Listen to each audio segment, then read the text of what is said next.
Endless, a modern Cinderella tale by Jacqueline Wiest, narrated by Amy Hilburn. Chapter 1. Someone was here. I had been running all night, and I was exhausted. I kept looking behind me as I climbed the stairs, but I couldn't see anything. My heart raced, and my breathing grew heavy. I needed to get off these stairs, but I couldn't find the exit. I could never find the exit. I heard something up ahead and stopped, blood draining from my face. I whipped around and ran back down the stairs as fast as I could. I slid a couple of steps, but no way was I stopping. The stairs had been plaguing me for years. Every night, I would dream of them. Never-ending steps that took me nowhere. Some nights, I'd wake up sweating because someone followed me, someone who didn't belong. I don't know what triggered the dreams. I just knew that even when I was awake, I could see that staircase. "Sydney, are you paying attention?" a nasally voice asked. I jumped, waking from the stairs and back into my English class to find everyone staring at me. "Yes. Sorry. What were you saying?" Mr. Stenger glared at me. "I take that as a no. I need your test. I assume you're done?" I looked down at the blank page, and my stomach dropped. No? Could I have just a couple more minutes?" A few of the students snickered. Great. Another reason for them to laugh at me. I ignored them and kept my eyes on Mr. Stenger, pleading for a little mercy. He grumbled. "Class dismissed. Don't forget to read over the summer. Yes, school may be out, but that doesn't give you an excuse to allow your brains to forget everything. Next year is your senior year. You'll need all the help you can get. Sydney, come see me." I used to be the teacher's favorite, but somewhere along the way, I forgot to care. And he didn't like that. I picked up my blank paper and trudged up to the front of the class. "Look, I'm sorry I didn't finish the test. I didn't sleep well last night, or any other night for that matter." He sighed. How much did you get done?" I glanced at the paper in my hand. The dirt in my nails distracted me. They would need to be cleaned before I got home. Julie would be angry if she saw anything that could embarrass her. Never mind that she was the reason for the dirt in the first place. "Sydney, how much?" Mr. Stenger urged. I handed him the paper, figuring it would answer the question for me. My heart thumped in my throat. Dreams of college were long gone after Julie spent everything Dad had saved up for me, but I'd hoped for scholarships. It didn't look like that would happen either. "This is blank. You didn't do anything?" The disappointment was evident on his face. "No, I must have dozed off." I clenched my fist, willing the tears to remain unshed. "You fell asleep." He sighed. "Sydney, if I give you another chance after school, would you at least try to take the test?" I felt something I hadn't felt for a long time. Hope. "You'll give me another chance?" "You have a D in the class, and yet you answer every question I throw at you correctly. Yes, I'll give you another chance. No telling anyone, though. I don't want to lose my reputation." He turned to his desk and scribbled a note. "Get to your next class. And Sydney, how about you stay awake?" "Thank you, Mr. Stenger." I smiled, relieved. Not many others had given me this kind of break. I did my best to pay attention for the rest of school. The other kids made it rather difficult as they snickered and made faces at me, always when the teacher wasn't looking. The bags under my eyes, falling asleep in class, staring blankly ahead, avoiding friends I used to hang with. None of those things had gone unnoticed. I'd heard the rumors flying around about why I'd stopped caring. Nothing came close to the truth. There was no way they could know what was happening at home, or what plagued my dreams. When the final bell rang, everyone cheered and ran for the doors. Summer vacation had started. I made my way back to English, where Mr. Stanger waited for me. He silently handed me the test. I sat down and stared at it for a minute before flying through the answers. It covered subjects from the entire year. Mr. Stanger was known for being tough, and I remembered most of it from the times I had actually studied. It helped that English was my favorite subject. I handed him the paper and grabbed my bag. "Why don't you wait a moment while I grade your test?" "Oh, right." I sat down in a desk and pulled out a book to read while I waited. The clock ticked loudly, distracting me from the words on the page. "Sydney, here you go." He held out the test. "Good luck with everything. You have a lot of promise if you'll apply yourself next year." I looked at him in surprise. "Really?" "You just answered every question correctly. I could accuse you of cheating, but no one else is here to give you the answers. You know your stuff. Well done." He smiled. "Thanks. I appreciate that, Mr. Stanger." I smiled back and left the classroom while feeling a little lighter than when I walked in. "I'm home," I called. Not that anyone cares. Kaylee and Sarah must have gone shopping. Good riddance. I could catch up on housework before they gave me more. Never mind that this had been my house for as long as I could remember. I threw my backpack on my neatly made bed. The fact that the blanket was tattered and faded meant nothing. It was one of the only things I had left from my mom. I changed out of my school-enforced sweater vest and plaid skirt and into a pair of old sweats and a t-shirt. I glanced outside and saw Dad's sleek black BMW pull up in front. This day just got better and better. Something that rarely happened for me. I squealed and ran for the front door. He had been gone on business for 3 weeks, and I had missed him terribly. He was the only one who understood me. Dad opened the door, and I threw my arms around his neck. "Daddy, you're back!" I'd never stopped calling him Daddy. Maybe because he had never stopped calling me his little princess. Being the only 2 people in the house for 10 years would do that. He dropped his briefcase and squeezed me back. "Hey, honey, did you really miss me that much?" He let go and searched my face. "You're still not sleeping?" I knew I couldn't fool him. "No, and I'm exhausted. I fell asleep in class today." "The stairs again?" He frowned. "Yes, and it's getting worse. Did you figure anything out?" One of the reasons Dad traveled was to find a cause for my dreams. Not that he told my stepmom that.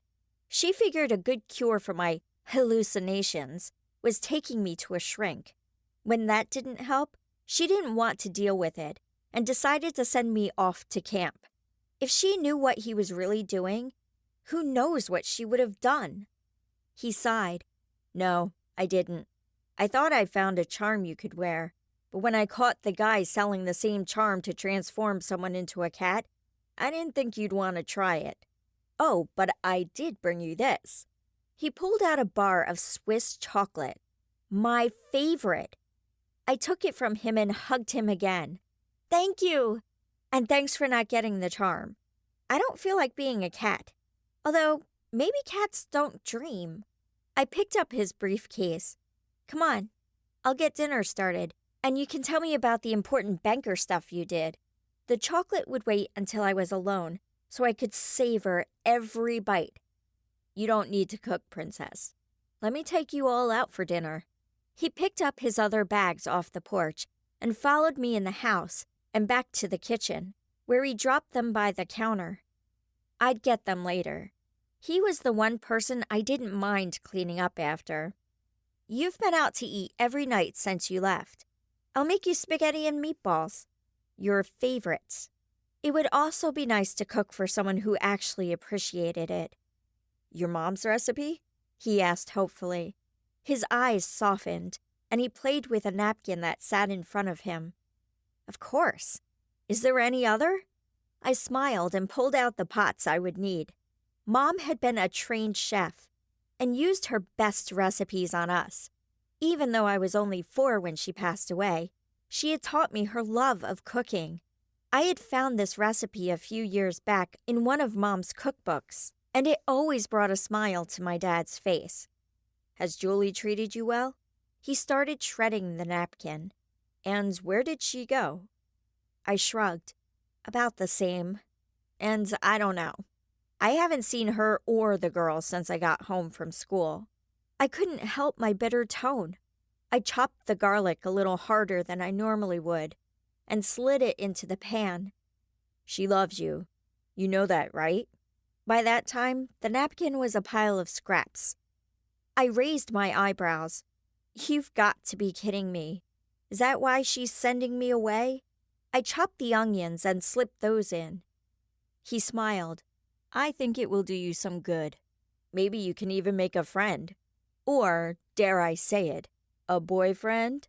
He wiggled his eyebrows at me. Yeah, like that'll happen. A friend would be nice, though. I dumped in the sauce and mixed it up before getting water ready for the noodles. The rich aroma of the garlic filled the air. Amy still isn't talking to you? He asked. He pulled out his phone and typed in a quick message before putting it back in his pocket. I shook my head. No, she's too busy with Evan. Not that I minded. I heard the rumors she'd spread about me. I was done with friends who stabbed me in the back. How about you and I go to the batting cages tomorrow morning? I haven't played for a long time, and my company is supposed to be starting up a team for the city league. Dad came over and dumped the noodles in the water and took a spoonful of sauce. Just like I remember it. I grinned. Thanks. I try. And seriously, it would be awesome if we could go tomorrow. I adjusted the heat on the sauce. I'm going to change out of this suit. I'll be back to set the table in a minute. He left the room, and I couldn't help but smile. I would have my dad to myself for the day. The kitchen door leading to the garage crashed open. Julie came storming in, arms loaded down with bags. Sydney, why didn't you call and tell me your father was back? Her pencil-thin eyebrows came together in an angry scowl. I could almost swear there was smoke coming out of her ears. I'm sorry. I wanted to have That's no excuse. You know how much I looked forward to having him home. Now take these bags to Kaylee and Sarah's rooms. She dropped all but 3 on the ground and went into the master bedroom. Her shriek of fake excitement and gushing over my dad echoed down the hall. I rolled my eyes and hoped Dad would see past her overdone makeup and realize what she really was. Oh, look, it's Sydney cooking over a hot stove again. Sarah came in and dropped 2 more bags with the rest. Take those. I'm too tired. She flounced off to her room and slammed the door. Music blasted through the house seconds later. Kaylee followed behind, brushing her purse up against a vase on the table just inside the door. The vase dropped to the floor and shattered. It had been one of my mother's. Julie hated having it out, but Dad insisted. My mouth hung open as I tried to register what just happened. The sizzle of water spattering out of the pot brought me back to my senses. Oh, oops. Clean that up, would you? I can be so careless sometimes. Kaylee's laugh grated on my nerves as I pulled the noodles off the stove and strained them. I grabbed the broom and dustpan and swept up the remains of the vase. As soon as Kaylee left the kitchen, I slipped the pieces into an old box so I could try to salvage it later. I had just finished mixing the sauce and noodles together when shouting erupted from Dad and Julie's room. I set the food on the table and grabbed the dishes, wondering what was going on. but knew that Julie would flip if she found out I was listening. "Dare you take her out instead of spending time with me?" Julie's voice echoed through the house as she followed Dad into the kitchen. It looked as though he had aged 10 years since he'd come home. "Her birthday is coming up. I need to leave again next week, and I want to spend time with her." "But what about me? Don't I count? Don't you love me?" she simpered. My stomach tied in knots. I knew that trip to the batting cages was too good to be true. Julie would get her way. Again. I dished up the spaghetti, clamping my mouth shut, determined not to let her get to me. "Sweetheart, we've been over this. Please go get the girls." Dad sat down and rubbed his temples. Julie huffed and left the room, glaring at me as she went past. Oh, I'd be paying when Dad went on his next trip. "If you need to go with her, you can," I mumbled, handing him his plate. "No, you need me more." He smiled and waited for the others to come to the table before he started eating. Dinner was silent, and I was grateful when it was time to start the dishes. I went through the motions, just wanting to hide in my room before Julie could get her claws into me. I'd already forgotten to take the bags, and the girls were furious when Dad told them to do it themselves. Camp could not come soon enough. Chapter 2. That night, the dream changed. The stairs were there, as always, but this time, instead of the evil feeling of being watched, I could see something above me that filled me with warmth. I picked up my skirts and started climbing as fast as I could. I awoke with a jolt. My skirts? I'd been wearing a blue ball gown. Normally, I wore my long white vintage-style nightgown. A glance at the clock told me that only a couple of hours had passed. I switched on my lamp, pulled my notebook out of my drawer, and wrote out the changes in the dream. I needed to find any kind of pattern so I could try to break it. Once the notebook was put away, I flopped back on my pillow. I didn't want to dream again, but my exhaustion was overpowering. Maybe Dad should have brought me that charm. The side effects were worth it if it meant I could sleep. I was back in the dream, but this time, the setting was a Renaissance fair. Or at least, it looked like it. The gown was the same as I'd been wearing in the last dream. I sighed in relief. I could do this, right? There was nothing scary here. Wandering through the fair, I watched in delight as jugglers went past on stilts and knights jousted on horses. I could stay here. I came to a tent and meant to keep walking, but the need to stop was overwhelming. I tried to shake it, but I found myself lifting the flap to see who was inside. "Welcome, Sydney." A wrinkled old woman sat at a table with a crystal ball in front of her. The tent smelled of incense, making me sneeze. My stomach dropped in fear. "How do you know me?" She laughed. "This is your dream. Come, sit. Let me tell your fortune." I shook my head. "I have no fortune. Julie will make sure of that." "Sit, sit, sit. We all have a fortune." She moved her hand over her crystal ball and peered into it, then gasped and looked up at me with wide eyes. "Someone watches you. Someone dark. You must rid yourself of him. Avoid the stairs at all costs, or the one you love the most will be lost." I jerked awake and lay there, trying to slow my breathing. My heart beat rapidly and sweat poured down my face, mingled with tears. What did she mean? I already lost my mom. The only other person I cared for that much was my dad, and if anything happened to him, I let out a sob. Why couldn't I just dream of butterflies and rainbows like everyone else? Deciding that 4 hours of sleep was plenty for a growing 16-year-old, I yawned and pulled out my beat-up duffel bag. Packing for camp wasn't hard when I only had a few pairs of pants and a couple of shirts. Raiding Kaylee and Sarah's closets was not an option, or they'd make my life even more miserable. Besides, I wouldn't be caught dead in the frilly pink clothes they insisted on wearing. I would just have to hope that the camp had some kind of laundry place so I'd have something to wear. Packing only took a few minutes, so I decided to read a book. I kept drifting to sleep, but I would immediately wake up every time the scene of the fair popped into my dreams. When the sky had just started lightening, I changed out of my pajamas and grabbed my baseball cap before heading toward the door. Dad always liked to be the first one to the batting cages. The knob wouldn't budge. It was locked.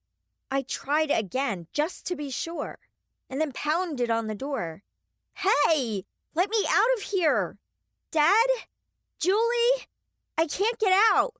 I peeked through the old-fashioned keyhole and could see Sarah asleep on the floor in the hallway, snoring. Of course, Julie wouldn't want me going with Dad, and she apparently wasn't taking any chances. I'd escaped too many times before. "Sarah! Hey, Sarah!" Sarah snorted and looked around before going back to sleep. I wondered if Julie realized she put the heaviest sleeper in charge of keeping me prisoner. And what was the point? I could just go out the window. I pulled the window open slowly, making sure there would be no creaking sounds. I dropped my mitt onto the ground and climbed out, then dropped into the bushes. I made sure Julie wasn't around before running toward my dad's car, praying it wasn't locked. There was another way to get in if it was, but I didn't want to use that trick. This wasn't the first time I'd had to escape my room. Whenever Julie thought Dad was going to spend more time with me than with her, she'd find ways of keeping me from going, telling him I was sick, breaking something I'd need to clean up, and the list went on. Somehow Dad never caught on. She must have some power over him, but I could never prove it. Thankfully, I had one thing that she didn't know about. I glanced into the car and cringed when I saw that the lock was down. I braced myself and twitched my hand to the right, watching the lock pop up just before dropping to the ground in agony. Using magic was not the fun, exciting thing that fairy tales said it was. It hurt. It made me feel like every bone in my body was ready to break. Dad promised it would get better. You could barely tell he felt pain when he used magic now.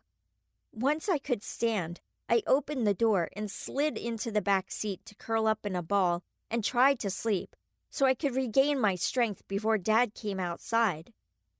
"What are you doing here?" Julie shrieked from outside the car. I jumped and wiped the drool off my face. Way to be smooth. "I'm waiting for Dad to take me to the batting cages." "How did you?" She stopped and smiled at Dad, who had just come out of the house. "Hello, sweetie. I thought we were going shopping." She kissed him soundly, and I tried not to gag. "You know I plan to go with Sydney. Why don't you go buy something to wear for tonight? I'll take you girls out to dinner." He put his arms around Julie, and I looked away. "Okay, dear, but it better be nice." The look she gave me could have frozen hot lava. She sauntered back in the house. I sighed. What kind of spell did that woman have on my dad? I hopped up into the front and buckled my seatbelt. Dad climbed in. "Ready to go?" "Yep." I felt lighter than I had in weeks. Dad started the car and headed toward the batting cages. "So, did you sleep in the car all night?" I shook my head and looked out the window. I had to escape my room. "What do you mean?" He stopped at a red light and looked over, brows furrowed. "They locked me in. Again. Dad, they hate me." I could feel the ball of frustration growing in my stomach. I'd tried to convince him of this several times. "They don't hate you, although I am going to talk to her about locking the doors. You're sure it wasn't just stuck?" I raised an eyebrow. She had Sarah on guard duty. Probably not the best choice for a lookout, he smiled, and turned into the parking lot. Dad, focus. They're trying to keep me prisoner. Can't you just take me with you? I would love to, sweetie, but the places I go just aren't safe for you. Dude, you're a banker. How dangerous can they be? I climbed out of the car and grabbed my bat from the back seat. It's summer vacation. I don't even have school to worry about. He put his arm around me. You know I don't travel just for banking. I have to catch those mercenaries. Besides, you're not trained yet. I stopped walking and looked at him. Yes, but when am I going to train?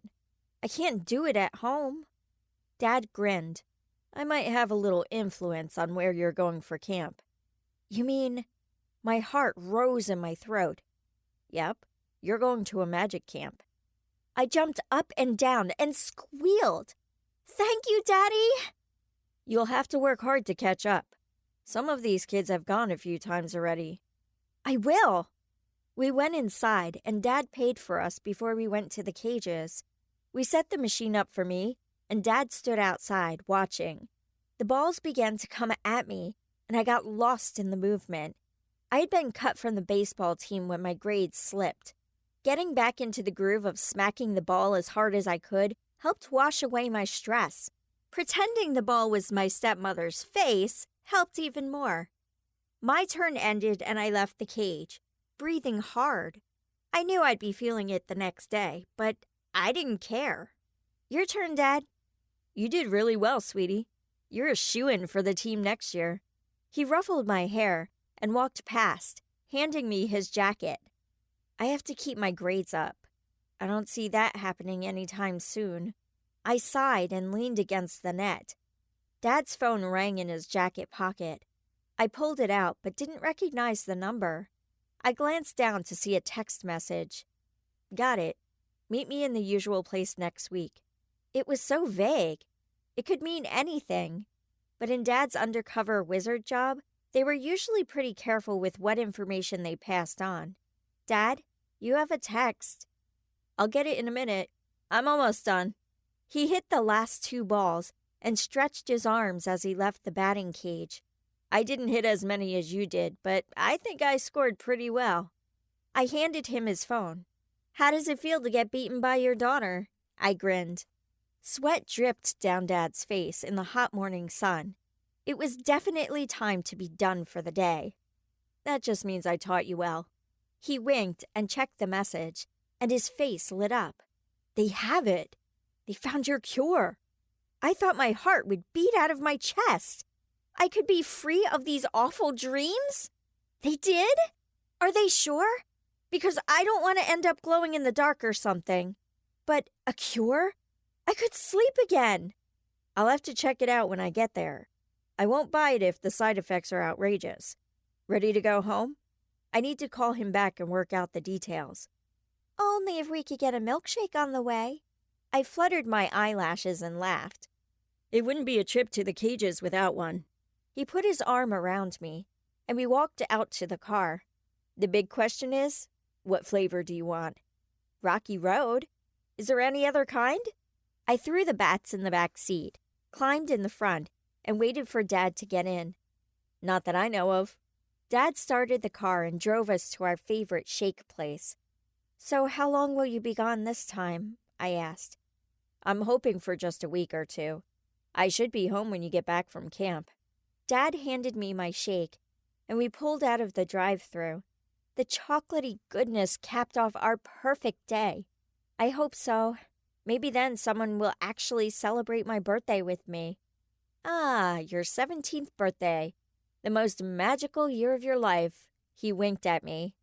I thought that was a 16th birthday. Yes, well, I was a prisoner in India for your 16th birthday. So this year will make up for it. I looked at him in surprise. You didn't tell me that. I didn't want to ruin your birthday. Besides, I was on a top-secret mission. I couldn't tell anyone. So you let me think you'd just forgotten instead? Not sure that was the wisest thing to do. I was stuck with the three people who despised me the most. I had to clean our house from top to bottom so they could go to a party without me. The one good thing was that I got to sneak to the store and get my own ice cream while they were gone. Dad's face fell. I'm sorry about that. I'll talk to Julie for you, Princess. Don't worry about it, Dad. It'll just make things worse. Besides, I only have 1 year left and I can escape. 1 year of abuse. My favorite. But I'd survived this long, right? Do I get to be part of your missions after I graduate, at least? He glanced over at me as he pulled to a stop. We'll see what the Order has planned. Until we know what those dreams mean, I'm not sure there's much they'll let you do. Stupid dreams. I took the last bite of my shake, savoring the sweetness. Who knew when I'd go out for ice cream with him again? I know. And it shouldn't matter. After all, no one cares about my dreams of eating pepperoni or flying. They might if you were eating pepperoni while you were flying. I climbed out of the car. I just wish my dreams weren't so darn realistic. I wake up feeling like I've been running those stairs in real life. Dad shook his head. It's so bizarre. I wish I knew what we could do to stop them. No one has ever heard of this before. Yeah, I know. I'm just strange that way. At least my last dream was about a fair instead. I shut the door and walked to the house. The smell of lilacs filled the air. No matter how often Julie ordered me to rip the bushes out, they always seemed to grow back. They were Mom's favorite, and I had a feeling Dad had something to do with it. A fair? What do you mean? Dad held on to my arm. We stood on the porch as he spoke softly so Julie wouldn't hear. It was one of those Renaissance fairs. I was wearing a ball dress instead of my nightgown, which was strange. Oh, and there was a fortune teller. He frowned. You didn't talk to her, did you? My stomach clenched with fear.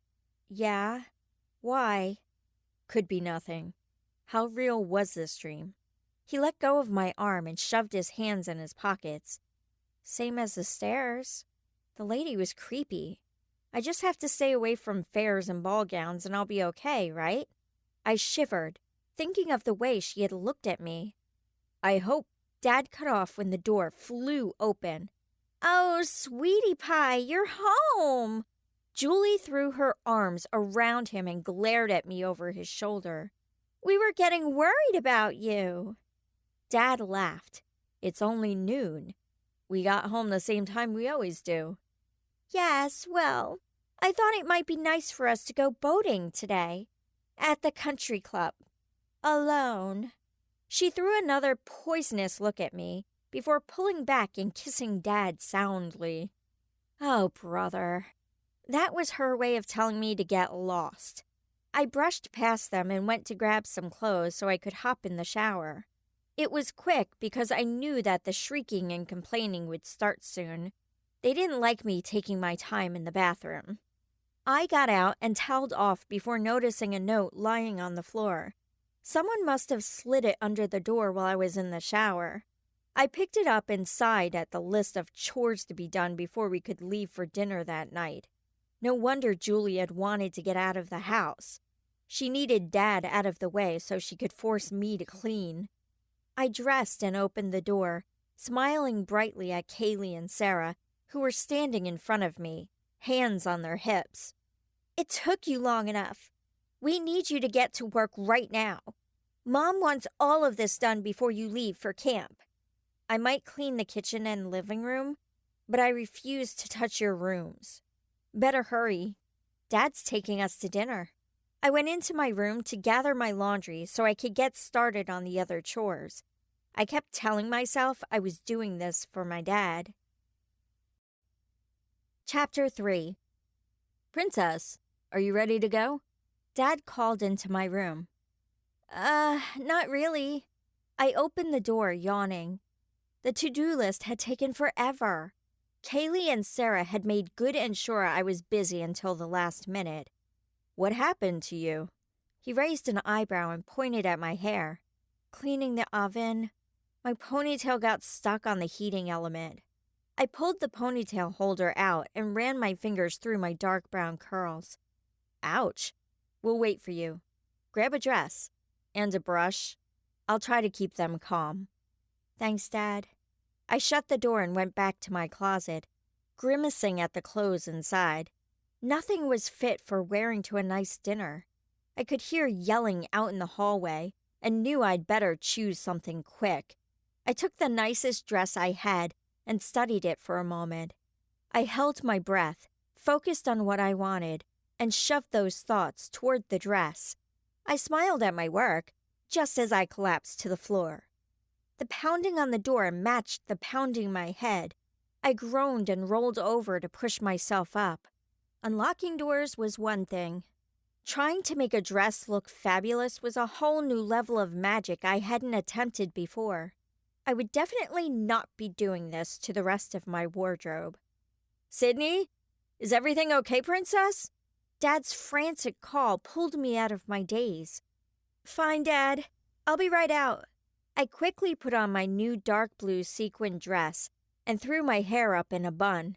The rings under my eyes looked terrible, but there wasn't much I could do about them. I put on some dark red lipstick and mascara before I threw open the door. Dad stared at me in shock.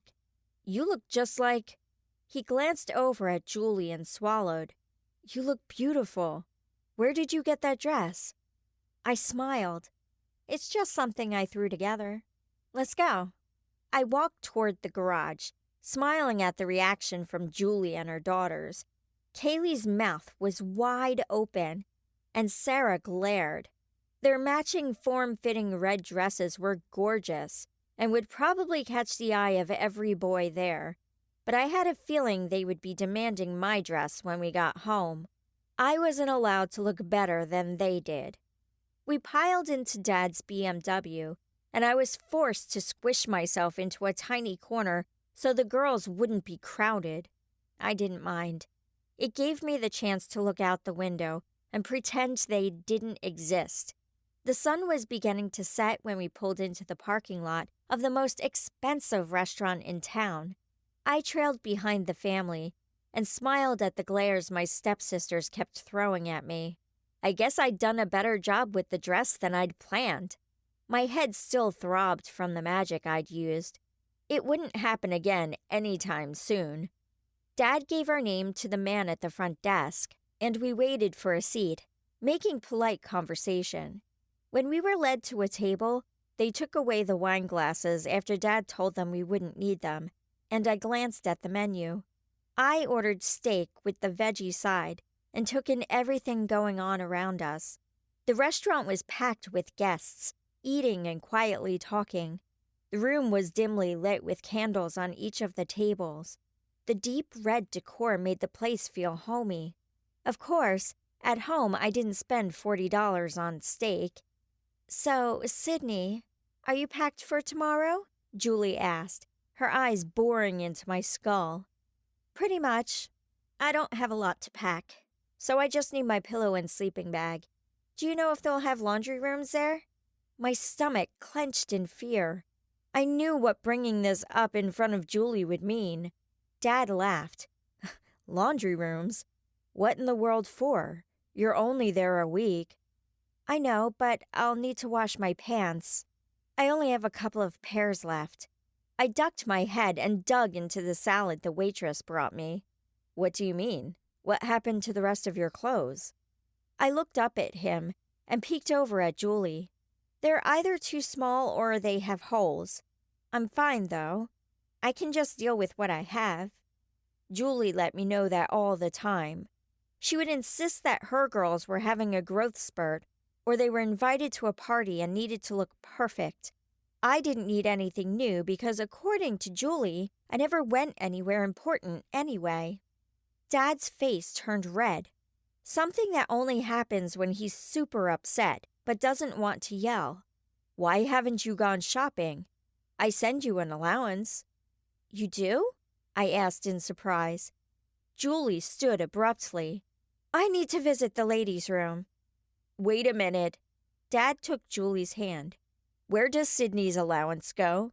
The calm in his voice didn't match the set to his shoulders. I'm saving it. For her college. She lifted her chin. I didn't want her to go wasting it. Waste is buying pants she needs because her others don't fit. Dad's normal patience was beginning to wear thin. I could see people around us taking notice. Dad, it's okay. We'll talk about it later, all right? I said. It had gone silent around us. He nodded and smiled. Right. He took a bite of his salad, stabbing it a little harder than usual to get it on his fork. Julie was still standing, so she picked up her purse and left for the restroom. Sarah and Kaylee hopped up and followed her, shooting me icy looks as they went. Dad, it's not worth making her upset. She'll only get worse when you leave. My appetite was gone. It was a shame because my steak arrived just then, and it looked amazing. Maybe I could just have one bite. You're really out of clothes? His eyes showed pain I hadn't seen in years. Yes, but it's okay. I've survived this long. I took another bite of my steak. I'd have to find another way to be depressed because this was too delicious to pass up.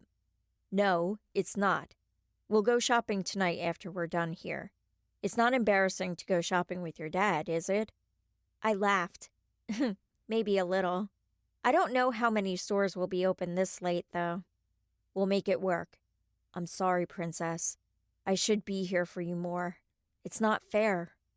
Julie and the girls returned, looking between us to try to figure out what was going on.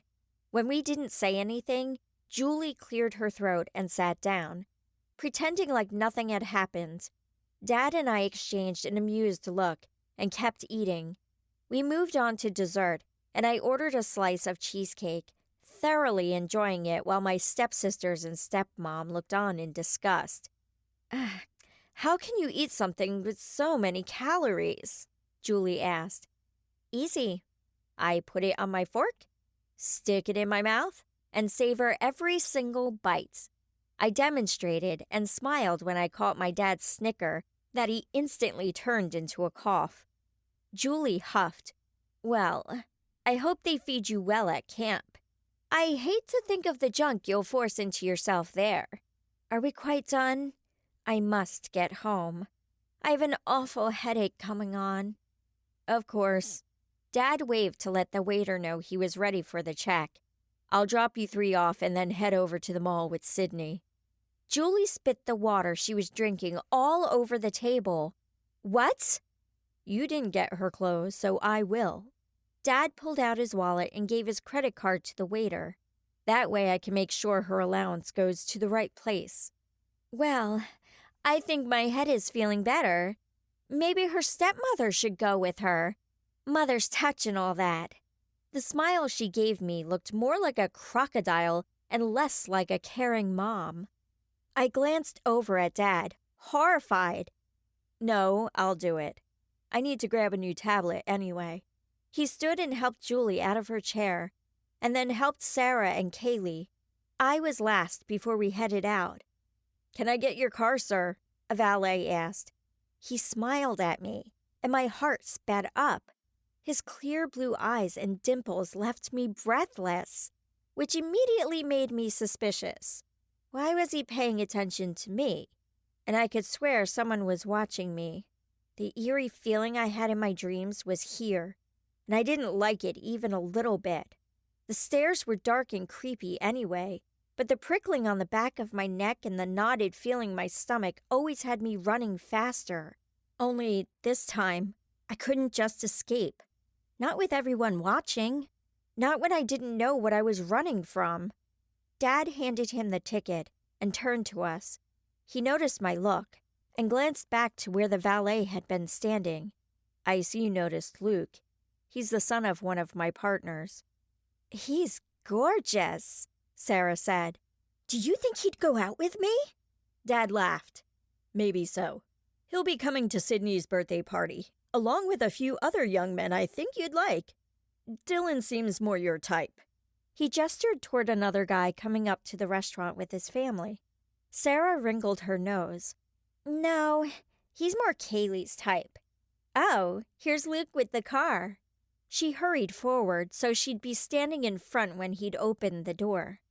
I rolled my eyes and glanced over at Kaylee.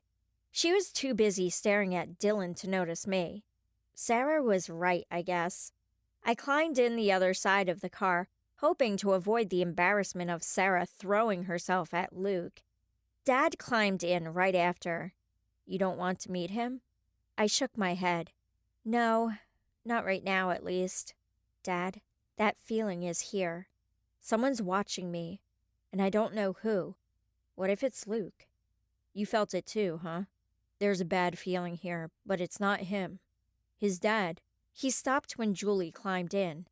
Did you forget my door, Alex? She asked, eyebrow raised. Oh, I'm sorry, honey. I got distracted. He waited for Kaylee and Sarah to climb in before he pulled out. He waved at Luke, and I couldn't help but notice that Luke's eyes were on me as we drove away. Chapter 4.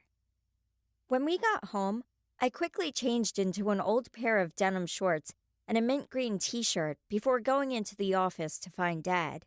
He was poring over books and looked up when I came in. I'm ready, but if you're busy, we can just stay home.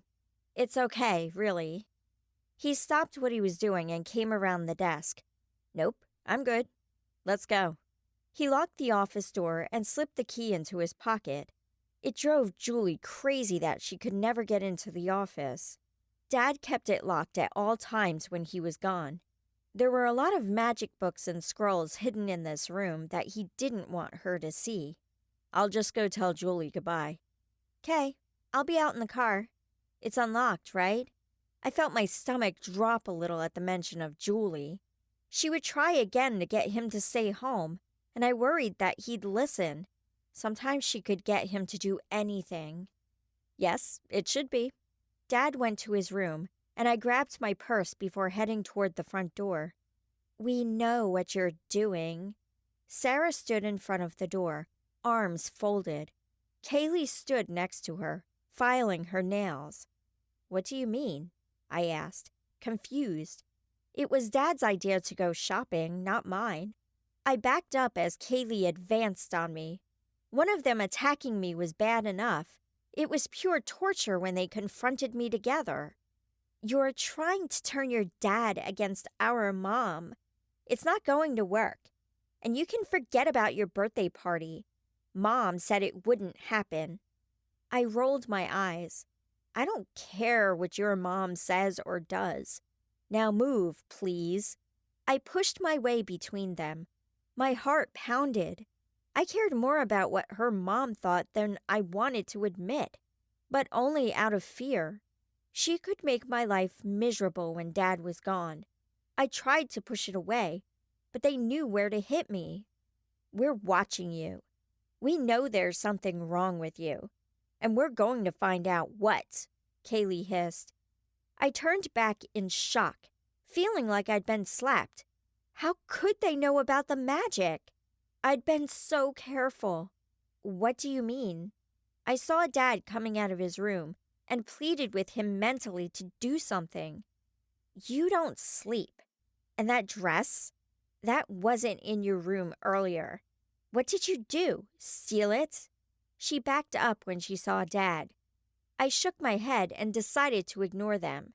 I ran to the car and climbed in, telling my stomach to calm down. It's not like they knew anything, except, how could they know I don't sleep? I kept silent on the drive to the mall. I only answered when Dad asked me something. Dealing with the stairs was more bearable than dealing with Kaylee, Sarah, and Julie, and that was saying something. They would know about the dress because they made sure I never had anything remotely nice in my closet. But seriously, how did they know I didn't sleep? There were rumors at school, but those were more about my appearance than my sudden drop in grades. We pulled into the parking lot, and Dad stopped the car.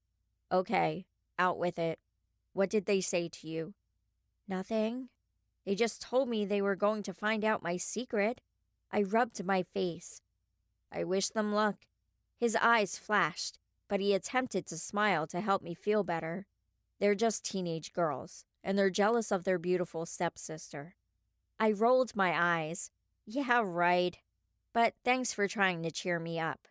He loved to say things like that, knowing I would squirm. I never let on how much it meant to me. It was nice hearing I was beautiful, even if it was just from my dad. I'll talk to Julie about them. He put his arm around me and squeezed. His familiar cologne helped calm my nerves. Now, let's go shopping. We separated once we got to the mall so I could find some clothes while he ran to get the tablet he needed. I tried a few different stores before I found some denim jeans and purple leggings I wanted. I found a few cute tops to go with them, and then looked for clothes I could wear at camp. I tried everything on before picking out what I would buy. Julie was the one who usually chose my clothes, so I enjoyed going through the racks on my own. There were so many styles I wanted to try, but decided to go conservative. I picked a green and purple pleated skirt to go with the leggings, and a loose green top to go with the jeans. I texted Dad to let him know I was ready, and went through the racks again. I stopped when I came to a dark red dress that screamed for me to get it. Dad would be there soon, but I wanted to try it on. It fit my hips and chest perfectly and showed off my dark curls. This would be perfect to wear for a dance, if I ever got asked. Dad strode into the store and pulled out his wallet just as I came out of the dressing room. I could put some of this back if you want. I just grabbed what I thought was cute, but I don't really need it all. Looking at the pile of clothes I'd picked out made my face burn. Now that Dad was here, I realized how carried away I'd been with finding new outfits. The dress I'd just tried on went behind my back. I could wait on this one. It wasn't something I needed, and I was embarrassed to think about getting it. Nice try. We'll take all of it. He went through my pile, nodding at what I'd picked out. Then he separated them into pants, shirts, and tights before looking up at me. You don't have that much here. Are you sure you don't need a dress? For what? I'm going to camp. I couldn't believe he was getting all of this for me. I had to beg Julie for anything, and then work it off. I held tightly to the dress, hoping he was serious. Church? You still do that, right? Dad stopped laughing when he caught the look on my face. What? You don't? No, Julie won't take me. She'll go on her own, but she said I would be too distracting. Dad ran a hand over his face. This has got to stop. Okay, we're going to buy you dresses. Well, I did find this one. I pulled it out from behind me, embarrassed that I'd been hiding it. It was sad how nervous I was around him. Dad was my best friend, and I told him everything. But when it came to admitting how things had been when he was gone, it was almost too much. Wow, princess, this is beautiful. We'll look for a few more like this. Come on. He paid for the clothes, including the dress, and we left that store. Next was a dress shop, where I quickly found some blouses in blues and reds before finding a couple of skirts. Dad insisted on 2 nicer dresses in green and deep purple, just in case. I shook my head at the price tags and held the bag to me tightly. Dad whistled as we left the store, but his happiness was nowhere near what I was feeling.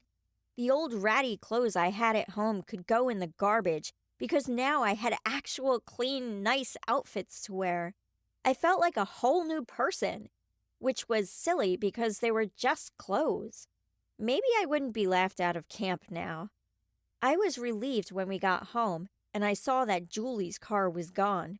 I wouldn't have to deal with the girls' anger when they saw my bags. I couldn't wait to pull out all the new clothes to look at them again, but I stopped short in my doorway. My room was a disaster.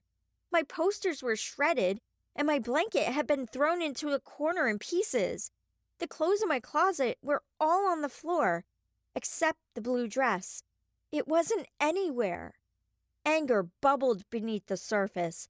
I'd suffered a lot of pain to make that dress, and to think it was gone. Instead of exploding like I wanted to, I started cleaning. The clothes that had been scattered on the floor went in my closet, and then I pulled out the duffel bag for camp and threw in my new clothes. I'd have to buy new deodorant and toothpaste. I wasn't allowed to mess up Kaylee and Sarah's bathroom with my things on the way out of town because someone had destroyed mine. But why? What purpose did they have for pulling my room apart?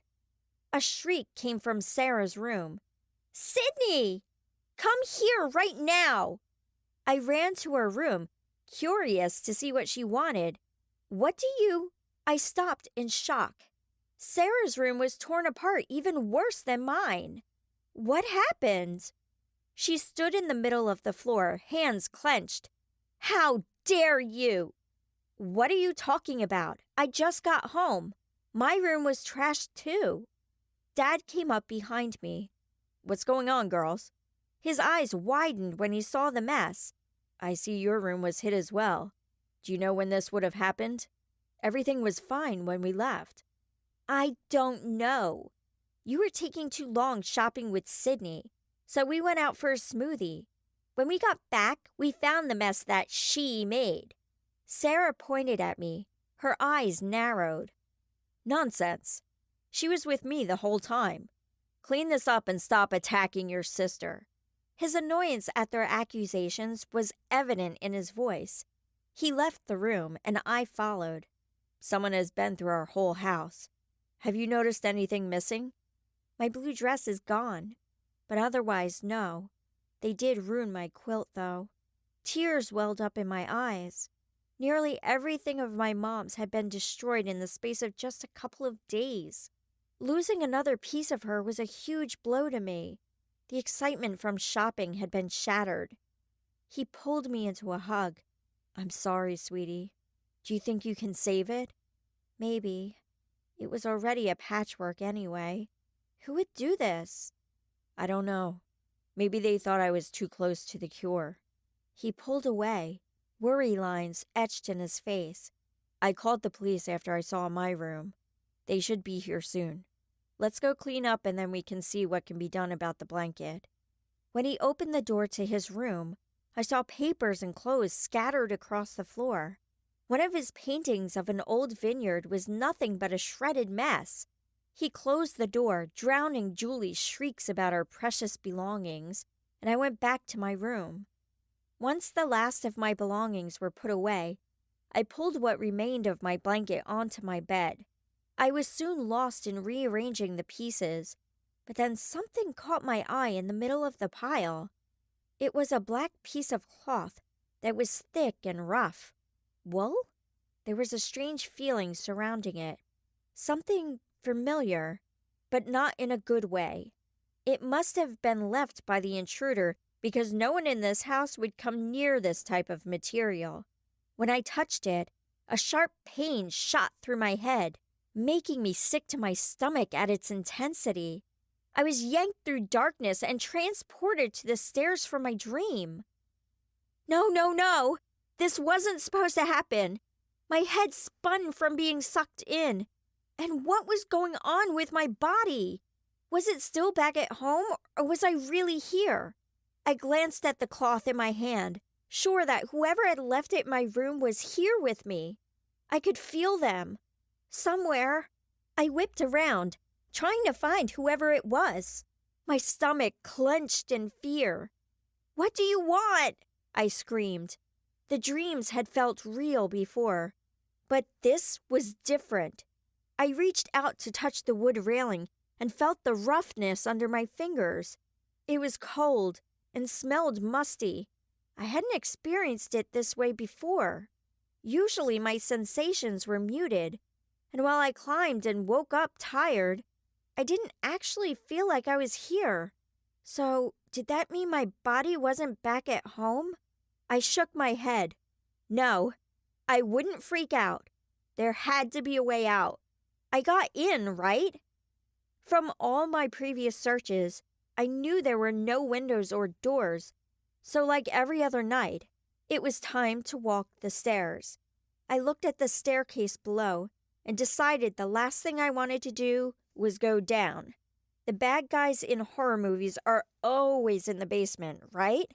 I'd gone down so many times in my dreams, but this was different. I was actually here. It was time to try going up. I started climbing the stairs. Anything was better than just standing there. I looked ahead for any changes, expecting nothing. It was the same thing I saw every night. The same cobwebs, the same cold stone steps, the same cloak flowing around the corner. I stopped.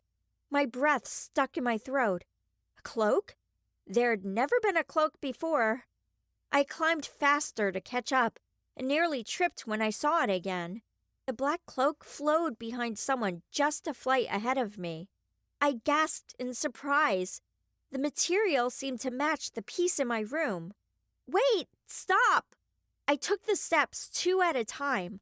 My lungs began to burn, and the muscles in my legs protested at the rate I was climbing, but I kept going. You should not be here. A deep feminine voice resounded throughout the tower. I stopped short, hands clenched in anger. What? I don't want to be here. Someone pulled me to this place. I looked around, trying to see who was talking. I was tired of being alone, even if it meant meeting whoever had sent me here. Silence fell. The voice kept quiet, and I could no longer see the black cape. I sat down in defeat, feeling more alone than ever before. I just wanted to go home. Usually I had to wake up to get out of here. Wait, wake up. I shook my head, annoyed that I hadn't thought of it before. I pinched myself hard, but nothing happened. I needed a bigger jolt. I looked down at the stairs and grimaced. There was another way to do it, but it wouldn't be very fun. Sadly, I had no other choice. I lay down at the top step and rolled forward, hitting the step below. It jarred, and I could feel the uneven steps dig into my arm. I rolled again and smacked my head on the next one, making the headache I'd felt earlier seem like nothing. I kept going, crying out as I fell, and landed onto my bed. I groaned, holding my pounding head, then pulled myself up and looked around the room. Everything seemed the same, and only minutes had passed. I stared down at the cloth near my hand. It did match the cloak I'd seen on the stairs. That meant whoever it was had been in my room. I stood and walked around, trying to shake the dream. I heard a knock. Come in. Dad opened the door. Well, we solved the case of the missing dress, at least. He held it out. It was still in perfect shape, so it hadn't been found by whoever had broken in. Where was it? I took it and hugged it to me, then hung it up in the closet. It was surprising that it hadn't been destroyed along with everything else. Sarah had it. I happened to find it when she was ranting about unfair shopping trips. He picked up a few pieces of my blanket and smoothed them out. No! I dove forward just as he reached for the black piece of cloak. Don't touch this! I grabbed a bag from our shopping trip and used it over my hands like a glove to pick up the fabric. This just sent me to the dream world. He jerked his hand back and wiped it on his pant leg. How? Where did it come from? Carefully taking the bag from me, he put it in his pocket.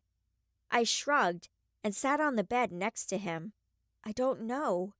I'm assuming from whoever broke into our house. I'm going to keep this with me. You may have run across a good piece of evidence. He looked closer at me. Where did you get this bruise? He pointed to my arm. What do you mean? I was surprised to find a large, ugly purple blotch on my skin. It must have been from falling down the stairs. You fell down the stairs? He checked my arm again. Are you hurt anywhere else? Yeah, I smacked my head. I reached up and found a large goose egg where there hadn't been one before. I had to wake myself up somehow. But I don't understand how I'm bruised in real life when it happened in a dream. He stood. I think I need to move my trip up. This can't be happening. I'll see you off to camp tomorrow, and then I'd better leave. He bent over and kissed me on the forehead. You'll be okay at camp? Away from Julie and her monsters? Yes. He lifted an eyebrow. Monsters? Talk nicer, please. He went to the door. Oh, and I'm getting a different lock for your room while you're gone. You paid a huge price for that dress.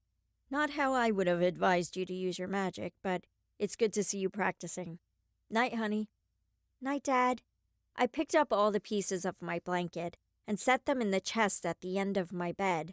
After checking one more time to be sure I had everything packed for camp, I went and found another toothbrush and toothpaste to brush my teeth.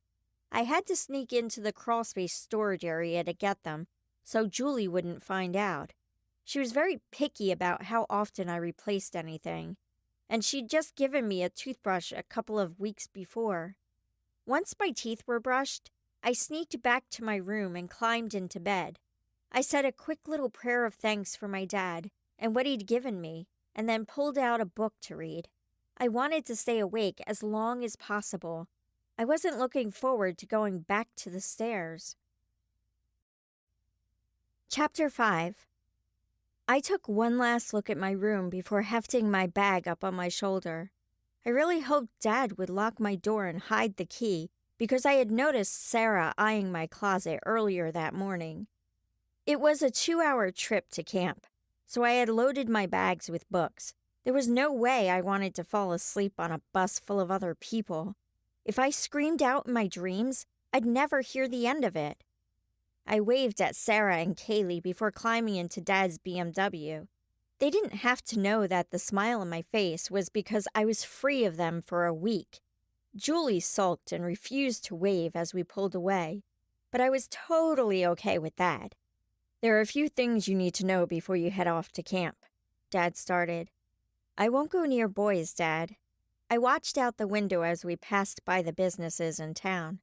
I waved at a group of girls from my class, standing in front of an ice cream shop, and smiled when they actually waved back. Dad laughed.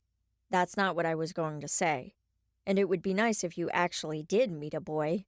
What I meant was that you need to watch out for anyone acting suspicious. I have a few enemies out there, and they'd stop at nothing to see me go down. Oh, great. I'm going to magic camp. Who won't be acting suspicious? I threw my hands up, but inside, I was bouncing with excitement. I would be around other kids with magic for the first time in my life. Having a little danger added to the mix just made it sound more intriguing. Fair enough, but you'll know what I mean by suspicious. Most of these kids will still be learning how to control their magic, just like you. They will still feel the pain of using it. Watch for those who can use their powers with no consequences. But how is that possible? Everyone feels pain. Those who have studied magic for years can keep themselves from feeling it. He clenched his jaw. Maybe this wasn't such a good idea. Dad, I'll be fine. I know how to take care of myself. I've done it for years. I caught his wince and immediately felt guilty. Sorry, Dad. I know you'd be home if you could. But my point is that I can watch out for these people on my own. He slowed down for a truck that had pulled onto the highway. I want you to text me the second you find anything suspicious. Got it? Of course. Unless there's no signal. He pointed to the dash. I put a satellite phone in there. You'll be able to contact me from anywhere. Even on the stairs? I pulled a small phone from the glove compartment and studied it. I could take pictures with it, but otherwise, it was pretty simple. That's the one thing I don't know.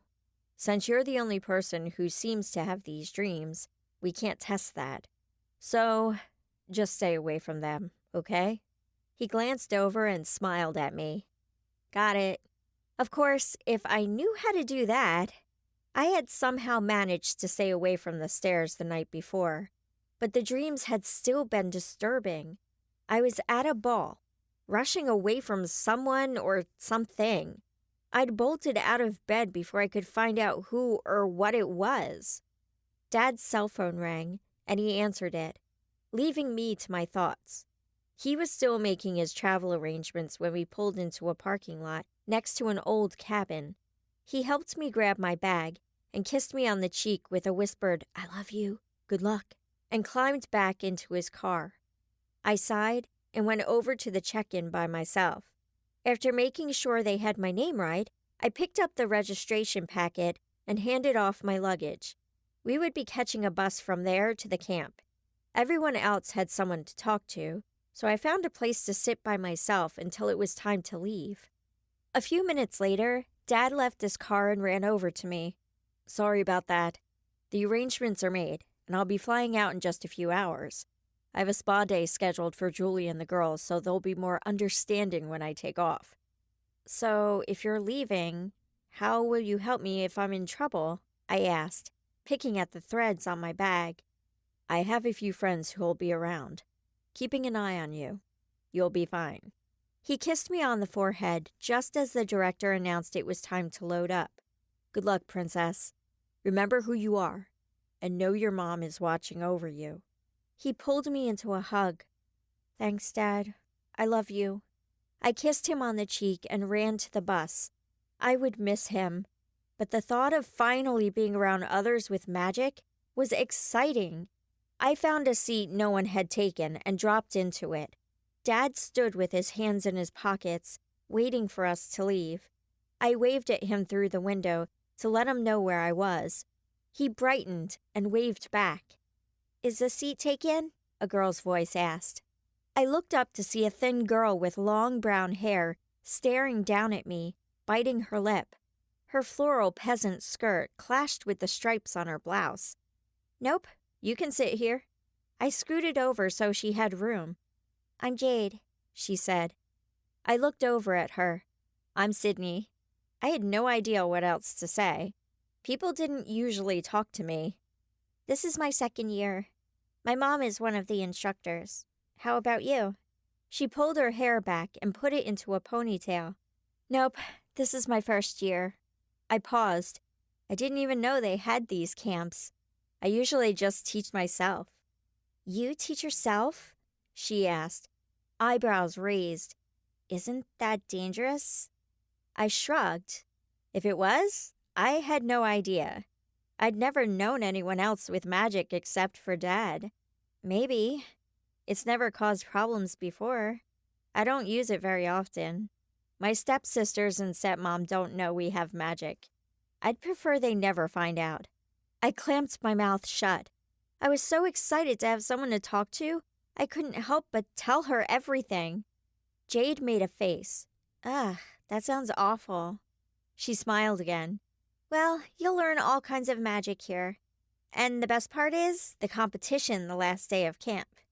My stomach tied in knots. "There's a competition? I hadn't heard about that. What are we supposed to do?" "It's in the packet." She reached into her bag and handed me some papers. "We'll be doing archery, dueling, and a few different sports. Every year it's a different theme. Whoever wins between us and the other camp plans it for the next year." I read through the papers. I can't believe my dad didn't tell me about this. I don't know how to do any of those things. Knowing Dad, he most likely kept it a secret so I wouldn't stress out. He was always trying to protect me, but it didn't always work out like he hoped. She shoved the papers back in her bag, grabbed a package of gum, and put some in her mouth before offering me a piece. "Thanks." I took it from her. "So, is camp fun?" Jade grinned. "Yes. Camping doesn't begin to describe what we do here. We stay in cabins, and part of our job is to decorate our rooms however we want. We get some pretty wild designs." "So do we just build off what other people did before us? I would have to come up with something original." "No, they send it all back to the plain old cabins when camp is over. I guess other groups come here after us. We wouldn't want to spoil it for them."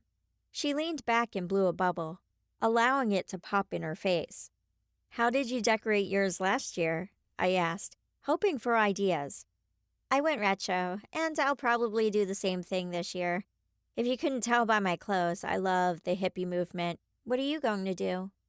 I thought for a moment. What did I even like? I was too busy pleasing Julie to come up with my own hobbies. I don't know. My room is pretty simple at home. She waved her hand. Just forget about your room at home. What do you want it to look like? I'd have a castle, of course. I smiled. One I didn't have to clean, with thick carpets and fluffy blankets. She raised her eyebrows. Seriously? I wouldn't take you for a girly girl. I'm not. Who knows? Maybe that's why I want it that way. Or maybe I was exhausted and just wanted a good long nap in a huge bed with lots of pillows. I guess that works. Jade glanced out the window. Oh, it looks like we're here. She grabbed her bag and zipped it up, waiting for the bus to stop. I watched in awe as we pulled in. The cabins were surrounded by tall pine trees and nestled against a small, peaceful lake. In the center was a large cabin with a field next to it. The flagpole in the center held an American flag, and below that flew the camp flag. It was bright yellow, with Enchanted Acres scrawled across the top and a castle beneath. Jade looked at the flag in disgust. We really need to update that. It's way out of touch. She glanced over at me. Although, I guess that would go with your design ideas, wouldn't it? I guess so. I followed her off the bus. Do we have any free time to do what we want? Or are we in class the whole time? Yeah, that's part of the competition on the last day. Jade stood on her tiptoes, scanning the crowd, apparently looking for someone before grabbing my hand. Come on, let's get checked in together so we can be in the same cabin. She yanked me through the crowds until we came up to an adult version of Jade. Hey, Mom, this is Sydney. She's going to room with me, okay? I could feel my face heat up, and Jade's mom studied me before smiling brightly. I wasn't used to people wanting to hang out with me, let alone wanting to share a cabin. Dad would be proud I made a friend on the first day. Welcome, Sydney. I'm Sherry. It's nice to meet you. She shook my hand and then looked down at her clipboard. You two girls will be in cabin 7. You'll find a key and all your bedding in there. Jade, don't forget that you're helping with the arts and crafts later today. I won't. Come on, Sydney. Jade pulled me through the rest of the crowd before letting go of my hand and leading the way to the cabin. As we rounded the lake, I glanced into the water and gasped. A bright turquoise tail covered in scales flipped out of the water. Is that a mermaid? Of course. They need to learn their magic too. This is their first year here. After camp, they'll go back down to the depths of the ocean. They won't really interact with us at all. She stepped in front of a cabin with a large 7 next to the door. This is where I stayed last year. Hopefully we'll have all the same roommates. It was one big party. I sighed. Great. Everyone would know each other, and I would be left out yet again. I waited by the door and listened to squeals and excitement when the 4 girls saw Jade. The front room had a few worn couches with a yellow shag rug on the floor between them. The walls were sparsely decorated with mountain scenes. Girls, meet Sydney. She's new this year. Jade pulled me farther into the room. Hey, Sydney, I'm Ashley. A tall girl with bright blue eyes and brown hair nodded toward me. I nodded back. Hi, it's nice to meet you. Heidi! A short, bouncy girl came bounding up to me, chewing bubble gum. Her button nose and mischievous eyes made her look younger than the other girls. Katie. A girl with long brown hair waved and smiled. She was on the floor, stretching in a position that made me hurt just thinking about it. Sorry, I'm getting ready for my dance class. There are dance classes here? I couldn't believe how much was available. I'd have to find the schedule and study it. She says that, but she's usually in that position. A tall girl with red hair held out her hand. I'm Liz. Your room is down the hallway to the right. I suppose Jade told you we'll be decorating it later? Yeah, she did. Thanks. I went to find my room. It was small with a bed, a dresser, and a few paintings of wildflowers. The window above the dresser was open and let in a cool breeze. I moved over to it and looked out. I had a great view of the mountainside. There was a squirrel up in the tree and a deer in the distance. A chill suddenly ran down my spine. Someone was out there. Someone in a cloak. He stood there, unmoving, out in the woods. I backed away from the window and pulled down the blinds. I shook my head, trying to brush away the fear. I'd only been here for a few minutes. There couldn't be anyone after me already. Maybe it was someone getting ready for an acting class or something. But the way my legs were shaking, I knew I didn't want to find out. Chapter 6. I grabbed one of my books and went out to the living room, trying to find some kind of distraction. All the girls were still there, chatting about boys. Katie stood up from doing the splits and sat on the couch. "Oh, you're back. Do you like your room?" Liz asked. "It's small, but I love it." I plopped down on the couch next to Jade. Ashley looked up from painting her nails. "Just wait until you get to redecorate." She blew on her fingers before starting on the other hand. I put my feet up on the coffee table and opened my book to read. But just then, I heard a bell clanging loudly outside. The girls jumped up, and Ashley put away her nail polish. "Lunchtime! I was wondering when they'd call us. I'm starving." Jade was the first one to the door. "You coming, Sydney?" "Yep, let's go." The 6 of us walked to the lodge together. Inside, the dining room was packed with tables full of campers.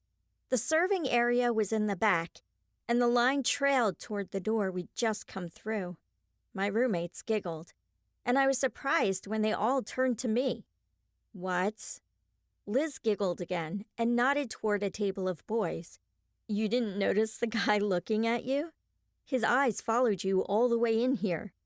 I glanced over and was surprised to see Luke sitting there, smiling at me. He was here? I mean, I guess if my dad knew him, that would make sense. "Oh, that guy. Dad introduced us last night." I smiled back at him and turned away before he could see my red face. "You know him?" Jade shrieked. "He's the guy everyone dies over every year." I didn't actually talk to him. Dad just pointed him out. I didn't want to add that I had avoided him because of my stepsisters. "Yes, well, it seems like you made quite an impression," Heidi grinned. I grabbed my food tray and then followed Jade to a seat. It was strange to be sitting next to friends. Usually I was on my own in a corner. Katie took a bite of her burger. "Man, this is way better than school lunch." Ashley shoved a couple of fries in her mouth, followed by lemonade. "I'd have to agree with you there." "Ew, Ashley! At least chew them up first." Heidi threw a fry at her before leaning forward. "Sydney, he's still watching you." I turned and caught Luke's eye just as he looked down at his food. What was up with him? And how much did Dad actually know about him? I figured I'd better call him later and ask. I glanced over to see that the girls were looking at me expectantly. The last thing they'd want to hear was that I thought he was suspicious. So I blurted out the first thing that came to mind. "He's cute, isn't he?" I was relieved when they all burst into giggles. "I'm pretty sure he's the cutest guy here," Liz said, blushing. "Although Max isn't so bad either." She nodded toward another table, where a boy with dark hair sat eating quietly. "You always go for the shy ones," Heidi remarked. "I think I want Blake over there." The girls went on and on about which guys they wanted, but I lost track as my mind drifted. It was screaming for sleep, something I wasn't about to let it have. I picked at my green beans and jumped when the other girls stood. All the campers headed out of the lodge, so I followed, completely oblivious to where we were going next. "Hey, Sydney!" a voice called from behind me. I turned in surprise, then stopped and waited for Luke to catch up. "Yeah?" "I just wondered what class you were going to." His dimpled smile made my knees weak, and I had to remind myself to talk. Or breathe. "I actually don't know." I wasn't paying attention when the others decided. I looked around for them, and now I've lost them. Luke laughed. "They went toward your cabin." "And how do you know which one is my cabin?" I smiled. But inside, I was at war with myself. trying to decide if I should be worried. I was tired of always feeling threatened. It was his turn to blush. I might have asked Sherry after I saw you and Jade talking to her. Am I really that interesting? I took a small step back, my mind drifting to the person in the woods. Was Luke the one watching my cabin? Part of me wanted to run as fast as I could, but the other part wanted to stick around. Yes, you are. Plus, your dad asked me to keep an eye out for you. He shoved his hands in his pockets. Oh, I was surprised at my disappointment. At first, I was scared that he was following me, and then suddenly, I was depressed that he was only following me because of my dad. I would never figure guys out, or myself for that matter. My thoughts must have shown on my face, because he reached out his hand to stop me from walking away. Look, it's not just because of your dad. When I saw you at dinner last night, I wanted to get to know you better. I just figured now was a good time. Oh, I kicked myself mentally. That's all I could say? So, what class are you going to? He shrugged. I was thinking of practicing some archery. We can do whatever we want? Don't we have somewhere to be? I really needed to look at my packet. We will tomorrow. Today is just getting to know the camp. Want to come with me? If Dad had sent him to watch me, there wasn't a safer place for me to be than with him, right? Sure. I should probably tell my friends, though. I'll come with you. I mean, if that's okay with you. Of course. But don't you have friends to hang out with? We started toward my cabin. They all went for a swim. He motioned toward the lake. I stared at the lake for a moment. The calm water I'd seen earlier was disturbed by the ripples that flowed out from the kids who were swimming. Have you seen mermaids before? He shook his head. No, I was really surprised to see them. It's partly why I didn't go swimming. You're scared of mermaids? I teased. He laughed. No, but it's still strange to me. I'll get used to it. He stopped, and I suddenly realized we were in front of my cabin. I ran up the stairs and opened the door to let Katie know where I'd be, and slammed the door shut before Luke could hear the squeals that erupted inside. I enjoyed the summer day as we walked in silence toward the archery field. The sun was warm, but the cool breeze kept me from getting too hot. The smell of pines cleansed the worries that had plagued me for as long as I could remember. Animals in the woods surrounding the camp scurried about, ignoring the campers nearby. Earlier today, I could have sworn I saw someone with a cloak in the woods, I blurted out. Luke stiffened. What? Where? I pointed behind my cabin. Out there somewhere. I didn't see him for long. It could have been my imagination. Luke strode toward the back of the cabins and did a search. Everything seems fine. No footprints, he muttered to himself. What are you talking about? I told you it could have been my imagination. Yeah, maybe. Did they come close? He asked. No, they were clear out there. Really, it wasn't that big of a deal. The way Luke reacted had me more worried than anything else did. He checked the woods one more time before heading toward the front of the cabins, and then we continued on. He pulled out his phone and typed for a minute before slipping it back in his pocket. I thought we didn't get a signal out here. Most people don't, but I assume you have the same kind of phone I have. Wait, how did he know about the phones? And if he had one... I stopped and faced him. Who are you? Our dads work together, and I've been sent to watch over you. Otherwise, I'm just a normal guy wanting to hang out with a beautiful girl. And teach her how to shoot arrows. My face burned. He called me beautiful. I thought you said you were going there to practice archery. I said that, but what I really meant was that I was going to be everyone there.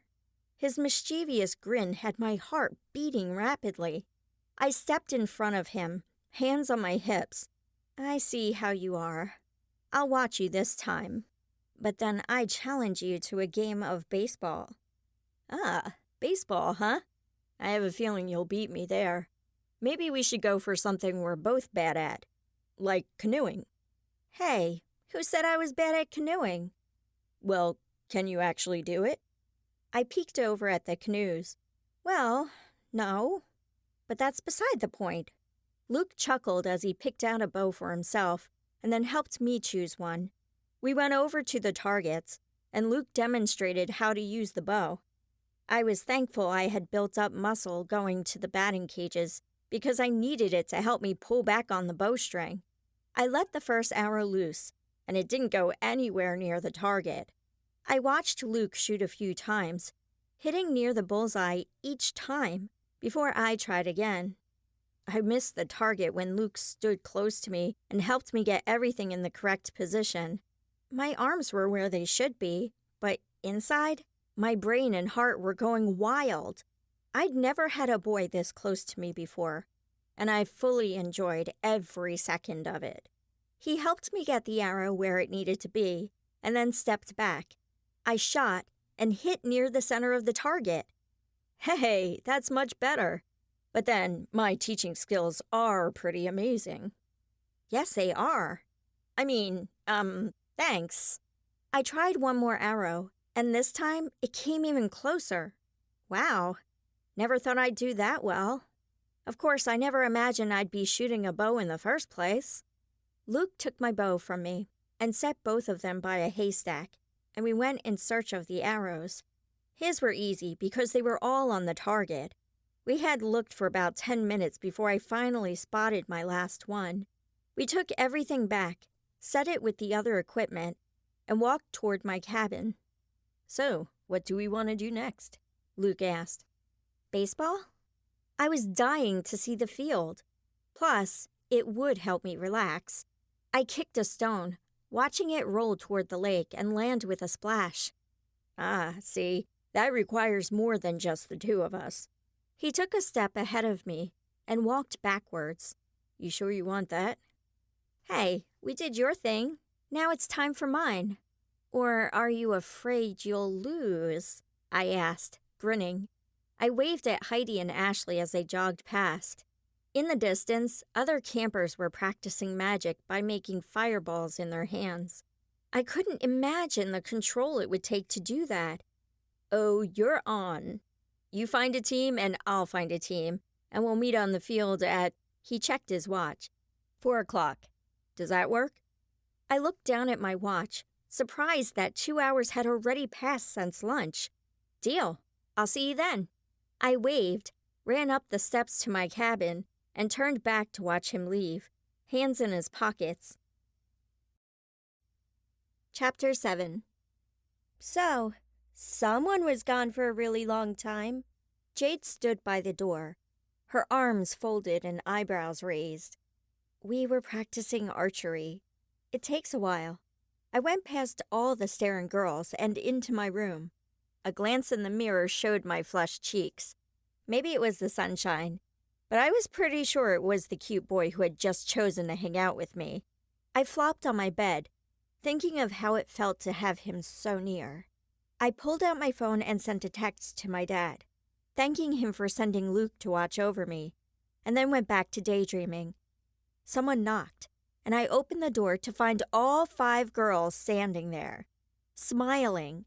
Ashley grabbed my hand and pulled me back out to the couch. Okay, spill. How did you do that? Katie asked. Do what? I asked, surprised. You're here for 4 hours and you get the guy everyone's wanted for years? I told you at lunch. He knows my dad. Or I guess his dad knows my dad. Apparently, my dad asked him to keep an eye on me. Nothing more. They stared at me for a second before bursting into laughter. I waited for them to get done so I could figure out what the big joke was. Come on, Sid. Surely you're not that blind. That may have been what happened, but it's obvious he likes you, Liz said, still laughing. What are you talking about? I was surprised at the nickname. No one but Amy had ever called me Sid, and we'd been friends for years. We haven't seen him smile at anyone like that before.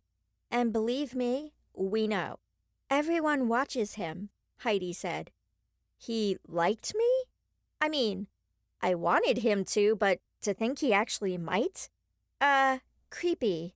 He's just a guy. I suddenly remembered what I was supposed to be doing. Oh, do you guys want to play baseball with me at 4? I kinda challenged him to a game, and I need a team. Baseball? As in sports? Jade asked.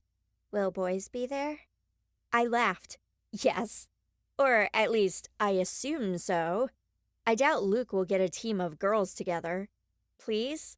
I don't know anyone else. I bit my lip, hoping they wouldn't say no. I didn't want to have to tell Luke that I had no other friends. They looked at each other before turning back to me. Ashley grinned. Let's do it. We'll just have to borrow some mitts. I have one, but the others don't. I breathed out in relief. Thanks, girls. Let's go find some mitts. I went to my room to grab mine from my bag and pulled my hair up into a ponytail. Liz and Heidi were out on the couches when I left the room, and we were met by the other girls a few minutes later. We'll have to be done by 5 for my class, Katie said. That's okay. I want to be showered before dinner anyway. I didn't want to admit that I was hoping Luke would want to sit by me. We headed to the lodge to check out the sports equipment, and then went to the field to practice catching before the other team got there. Liz and Ashley had found a few extra players on our way over, and I was pretty impressed by how well we played together. A few minutes later, the boys showed up. I knew that without looking from the way the girls all straightened up and touched their hair. I turned and walked over to Luke. Ready to lose? I cringed. Why was I talking like this? I never talked to boys, let alone tease them. To you? I could think of worse things. He winked. So, do we want to mix these teams up, or do we want girls against guys? I turned. What do you think, girls? They have more players than we do. Maybe we should mix it up. Katie had come to stand by me. You and Luke can be the team captains. Fair enough. Luke, why don't you start? I was shaking with nervousness. We took turns picking people, and after a game of rock, paper, scissors, Luke's team went out to the field, and my team got ready to bat. Okay, team, let's line up.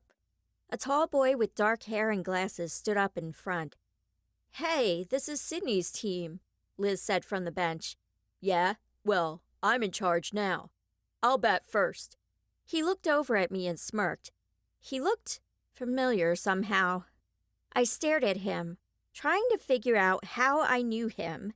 He must have taken my silence as giving in, because he smiled and grabbed a bat. All the confidence drained out of me as a sense of uneasiness settled in. I sighed and sat down at the end of the bench. Wait! Heidi jumped up and got up in the guy's face. Look, Nick, I don't know who you think you are. This is her team. You will let her choose who goes where. It was comical, with her standing a good 6 inches shorter than Nick, but he stepped back. Wow, she could be scary when she wanted to be. He looked over at me and glared before bowing. Okay, Your Highness. Who would you like to bat first? I flinched. His glare was like Sarah's when she didn't get her way. Go ahead since you're ready. I stood and looked at the lineup. Let's alternate boys and girls so it's a little more fair for this first inning. Then I'll rearrange things as we go. Whatever. Nick went out to the home plate, and I helped get everyone in their batting order before collapsing on the bench. That was way too confrontational for someone who had tried not to care for so long. The look in his eye let me know I didn't want to mess with him. Heidi leaned around Max. You okay? You look pale. I'm fine. Thanks for sticking up for me. I'm not used to that. You're not used to jerks? I lived with 3 of them. I learned to avoid them. No, people sticking up for me. Well, that's what I'm here for. She turned to watch the game. Nick made it to first base, and Liz was up to bat. I rolled my eyes when I saw the guys move in. Typical. The pitcher threw some wild pitches, and Liz walked. I noticed that he did that with the next couple of girls, and my blood boiled. Peter and Max got out, and the bases were filled when it was my turn. Heidi gave me a thumbs up from first base. You got this. The pitcher threw a low, fast pitch, and I held out through that one. And the next. The third came perfectly, and I hit the ball with everything I had, smiling as I ran the bases and slid into home. My team cheered wildly, while Luke's team just stared, not knowing what had just happened. Nick got out on the next play, and it was our turn to take the field. The game heated up after that, and we were ahead by 3 by the time 5 o'clock came around, and Katie had to leave to teach her class. We wandered off the field, and Luke caught up to me. You weren't kidding when you said you liked baseball. Nope. Dad and I go to the batting cages whenever he's home. I hadn't heard from Dad since I texted. I wondered if he was okay. That would explain the home runs. Hey, I need to catch up to the guys. See you at dinner? Sounds good. I waved and continued to my cabin, giddy. He wanted to see me again. I would have a chance to show off my new clothes. I hurried to my room and threw my mitt on the bed before taking a quick shower. I put on my purple leggings, plaid skirt, and green top, making sure everything matched. Once everyone else was ready, we headed out to the lodge for dinner. Katie would meet us there. Clouds were piling up and heading in our direction. The wind had picked up too. We hurried into the dining hall and straightened each other's hair while we stood in line. I searched the tables for Luke, but didn't see him. I pushed away my disappointment and picked up my tray before going over to sit with Jade and the rest of my friends. Lightning crashed outside, and I watched the rain pour down, hoping I would see Luke come in soon. Instead of going back to our cabins, we helped clean up dinner and then pushed all the tables against the walls. Music blasted through the speakers, and the counselors pulled out board games. I half-heartedly moved my chess piece while I watched the door. After losing to Jade, I stood and went to the window. I couldn't see the nearest cabins because of the rain. Frustrated about dumb boys and their need to mess with my head, I turned away, but whipped back around when I caught movement outside the window. Luke came in, drenched. He went over and talked to the cooks, and they gave him a plate of food. He scanned the room before heading in my direction. Would you like me to find you a towel? Jade asked. That would be great, thanks. He sat on the floor by my feet. I slid onto the floor next to him. Where were you? He shoveled food into his mouth and held up a finger. I've been on the phone. You and I need to talk whenever we can leave here, he said when he'd swallowed a bite. My heart plummeted down to my sneakers. What's going on? He glanced at me between bites. Who said anything was wrong? You can't just tell me we need to talk and assume I won't think something's up. What's going on? I promise. You want to wait until no one else is around. He shoved another bite in his mouth. Now, you could come out into the storm with me so we can talk, or we can wait here and you can go agonize over what I'm going to say. But I'd rather get it over with, if it's okay with you. His blue eyes searched mine, and I knew something was wrong. Very wrong. I nodded once. Good thing I didn't spend much time on my hair. Let's go. I went over to where Jade was playing a game with Heidi and Ashley and let them know I was leaving. Are you crazy? You can't go out in that. Heidi gestured toward the rain. You'll get drenched. Not to mention going off with a guy you only met today. I went off with him earlier and I survived. I'll be back at the cabin as soon as I can. I waved to them and met Luke at the door. We waited to make sure there were no counselors nearby, and then darted out into the rain. I felt like a bucket of water had been thrown over my head. I was soaked through within seconds as we ran toward the outer part of the camp. Luke stopped and turned toward me. I'm sorry to bring you out here, but I couldn't let anyone else hear what's going on. I tried to suppress my shivering, but it was no use. Is it my dad? He nodded. Apparently, when he was showing the cloth you found in your room to my dad and a few other members of the order, his hand brushed against the fabric and he fell to the ground. They can't wake him up. He'll groan and mutter your name, but that's it. My heart shattered. I covered my face with my hands and started sobbing. I'd been warned that if I didn't stay away from the stairs, I'd lose what I loved most. Nothing mattered more to me than my dad, and I knew where he was. He was on those stairs. But would he be able to get back out like I could? Luke's strong arms came around me and hugged me close to him. I'm sorry. I was on the phone so long because we were trying to find out who his contacts are, to see if they're any closer to finding your cure. I shook my head. He's looked for cures for years. They supposedly found one that he was supposed to go get this week. I was glad it was raining at that moment, as my tears mixed in with the rain. The only thing that we can do is hope that I can get into the dream and find him. He pulled back and tilted my chin up so I was looking into his eyes. You can't. It's too dangerous. We'll get your dad back. We have to. He's the key to helping you, and he's... He paused. Important to us. I was sure he was about to say something else, but let it go. I'll do whatever it takes to get him back. I hope you realize that. Not doing anything isn't okay with me. I wiped my eyes. Not that it would do any good in this rain. He put his arm around me and guided me back to the cabins. I don't blame you, but please be smart. I will be. I need him, Luke. He's the only good thing in my life. He took my hand and looked into my eyes. I hope you can find other good things, too. Please don't worry. We'll make sure your dad wakes up. Thanks, Luke. I looked around and noticed the rain was slowing. Please let me know if you hear anything, okay? I pulled away and started to trudge to my cabin. Sydney, wait! Luke grabbed my arm. Please don't do anything crazy. I won't. I just need to be alone. I went into my cabin and took off my muddy sneakers by the door before going to my room to change. I put on pajamas and a robe before taking all my wet clothes to the bathroom to hang them up. There was only one person who could help my dad, and it was me. I locked my bedroom door, hoping none of my roommates would be getting back anytime soon.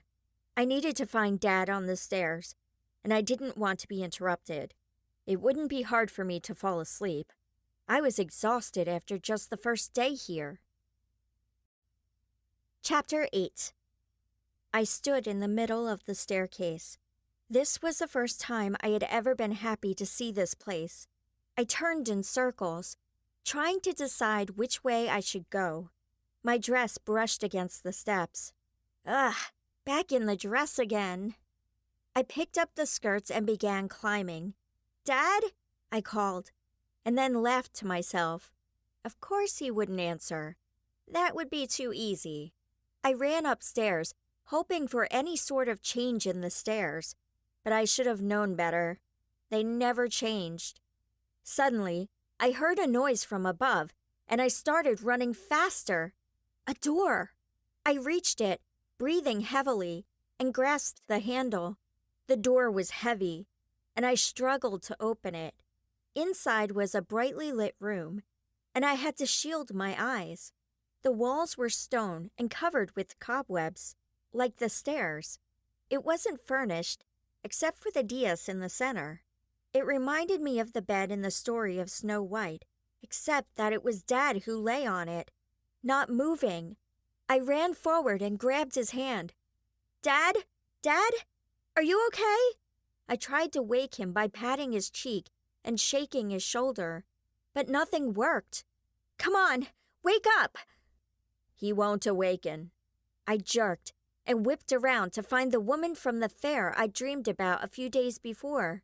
What do you mean? And why is he asleep? I don't fall asleep when I come here. I kept hold of my dad's hand, hoping he wouldn't disappear. It was a relief that his skin was still warm. This is part of your curse, not his. By coming into this dream, he has destroyed all chances of saving either of you. I rocked back on my heels, breathless. Curse? I swallowed. This woman could have the answers we'd been looking for. What do you mean? The curse. You didn't think you came here every night just for exercise, did you? And I warn you not to throw yourself down the stairs again. She looked at me sternly. Yeah, I learned my lesson. I'm still hurt from that one. But who cursed me and why? The woman stared at me. Your mother wanted you more than anything. She was willing to pay whatever price she must for a princess she could love and raise, and made a bargain with an evil woman to get what she wanted. However, she died before she could free herself from the promise she'd made. You, in turn, must find a way to break the curse. But how does that even work? My head wouldn't stop trying to explode. She found what the woman wanted in exchange, but for some reason, you remain here. You must find a way to escape and destroy this place, or the woman will have power over you forever. I growled in frustration. I've tried. Every night. I run these stairs and I get nowhere. Every day I fight overwhelming exhaustion because I get no rest. If I'm supposed to stop this, shouldn't something change? But your dreams have changed, have they not? I suppose, yes. She grinned. Well then, princess, I suggest you run. She waved her hands and disappeared from the room. I woke to knocking and yelling outside my door. The clock showed that 2 hours had passed since I'd gone to sleep. Just a second. I jumped out of bed and stretched before going to the door and opening it a crack. Where were you? Jade demanded. Asleep. What's going on? You know what I mean. We couldn't find you for hours. Her wild eyes made me take a step back. He had to tell me about my dad. My eyes watered, threatening to spill over. She leaned forward. Wait, what about your dad? He's cursed. He was sent into a dream state, and now he can't wake up. I came back here to sleep and see if I could figure things out. He's cursed, and you came home to take a nap? How does that help anything? Her eyebrows scrunched together. It's hard to explain. He's cursed because of me. I thought I could get some answers from my dreams. I opened the door farther to let her in. Whoa, are you a seer? She asked, sitting down on the floor. I shook my head. How could I explain this? I sat for a moment, wondering if I trusted her. So far, she'd been nothing but nice. Keeping everything to myself was tiring, though. I'd take the chance. No, it's not like that. I've had these nightmares for years, and he got pulled into them. The only problem is, he can't get out like I can. I ran my fingers through my hair in frustration. What kind of nightmares? I have a dream interpretation book. Maybe that will help. I laughed. Oh, believe me, we've tried everything. Today I learned I'm cursed. Well, my mom was cursed, and I'm still paying for it. Wow. So, what's this dream about? She changed positions and leaned forward, resting her chin on her hands. Stairs? Stairs? She laughed. I sighed. Yes, stairs. Lots and lots of stairs. Do they bite? No, they don't bite, but they also don't end. Ever. I've run up and down them for years, and until lately, it's never changed.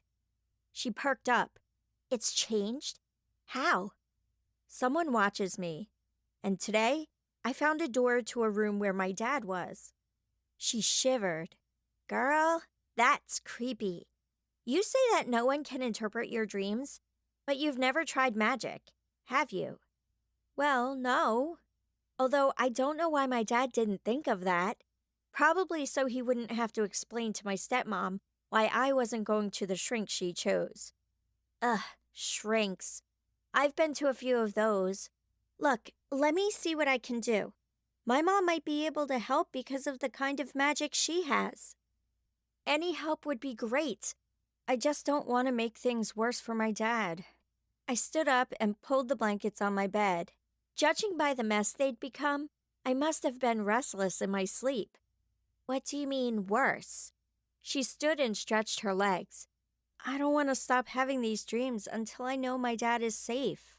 So if that's what your mom will do, I don't want it. I followed her out of the room. So, did I miss anything? Not really. We just had roll call, and then we were told to come back to our cabins and get ready to make our rooms awesome. My mom should be here soon to help us out with ours. Jade dropped onto the couch next to Katie and Heidi, and I took the other chair.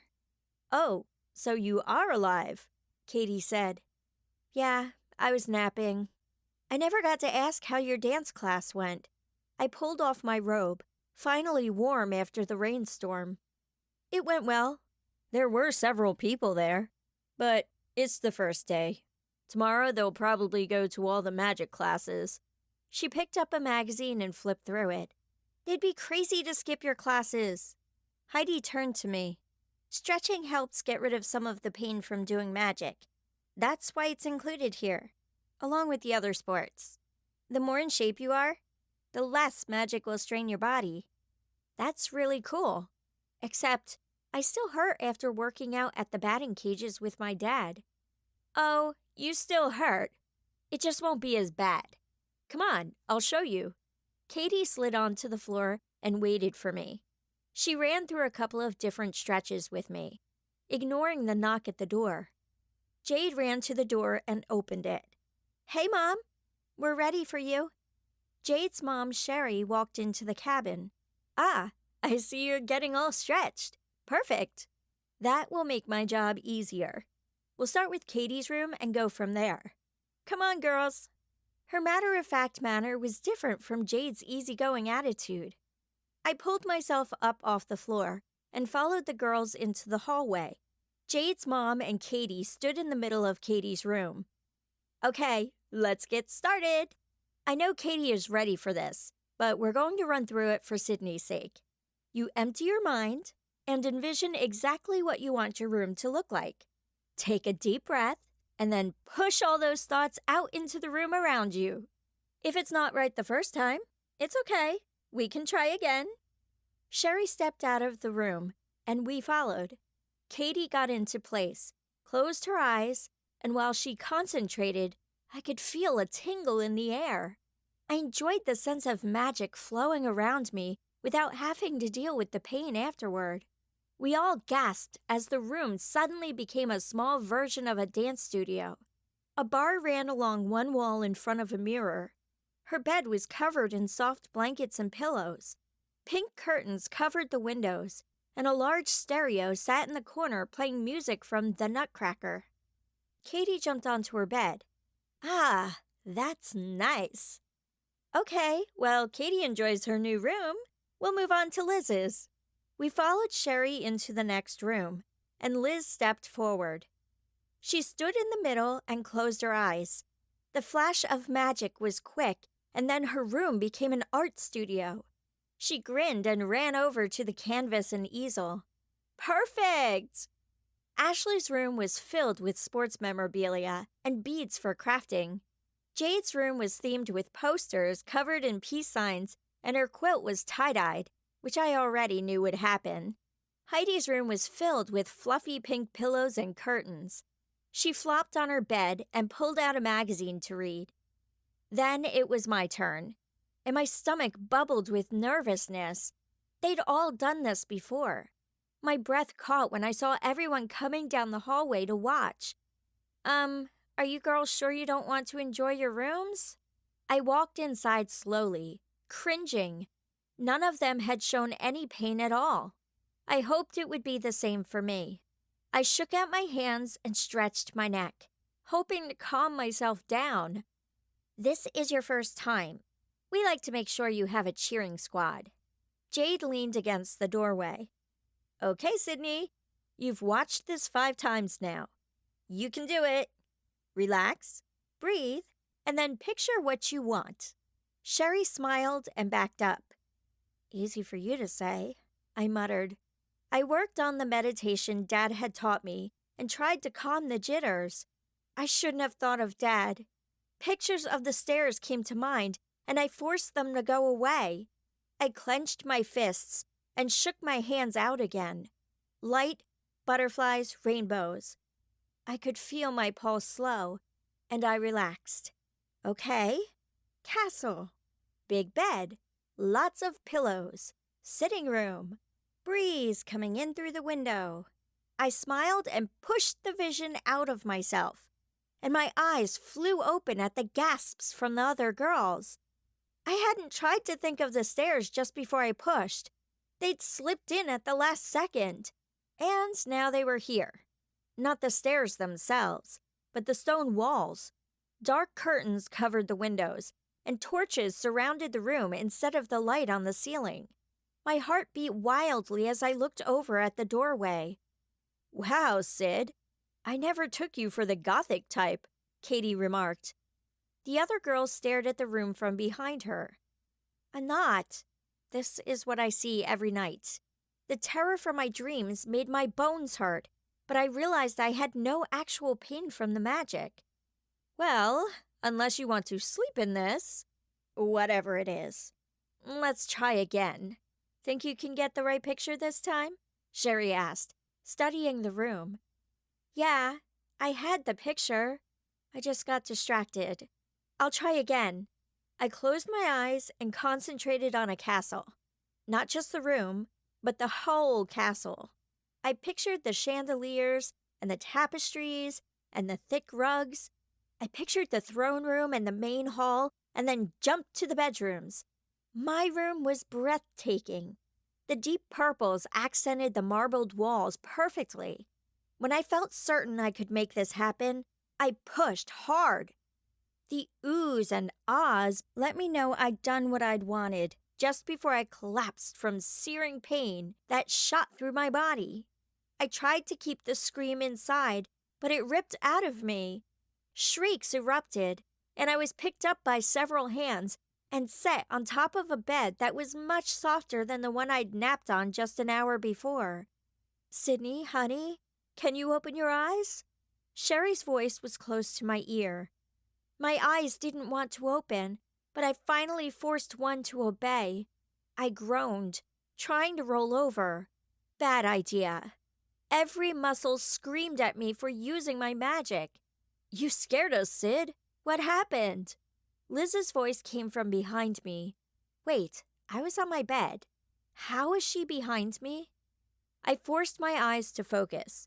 The bed I'd created was massive. This was not the small room I'd been assigned. I'd made the entire room I'd pictured. "How? You didn't tell me you had that much power." Jade studied the room. "It's almost like we're really in a castle." I sat up and looked around. "Whoa, I did this?" Sherry smiled and nodded. "I've never seen anything like it. Cabin 8 is not going to like the fact that you took part of their yard." "I'm sorry. I just did what you told me." I held my head, trying to will away the headache that threatened to knock me back out again. "You did nothing wrong. I'm highly impressed. It's no wonder you were overtaken by pain. I've never seen so much power used at once." She stood. "I'd better move on to the next cabin. Are you sure you're okay?" "I just need sleep." I lay back down and closed my eyes. "Come, girls. We need to let her rest. We'll see you at the flag ceremony in the morning, Sydney." I waved and rolled over. I didn't want to sleep for fear of dreams, but the softness of the bed and the warmth of the covers were just too comfortable to leave. Chapter 9. When the alarm rang in the morning, I nearly jumped out of my bed, ready to stop this person who had my dad. The stairs had been like a vague memory, as they stayed in the background of other strange dreams. I felt more rested than I had in a while, which meant I had more energy to fight. I stepped into a thick, soft rug and walked over to the wardrobe that had taken the place of my closet, pulled out my shorts and t-shirt, and quickly dressed. I could hear the other girls talking out in the hallway, so I grabbed my sneakers and opened the door. "Oh, you're awake. Are you feeling any better?" Jade asked. "Much. I'm starving, though." I sat down to put my sneakers on. "Well, let's get to breakfast then." Katie opened the door. "Race you," Heidi called and took off running for the lodge. I chased after her, enjoying the cool breeze. We reached the cabin laughing and out of breath. Liz had easily won with her long legs, and poor Heidi ended up in last place. She didn't seem to mind as she bounced past us and went straight for the food line. The smells from the kitchen had my stomach growling. I asked for extras of everything the cooks had to offer, and my plate was piled high with bacon, eggs, sausage, hash browns, and pancakes by the time I sat next to the girls. Wow, you weren't kidding when you said you were hungry, Ashley laughed. Are you going to be able to eat it all? She took a bite of her pancakes. I guess we'll see. I grinned and dug in. The flavors burst in my mouth. Everything was cooked to perfection. I was halfway through when Luke came up to the table with his tray. Can I sit here? Katie jumped up. You can have my spot. I'm done. She winked at me before taking her plate to the kitchen. Luke sat down next to me. How are you feeling today? I'm good. I picked at the rest of my food, suddenly losing my appetite. I was too nervous to eat in front of him. I saw your cabin. What happened to it? He took a bite of his eggs. My magic was a little more powerful than I thought. I now have a huge bedroom. I'd been somewhat joking when I told Jade I wanted a castle. Who knew I'd actually get it? That was you? He asked, surprised. That's only happened once or twice before, and never by someone on their first try. I shrugged. I didn't mean to. I just pictured the room and pushed, like everyone else. It felt so real, too, like I'd been there before. Otherwise, how would I have pictured it so perfectly? What do you mean? I don't know. The place I pictured is exactly what showed up. I guess it's not what I expected. I figured it would just be a room with a few elements from what we pictured in our minds. I caught Jade and Luke exchanging glances. What? Luke took a drink and cleared his throat before answering. That's what usually happens. Yours was the exception to the rule. You said it happened before, though. I thought of Katie's ballet room. She'd been happy with what she got, but had she imagined something bigger? Mine was exactly right, down to the last detail. It has, but the counselors usually have to step in and repair the cabin because of severe damage. Your room was intact, Liz said. You're going to have to teach me how to do that. I'd like a bigger art studio. Hey, you won't be changing anything. I don't want you messing up my room. Ashley tossed a small piece of toast at her. I wouldn't do it this year. I was thinking more for next year. I'll have to try for an end room. Excuse me. I need everyone's attention. Sherry stood at the podium at the front of the cabin. We all turned to listen. Camp was finally getting started, and I felt the excitement build. I wanted to find a way to save my dad, and I was hoping someone here would be able to help me. You all should have met your counselors last night. They're the leaders you will turn to with any questions. If you're sick, go to them instead of just skipping class. We need to know where everyone is at all times. Some classes you'll be taking with your roommates, and other times you'll have a choice of where you want to go. When swimming, please pay attention and watch out for our guests. The mermaids are here for instruction, and we need to respect their territory. Only go swimming during designated times. Don't forget that at the end of camp, we will be having a competition against the camp on the other side of the lake. You're encouraged to participate, but if you don't, you're still required to attend. You are expected at your first class in 10 minutes. If you don't have a schedule, find your counselor. Now, everyone, have fun. And please obey the rules so we can all stay safe. She sat down and talked to the other counselors. Let me guess. You don't have your schedule with you? Jade whispered. Let's go get one from my mom. Meet you at lunch? Luke asked. That would be great. I leaned toward him. I need to talk to you about something. See you later. I stood and walked with Jade to get my schedule. We compared our classes and found that we would be going to arts and crafts, followed by working with inanimate objects. We walked together to the arts cabin and waved at Liz before finding a spot to sit. The cabin was full of easels, canvases, and large bins of clay. It had an earthy smell mixed with the strong scent of oil paint. Each of us had a pottery wheel and clay sitting in front of us. We talked for a bit until the art teacher came in. She was dressed in coveralls and had clay smeared on her cheeks. Liz sat up straighter, excitement showing on her face. "Welcome, campers! This isn't your typical art class. We'll be doing pottery and a few other crafts, but not in the way you've always learned. You're going to use your magic to work with the clay to make a vase. Instead of touching it directly, you're going to hold out your hands a few inches away and coax it into shape. Watch." She took the clay in front of her and began to manipulate it into a vase with delicate carvings on the sides.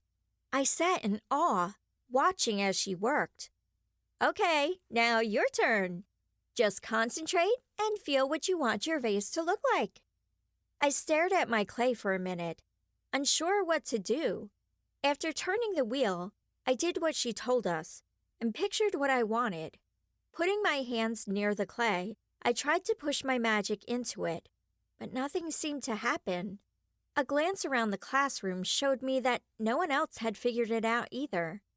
After several minutes, the teacher clapped, and we stopped working to listen. "How many of you were able to do it?"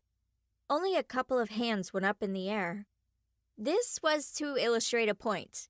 We can do great things with magic, but we have to know what we want to do with it first. This time, I'm going to teach you how to use the pottery wheel the right way. Next class, we'll try it with magic. Ready? We watched as she demonstrated again how to make a vase using her hands with no magic. Once we got the idea, we tried to do it ourselves. This time, I was actually able to make a fairly good-looking vase before the end of class. I set it aside and washed my hands before leaving with Jade and Liz. "So were you two able to do it?" Liz asked. I shook my head. This felt different from the magic I used to make my room. "It is. There are a few different elements. Usually we're stronger in one than we are in another," Jade explained. "Except," I thought for a second, "wouldn't these be the same thing? Both are used to create, right?" "Yes, but your room was on a big scale. This is on a smaller scale. Think about what kind of magic you've done before. What do you use it for?" "Well, there was my room, and I made myself a pretty awesome dress the other day, and I used it to unlock the car door, so that's small." Liz looked at me, eyebrows scrunched together. "You unlock your car door with magic? Why?" "Long story. I'd rather not do it because it hurts. My wrist bones ached just thinking about it." "So take Liz here," Jade said. "She does things with her hands all the time. The clay was easy for her because it's just small details. I love things that flow because I can work with wind or water better. Katie uses movement as well, but on a smaller scale. Heidi has a little of everything, as does Ashley." "I guess that makes sense." I looked at my watch. We'd better get going. The class on magic and inanimate objects was a lot of fun as we learned how to change a rock to a marshmallow. A few of the campers popped the marshmallows in their mouths, but I couldn't bring myself to eat it. I was aching all over by the end of the class, but I was happy with how easy the spell had been for me. They rang the bell, and I handed off my marshmallow to Jade. "Where are you going next?" Liz asked, as she walked with me out of the cabin. "Intro to magic. You?" I put my class paper into my bag. "I have another art class." Jade glanced at her schedule. "I have archery. See you later." Jade and Liz waved as I went the other direction. I walked into the lodge and instantly went on alert. The hairs on the back of my neck stood on end, and my stomach lurched in fear. Someone was here. I whipped around, trying to figure out where they were, but nothing looked suspicious. It didn't make sense with what the woman on the stairs had told me. Why would someone be following me if I was just supposed to pay off a curse? I left the cabin, hoping I would leave the feeling behind, but it only grew stronger. I needed to hide. I ran back to my own cabin and slammed the door, locking it behind me. I hoped the other girls had their keys. I ran to my room and locked that door as well. Taking deep breaths to calm down helped a little, but I could still feel the threat nearby, even though it had lessened significantly. This was no help. I pulled out my cell phone and looked through the list of contacts Dad had programmed into it. I silently thanked him when I found Luke's number. "Hello, Luke? I need your help." "Where are you?" His voice came in clearly. "My cabin. Just hurry, please." My heart beat rapidly. I thought I was safe, that they wouldn't be able to find me here. "Okay, I'll be right there." I flipped the phone closed and left my room, watching carefully as I walked into the hallway. Ashley had left her door open, and I caught sight of a baseball bat just inside. I grabbed it, figuring it would make a good weapon. If only I could actually see the enemy. The knock at the door was loud, and it made me jump. I peeked out the window to find Luke standing on the porch. I set down the bat, unlocked the door, and threw it open. "What's going on?" he asked. I grabbed his arm and pulled him away from the cabins. When I felt like we were a safe distance away, I stopped. "There's someone or something here. Something I feel in my dreams. I can't find it, but I feel it." I shivered. Luke stiffened. "Where did you first feel it?" He pulled out his phone and started texting. "I went to my class in the lodge. It was so strong I ran to my cabin to see if I could escape it. But I felt it there too. It's almost like it's a part of me. Maybe it was. It would explain why the feeling followed me. But again, why?" Luke checked his phone. "Okay, my dad said I'm supposed to stick with you for a bit. Please don't tell me that you have something like ballet today." I laughed. That would require grace. Something I don't have. I'm missing the intro to magic class. He tilted his head to the side. "Why were you taking that? From what I've heard and seen, you already have a pretty good control of your magic." He gestured toward my cabin, now expanded and standing much closer to the one next to it. "I wouldn't say control. I didn't mean to do that. It just happened. I wanted a small version of a castle room." "So you have a very vivid imagination. That's a good thing. You'll need it to come up with ways to fight when you're in battle." He waved at some campers who walked past. I laughed in disbelief. What battles am I supposed to be fighting? I'm at camp. Unless you have a way of defeating an evil stepmom and stepsisters, I'm not sure how learning to battle will help. Luke grinned. "There's something for everything. That's the joy of magic." "Perfect. I'd love to turn Sarah into a toad and Kaylee into a mouse. I'll have to figure out something more fun for Julie." I rubbed my hands together.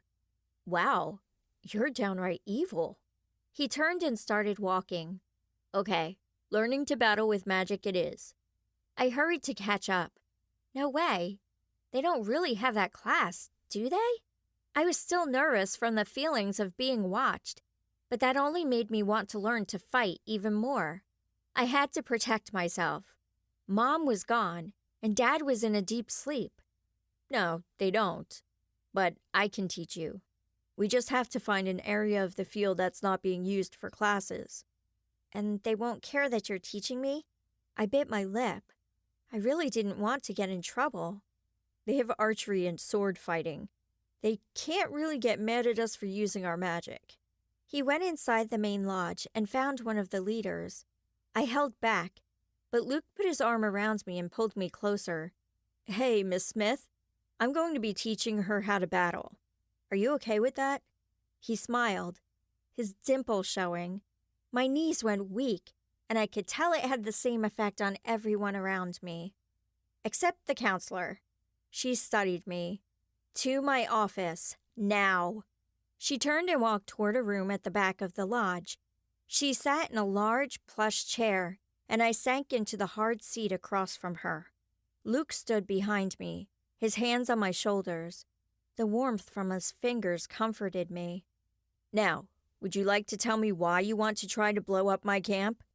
We don't want, I burst out. Luke's hands tightened on my shoulders. I assume you received notice about her from her father? Yes, I did.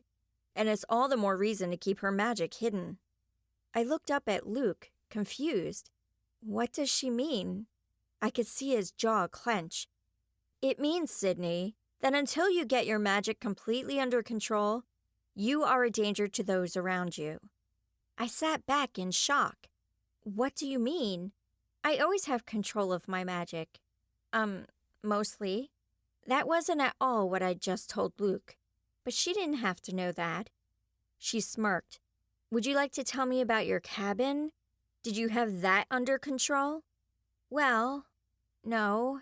I should have known she'd hear about that, but I was able to do things at home all the time without a problem.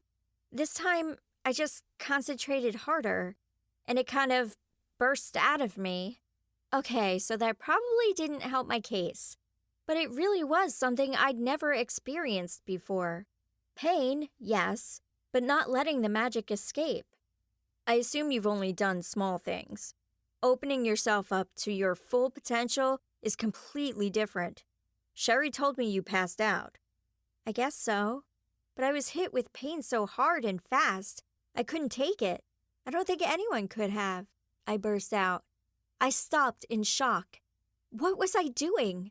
I never argued with teachers. I'm sorry, I just want to know why I have so much pain when everyone else seems fine. Miss Smith paused before speaking. Do you always hurt that badly when you use magic? I have pain, but it's usually more focused on my arms. I used it to make my dress nicer the other day, and that pain was pretty bad. When I made the first bedroom, I had no pain. The second time, I felt like I was being electrocuted. Interesting. We must get that under control. She glanced at Luke. I will allow you to teach her the basics. But one wrong move, one accident, and you stop. No battling until she has control over her magic. Do you understand? I hunched down in my chair. I understand perfectly. I'll make sure she's careful, he promised. I stood. Thank you. I'll do my best. I know you will. She left her desk and followed behind us. By the way, I'm highly impressed with your cabin. There was some pretty amazing detail in your room. I turned to her in surprise. You've seen it? During inspections today. There have been some good designs, but never a full suite. She waved and walked over to the other counselors, who were talking quietly at the head table. Chapter 10. Ready to go? Luke asked. Sure, but I wasn't. I knew practicing magic would hurt, and I didn't want to pass out again. I thought back to the conversation we'd just had. Luke stopped and faced me. Sid, look at me. I met his eyes and got lost in them. Yeah? I blinked, trying to pay attention. His blue eyes were way too distracting. At least his dimples were hidden in his concerned expression.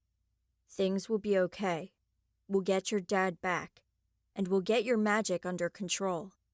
Thanks. I wiped a tear away that suddenly escaped at the mention of my dad. I ached, knowing he was in trouble. Anytime. Okay, it looks like we have a space over there. Luke pointed to a spot on the far side of the archery targets. He marked out a few paces and then faced me. Now, follow me. He did a few sweeping motions with his arm before flicking his fingers at his other palm. A burst of fire turned into a small fireball in his hand. I gasped, amazed at the control he had over the flame. That was so awesome! Okay, here I go. I copied what he'd done and flicked my hand. The flame roared up before turning into a ball of fire that was twice the size of Luke's. I grimaced at the pain of the magic, but held the ball of fire in place. His eyes widened. How did you do that? What? I did the same thing you did. I gestured toward the fireball. So, how do I put it out? Oh, right. He clamped his hands together, putting out the flame. Won't that burn me? I asked. You're the boss. Just decide it won't. Easy for him to say. I imagined the fire going out and repeated the actions Luke made. Then I laughed when I put out the fire. It hadn't hurt at all. Well, I see you have fire mastered. He shook his head. Let's try water. He pointed at the lake and gestured, almost coaxing it out of its banks. The water rose in a small spout before he pushed his hand down and the water fell with a splash. Now you try. Do I have to say anything in my mind? Nope, just coax it. Okay. I held my hand out like Luke had and asked the water to go up, but it didn't listen. I tried again, with the same result. I narrowed my eyes and pushed it this time, not giving it a choice. A huge funnel of water shot up in the air, taking 3 mermaids with it. Their silvery blue fins sparkled in the sunlight, and their long flowing hair billowed out around them. Their faces showed surprise at first, followed quickly by anger. I yelped, pushed the water back into the lake, and ran toward it, then leaned over the edge. Sorry, I'm so sorry. One of the mermaids came to the surface. Her mossy green skin enhanced her beauty. Please be more careful next time. You don't want to mess with us. She glared and swam away, splashing me with water.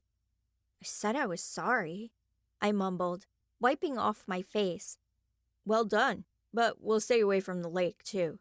I suggest you don't, go swimming during camp.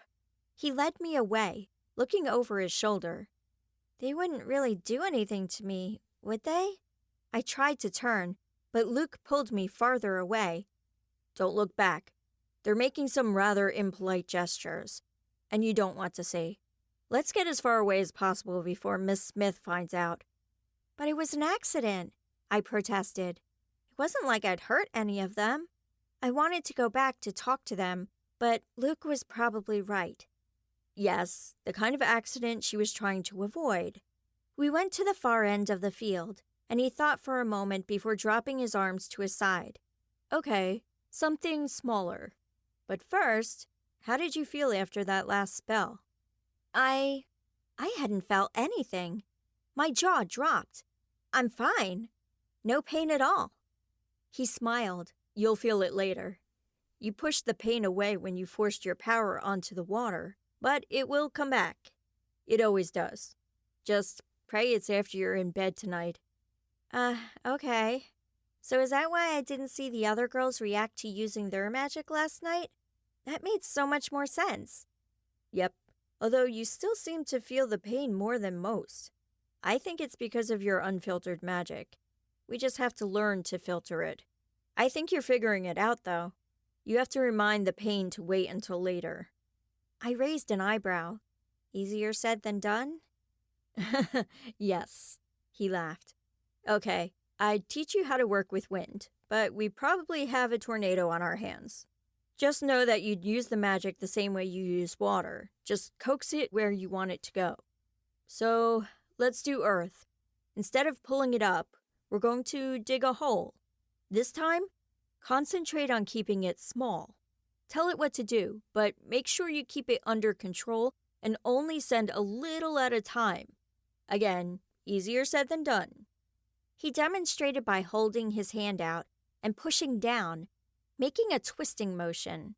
A hole began to form, the dirt flying out around it. He stopped and shook his hand, wincing in pain.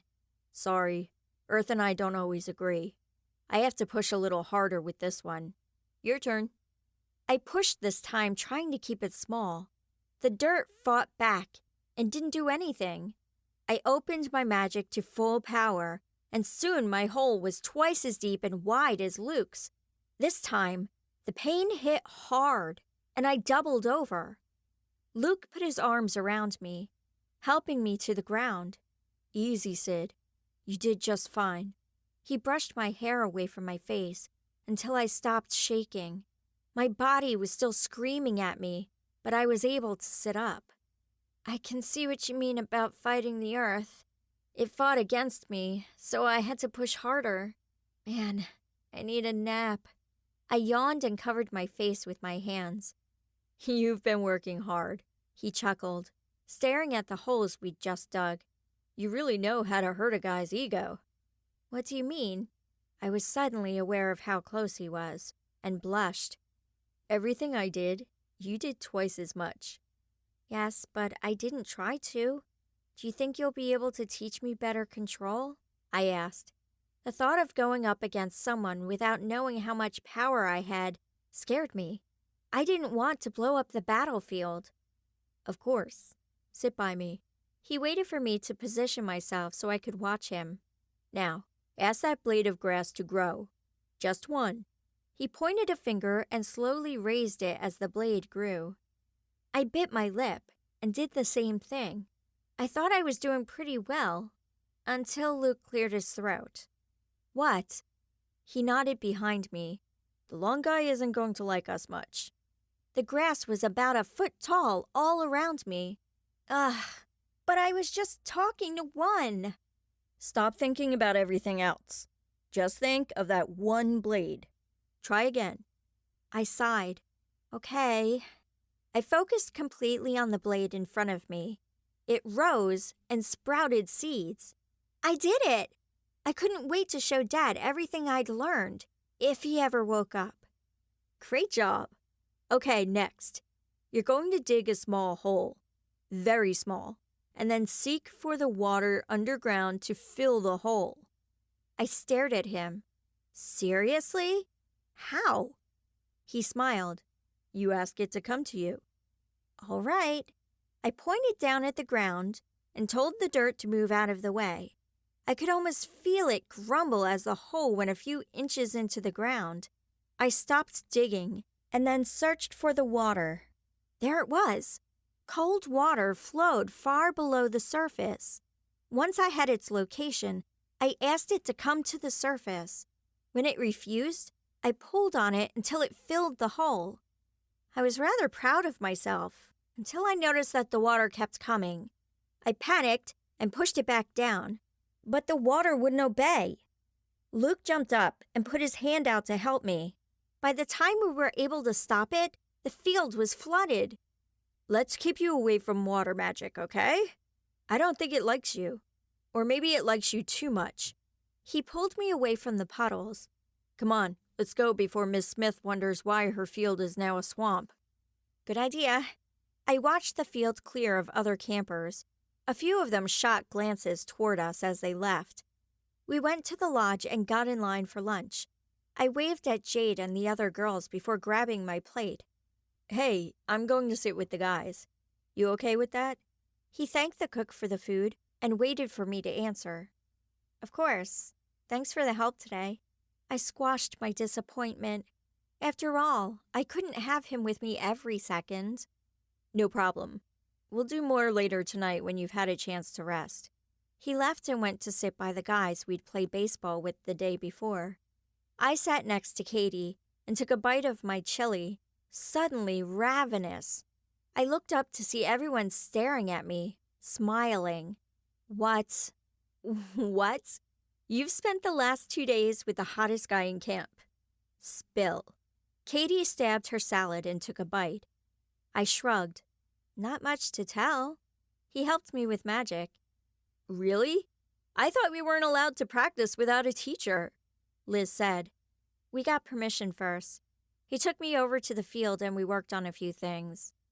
Oh, so you're the one who flooded the field, Ashley said. Now we can't play soccer today. Heidi nudged her. What makes you think it was her? There are 5 other classes there. My face grew hot. She's right, it was me. Apparently, I don't get along with water, so it does whatever it wants. Ashley glared. I'll just have to find something else to do, I guess. It's not that big of a deal. Besides, we're having a dance tonight anyway. Heidi grinned and peeked over her shoulder at Blake. The other girls squealed. We're having a dance? I asked, forcing myself not to look over at Luke. I didn't want to get my hopes up. I talked Miss Smith into holding one. Katie waved at someone behind me. "How'd you do that?" Liz asked. Katie shrugged. "I don't know. I just figured I'd ask." She seemed distracted by something. Of course, that was about the time someone shot mermaids up into the air. She glanced at me with an eyebrow raised. "You're welcome." I grinned and finished my food in silence while the other girls talked about what they would wear. Thanks to Kaylee and Sarah, I'd always missed the high school dances. This would be my first, and it made me sick just thinking about it. I wanted to go, but I had no idea what I would do there. Maybe I could just stay in the cabin and no one would notice. After lunch, I walked to the music room, only to find it empty. Strange. We were supposed to be having a class in just a couple of minutes. I walked around the large room, my steps echoing in the silence. The instruments that lined the walls were arranged into winds, brass, and strings. I'd played a little violin, but it had been years. Something crashed in one of the rooms to the side. I jumped, my heart beating rapidly. "Hello?" I stood totally still and listened for any more sound. When there was only silence, I crept toward the door and paused. My mind was screaming at me to leave, but I had to know what was in that room. I sensed movement and spun around, only to be grabbed from behind. I screamed and clawed at the strong arm that held me fast. Chapter 11. I was on the stairs again. I was tired of them appearing during the daytime. I couldn't tell if I was all the way in my dream, but the pain in my wrist from being dragged behind the man was definitely real. His strides were long and fast, and I did my best not to trip on the stairs. "Where are we going?" I asked, gasping for air. I would have thought I'd be in good shape from climbing every night. So maybe we really were here all the way. Most of the time, I could go on forever. My mind wandered to Dad. He was here somewhere. Was he okay? The person said nothing. He just seemed to run even faster. I tripped on a step and fell, crying out in pain. He reached down and pulled me up, not allowing me to catch my breath or check the big bruise on my leg. Apparently, pain wasn't going to get me out of the dream this time. We came to a door, and he shoved me through before slamming it shut. I fell down and caught myself with my arms. I could feel my wrists snap, but I held in my scream of pain. "Ah, Cinderella. There you are." A beautiful old woman sat on a large chair in front of me. Her graying, jet-black hair was slicked into a bun, and her burgundy satin dress flowed down to the floor. Servants stood on each side of her, staring straight ahead. "It's Sydney." I pushed magic into my arm to heal it. I didn't have my dad's skill, but I didn't want to deal with the break any longer than necessary. "So that's what they're calling you. No wonder I couldn't find you." The woman's smile gave me chills. I glared. "I'm here every stinking night. It's kind of hard to miss me." The magic was flowing from the center of my belly button and making its way to my wrist. Beads of sweat formed on my forehead as I tried to keep the magic from exploding down my arm. She clicked her tongue. Temper, temper. Really, you must learn to respect your elders. Now, where's my payment?" I lost control of the magic, and my wrist snapped back into place, sending waves of nausea through me. I clutched my wrist to my stomach and breathed deeply, trying not to lose my lunch. "What payment?" I asked, once my pain had subsided. I knew what she was talking about, but I hoped to hear more from her. I needed some kind of hint so I could get out of this place once Dad was safe. "Don't play games with me. I've been waiting for years to be paid back for your life, and I want it now." Her eyes flashed. "Look, from what I understand, Mom already paid you. Now I'm stuck on these stairs for no reason. I want my nights back." I wanted nothing more than to lie down and sleep off the pain of the magic. but I couldn't. She watched me. Her lips pursed and her eyes narrowed. I told your mother I wanted something that would make me happy. She gave me what I asked for, but it didn't please me as I thought it would. Therefore, the curse remains. Find what it is that I want, and I will let you go free. She waved her hand, and I was back in the music room before I could ask what she wanted. I growled in frustration. How was I supposed to know what to bring her? The room was now dark, and I noticed that a few hours had passed, even though it had only felt like minutes. I left the building to find people shouting my name around the campgrounds. Flashlights lit up the night. I jogged over to Miss Smith. "Hey, I'm here." Miss Smith startled. "Where have you been? We've been looking all over for you." "I was taken, but I'm back now. You can call off the search." I could feel my face burning. She spoke into a radio, letting everyone know I was with her before turning back to me. "Now, would you like to tell me where you were? What do you mean by taken? Do you need help?" Her hand shook as she placed it on my shoulder. "It's hard to explain. I'm fine, though, really." A group of campers gathered around us as we spoke. I wanted to sink into the ground in embarrassment. Miss Smith cleared her throat and made an announcement. "Everything is fine now. We'll get the dance started in a few minutes.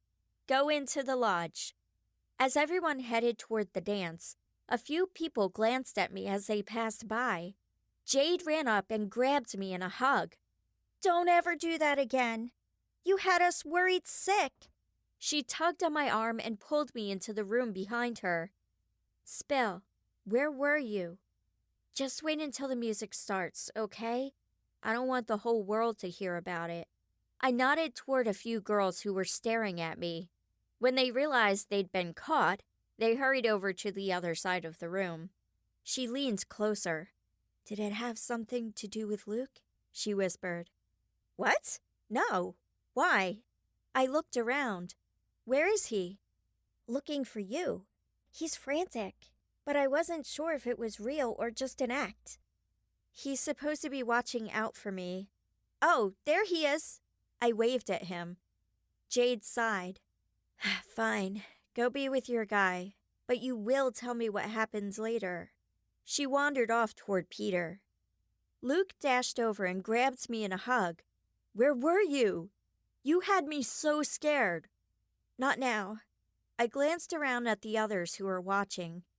As the slow dance started, Luke pulled me onto the floor. I had to talk loudly over the music as I explained what had happened with the woman in my dream. And when I got to that part of the story, he checked my wrist. "It's fine. Just sore from how fast it healed." I rotated it to show him. "You had everyone worried when you didn't show up for roll call. I thought I'd lost you." He caressed my cheek before hugging me to him again. Whoa, my cheek tingled where he'd touched it. It took a second to catch my breath. "I'm still here, but I feel more lost than I was before. How am I supposed to find out what makes her happy when I don't even know who she is?" "We'll figure it out. At least we know what causes your dreams, right? That's a huge thing. I'll tell my dad in the morning so he can help out." "Okay, for now, let's dance. I want to forget about it." Not that I could. My head felt ready to explode with all my thoughts running wild. "My pleasure." He took my hand and spun me out onto the dance floor. It was a relief to go outside in the cool breeze after the warmth of the lodge. The dance was shorter than it would have been because everyone had been looking for me, but it was still a success. Luke walked next to me, silent. He took my hand and stopped in front of my cabin. "Thanks for dancing with me. It was a lot of fun." We had stayed together the whole time, only taking a break to get a drink during the fast songs. I enjoyed it. "Thanks for putting up with me stepping on your toes once or twice." He chuckled, but then turned serious. "I don't like that they can grab you from the camp." He caressed my cheek again. sending tingles down my skin. I don't like it either. I hope they'll leave me alone to find whatever it is that she wants. I don't like going there. I shuddered. I don't blame you. We'll figure this out. Just don't go anywhere alone, okay? That's probably a good idea. Maybe Jade will let me go to classes with her. I glanced back at the cabin, where I saw several heads suddenly duck down below the windowsill. Luke burst out laughing. Your friends aren't too smooth with the spying. No, they're not. I shook my head. I guess this means good night. He bent over and kissed me lightly on the cheek before walking toward his cabin. I stared after him, frozen to the spot. I could still feel his lips and smell his cologne. Never in a million years would I have thought that I'd find a guy at camp who liked me, especially someone like Luke. I heard the door open, and it knocked me out of my stupor. Touching my cheek where he'd kissed me, I walked inside, waved absently at the other girls, and flopped on my pillows, wanting to think about everything that had happened that night. The girls burst through the door and jumped on my giant bed. Okay, I want to know everything, Jade demanded. You have way too many secrets. Katie nudged her. Everyone has a right to their secrets. I just want to know about Luke. I laughed. There's nothing to tell.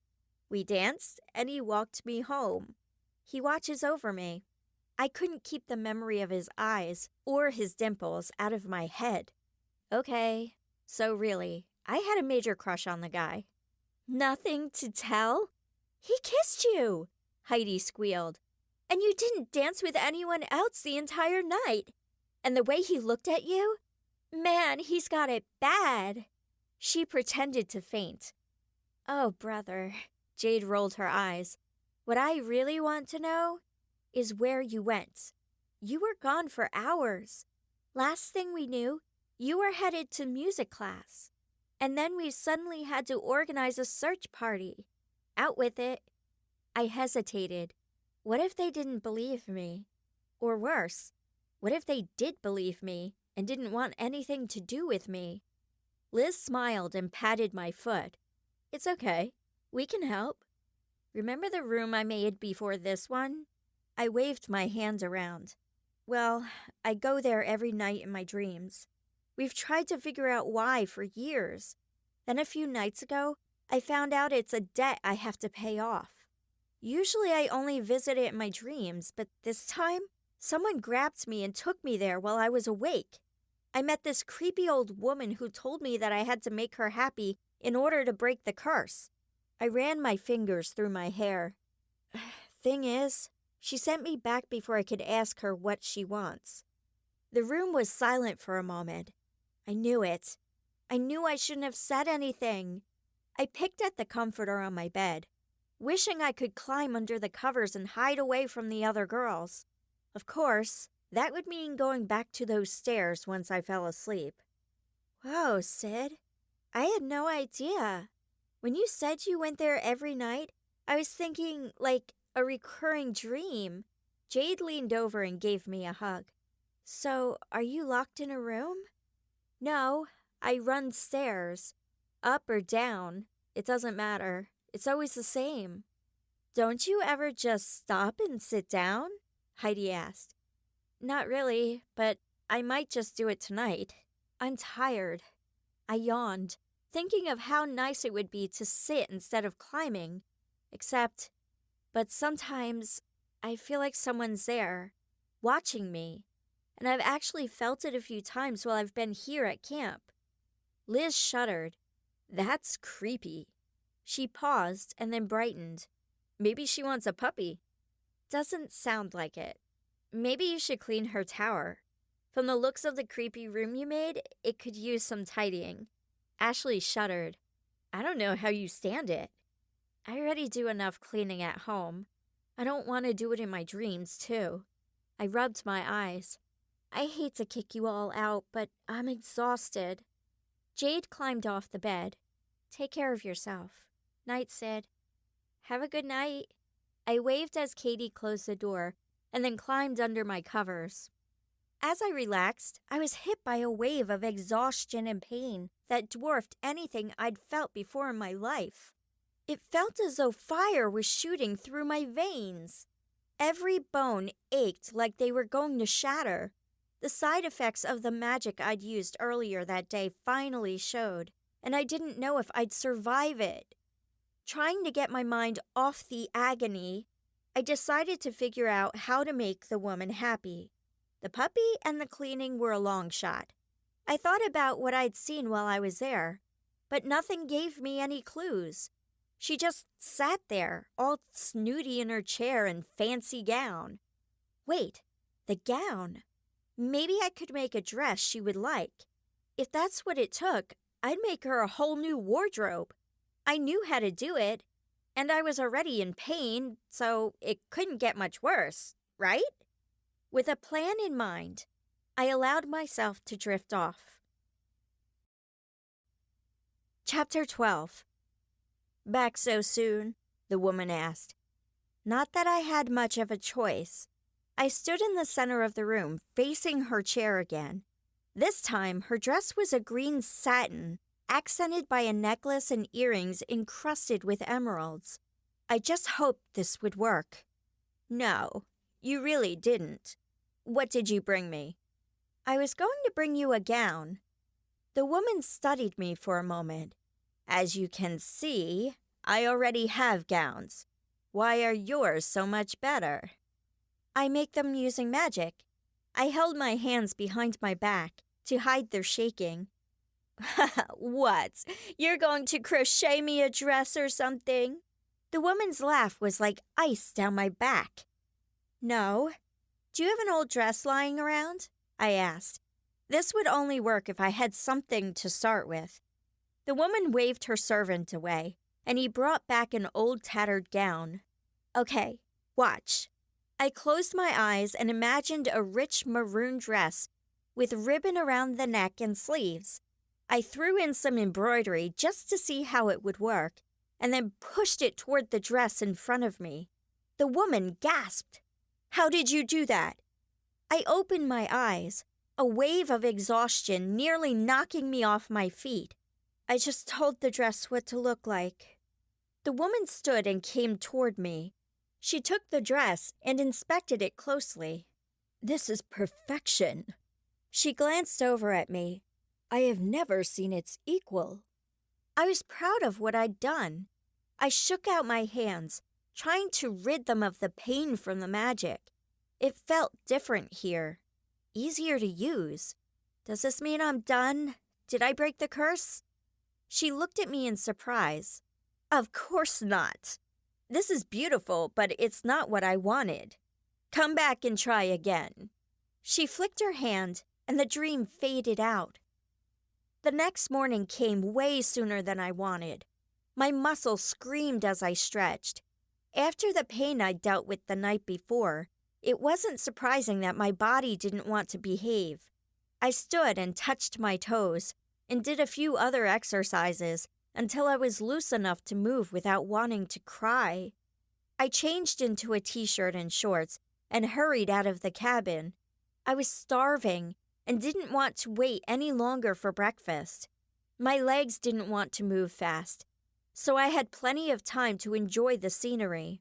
The sun reflected off the lake and sparkled, reminding me of diamonds. I stopped walking and watched the water. What if I could make my own? Every girl liked jewelry, right? The dress hadn't satisfied the woman, but I bet jewels would. I'd have to ask the art teacher for help after breakfast. I finished up the last of my pancakes and waved goodbye to my friends. The wind had picked up while I was eating, and I had to pull my hair up into a ponytail to keep it out of my face. The door to the art cabin was locked when I tried to go in. I was disappointed, but it made sense. The counselors and teachers would need to eat as well. I sat on the top step and watched as campers walked by to their different classes. The trees moved in the breeze, and the lakes had small waves on the surface.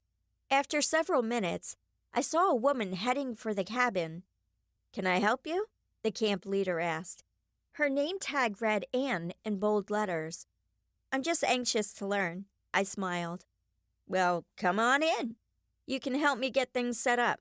She unlocked the cabin, headed past all the desks and easels, and opened the art closet. Take these and put one on each desk, please. Okay. I took the bottles of paint from her and passed them out. I couldn't bring myself to make small talk, so I just kept quiet until she spoke to me. Were you in this class yesterday? She asked. No. I was in pottery, and I'll go there later. I just had a question. Now that I was here, I was too embarrassed to ask. Anne looked up from what she was doing and wiped her hands. What is it? Well, it's dumb. I just wondered if there was a way to make jewels or something with magic. But now, never mind. I'd better get to my class. Wait, it's Sydney, right? Yes. I blushed. Everyone probably knew my name by this point. Why are you asking how to make jewels? She studied my face closely. I couldn't figure out any other reason, so I figured I'd tell some of the truth. I just wondered, it's for payments. I backed toward the door. This was a mistake. Payment for whom? A lady. But just forget it. I'll figure out something else. I turned to go. Are you in trouble? No, well, kind of. She has my dad. My stomach turned, thinking of him lying there. I took a deep breath, trying not to cry. She has your dad. Have you called the police? Anne hurried forward and put her hands on my shoulders. No, the police can't help him where he is. I'm supposed to find what makes her happy. I just figured that jewels would make anyone happy. But it was dumb. Anne glanced behind me. There are other campers coming to class. Come back during lunch. I can help you, but you really should report this to someone. I've told you and Luke, but there's nowhere else to go. He's going to contact his dad today and let him know what's going on. They should send help, but I think this is something I need to do on my own. I'm not sure she'd bend for anyone else. I opened the door. I'll be back at lunch. Thank you. I smiled and hurried out of the way of the other campers. I slipped into my chair in pottery class and listened closely as the counselor taught us how to use magic. This time, I was able to make my clay resemble a vase. I wouldn't be doing it for a living anytime soon, but it was still a vase. My next class was a lot of fun, and I came up with a way to make a chair walk. Maybe I could use that on a footstool so the woman could be more comfortable. Luke caught up to me on the way to my next class. Hey, ready for another lesson? It sounded better than the class I was supposed to attend, and I'd already missed the first session yesterday for lessons with Luke. Sure, where should we go? Let's avoid the field. I think the mermaids complained to Miss Smith. He grinned and put his arm around me as we walked. The lodge is full. We could use my cabin, maybe. Boys aren't allowed in the girls' cabins. He was silent for a moment. Do you trust the forest? I glanced over at it. I don't know. I guess it's better than nothing. But there was that cloaked person out there our first day here. We never did figure out who it was. I'll take him down if he shows up again. Or you will. That's what we'll be working on today. He led me out to the forest, and we walked for a bit until we came to a clearing. At least the mermaids are safe, but I'm not sure about the animals. I watched a squirrel scamper off. They'll be fine. Now, we're going to be learning how to put up shields, so you're not hit with any spells your enemies cast. They don't usually throw anything at me. I just end up there in my dreams. But yesterday, he grabbed me from behind. I couldn't help glancing over my shoulder to make sure no one was there. That's not very sportsmanlike. Okay, we'll learn self-defense after this then. You're going to take the force you use to control the wind and imagine a large shield in front of you. Then push it toward the attacker. You try. Whatever you say, sir. I held up my hands and tried to picture a shield. When I thought I had it down, I pushed it at Luke. A rush of air flew from my hands and hit Luke head on. He flew backwards onto the ground, landing hard. I ran over to him, panicked. "I'm so sorry. Are you okay?" Luke rolled over, gasping for air. "I've been better. Let's have you try it on something else." He stood, groaning. "Oh man, you pack a punch." "I didn't mean to. I just did what you said." I helped pull the leaves out of his hair before backing away. "Okay, so I won't use this against you. How should I practice instead?" "Use that tree over there. It looks sturdy enough." He rubbed the back of his head. "Do the same thing, but this time, try to control how much magic you use." I nodded. Okay. I concentrated on the shield, and this time, I didn't push quite as hard. The tree still rocked as it was hit with the shield, and the leaves fell as the branches whipped around. "I think that would stop an army.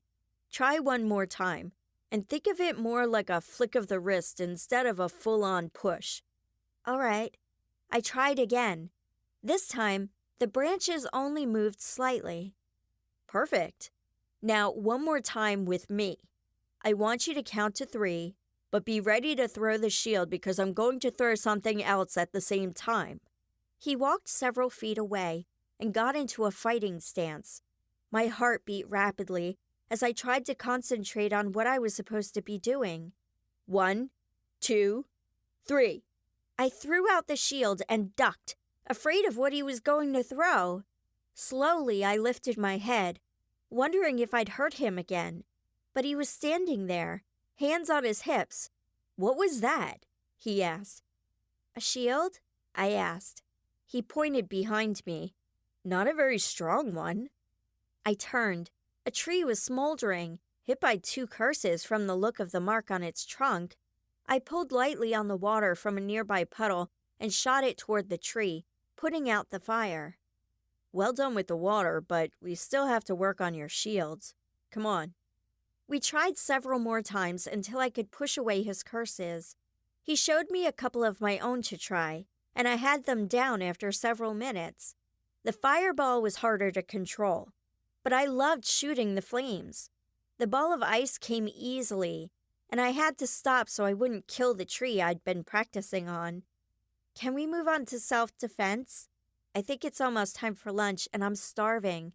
Plus, I'm really tired from all this magic." "Oh, right. Let's start with a few escapes from the front." He grabbed my wrist with both arms. "Now grasp your wrist and pull up as hard as you can." I tried what he said and yanked my hand out. Awesome!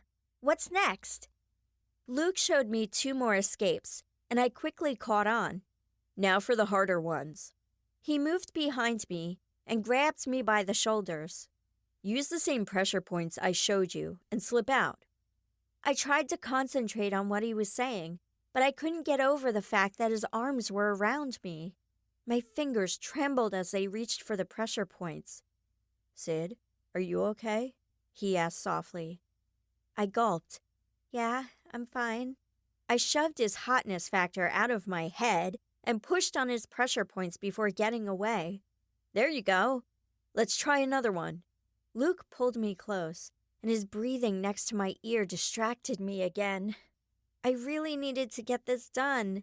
Then I could drool over him. I went through the steps as he slowly walked me through them. By the time I had it down, I'd convinced myself that he was the bad guy, and I was able to get out quickly. He rubbed his stomach after I punched him during one of my escapes. "I'd better watch out how I approach you now. I'd hate to surprise you." "I'm pretty strong. Don't mess with me." I flexed, then laughed as he tackled me to the ground. "Hey, that was totally unfair. I wasn't ready." I pushed him off, giggling, and stood up. "Yes, well, I'm a ninja, so you never know when to expect me," he laughed. "Now let's go before I starve to death. Race you." He took off running, and I had to sprint to catch up. "So what are your plans after lunch?" Luke asked, as he picked up a tray for each of us and handed one to me. "I'm meeting with one of the counselors." "Okay, I'll see you after that. A couple of the guys want to play some basketball." Sounds good. See you then. I picked up the last of my food and carried it over to sit by Jade. Hey, what's up? Not much. How was your training with Luke? It was fun. He taught me how to fight in some self-defense. So, is that all you were doing? Or was there kissing involved? Heidi asked. Ow! She glared at Ashley. Like that's any of your business, Ashley said. But was there? Her eyes danced. Nope. Hard to do when I'm throwing fireballs at him. I took a drink of my juice.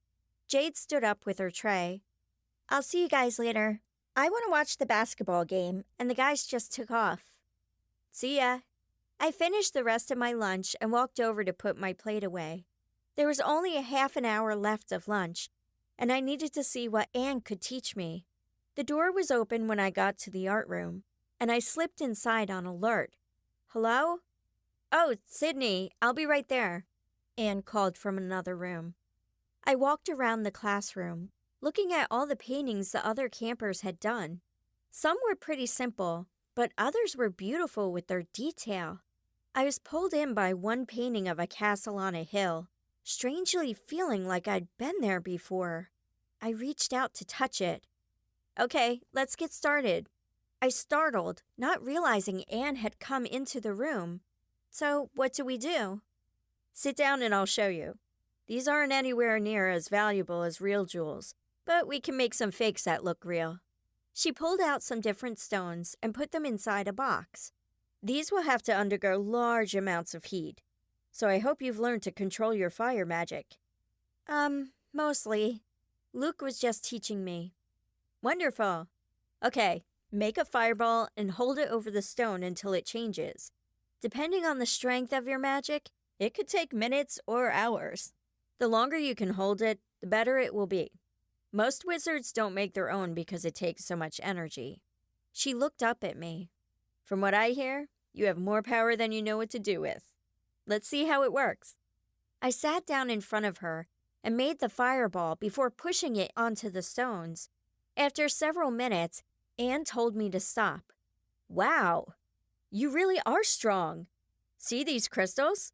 She pointed out tiny bits of colored stone lining the rocks I'd been working on. That's impressive. Keep it going, and I'll be right back. I nodded, focusing my attention on the stones. I could see them changing in front of my eyes, and I didn't want to stop. The woman would have to like these, right? I mean, I knew she probably wanted something more valuable, but it couldn't hurt to try. Anne sat in front of me again and pulled out some other stones. Okay, you have those mastered. Let's try a diamond. This time, you need pressure more than you need heat. So think heavy. She took the rocks I'd been working on and put other rocks in their place. I cupped my hands and pushed down as hard as I could, trying to use heat and wind together. I added water to the mix and watched as the rock slowly changed. I suddenly felt an overwhelming surge of exhaustion, so I pushed one more time before having to rest my head on the desk in front of me. Anne rushed over. Oh dear, you worked yourself way too hard. I shouldn't have taught you this. She hurried over to her desk, and I could hear her talking to someone as I faded into blackness. I woke to a large headache, and I groaned and covered my eyes. My body screamed at me when I tried to move, so I remained still. I opened my eyes one more time to see that I'd ended up in my room somehow. By the light streaming in my windows, I could tell it was late in the day. Katie, Jade, and the others were sitting nearby, watching me, reading or painting their nails. How long did I sleep? I managed to ask. I needed water. Katie rushed over. You're awake. Man, you had us worried. How are you feeling? Like I want to sleep for years, I groaned. Can you get me some water? Heidi left and came back with a cup. Here you go. Jade and Katie helped me up in bed while Heidi held the cup for me. I caught a flash of light to the side of me and looked over. The stones sat on the table by my bed. One was half transformed into a diamond, and the other had small crystals embedded in it. The art teacher sent these with you. She said you made them. Heidi tilted her head to one side. How did you do that? By pushing myself way too hard. I flopped back on my pillows. Reminds me never to do that again. Are they real? Katie picked one up. They're not worth anything, but they're real enough. Ashley picked up one of the other stones. This is hard magic. Why were you doing it? To break the curse. Can you hand them to me? I have to take them into my dream. I yawned, still drained from working so hard. Ashley and Katie handed over the rocks and went to the door, followed by the others. Jade turned. You be careful, and let's have fewer near-death experiences, okay? I smiled, already having a hard time keeping my eyes open. Got it. Chapter 13. It took several flights of stairs and a couple of rest breaks before I was able to find the woman again. I pushed the door open and stumbled in. Why, Cinderella, I wasn't expecting you for a while. The woman was dressed in a navy blue velvet gown and held a small silver goblet. Guards stood on each side of her, staring straight ahead. Stop calling me that. It's Sydney, and I brought you something. I still ached from making the gems, but I wanted to get this over with so I could find a place on the stairs to hide and sleep. Oh, and what's that? She gestured for me to come closer. I walked forward, holding the stones tightly, and prayed she would at least be impressed. The woman took the jewels from me, and I stepped back, biting my lip. She studied one stone, and then the other. Where did you get these? I made them. I hoped she wouldn't ask that. She didn't seem above making people use their magic to get what she wanted. After all, I was stuck in these stairs because of her. Her eyebrows shot up. You made them. I don't believe it. My anger flared. I did. My body back in the real world is exhausted. It took everything I had to make them. She leaned forward, studying my face.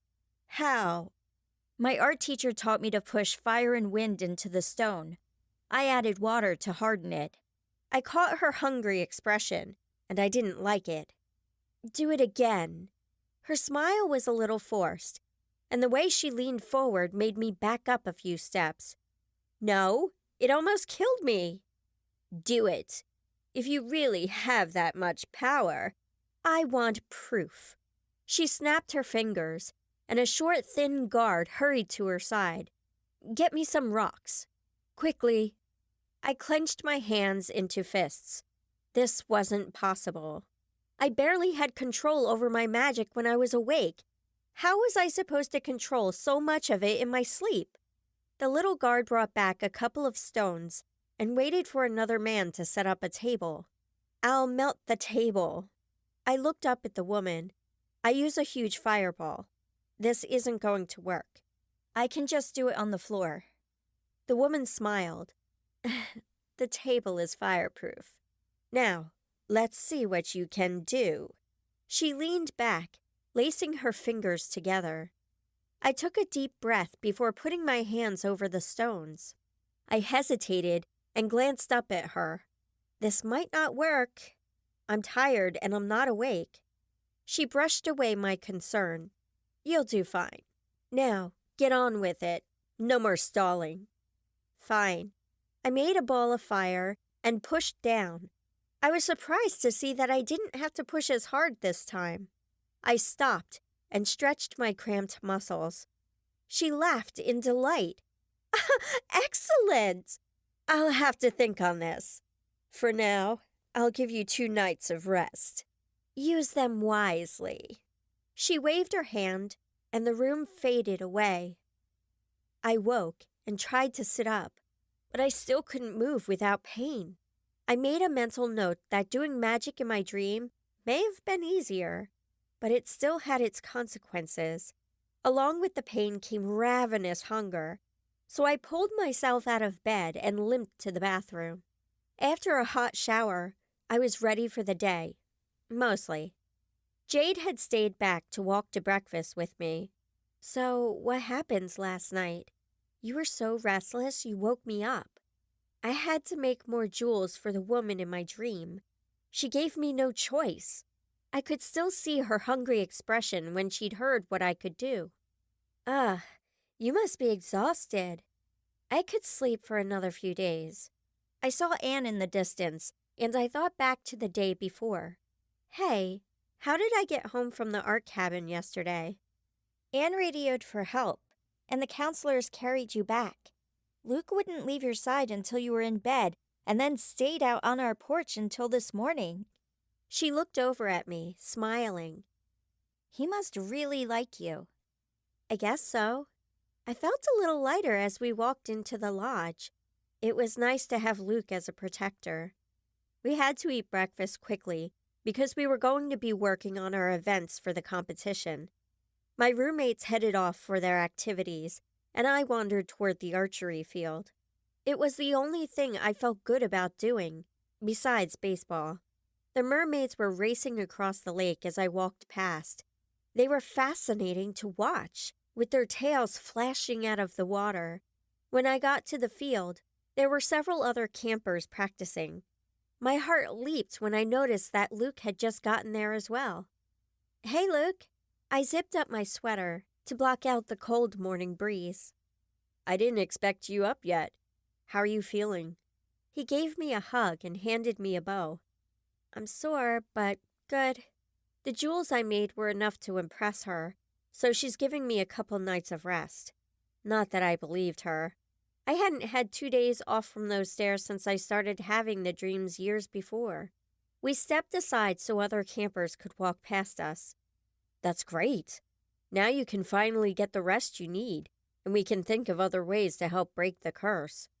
Yeah, I can. Or I can ignore her and enjoy my freedom. I grabbed some arrows and followed Luke out to a target. So, how does this work?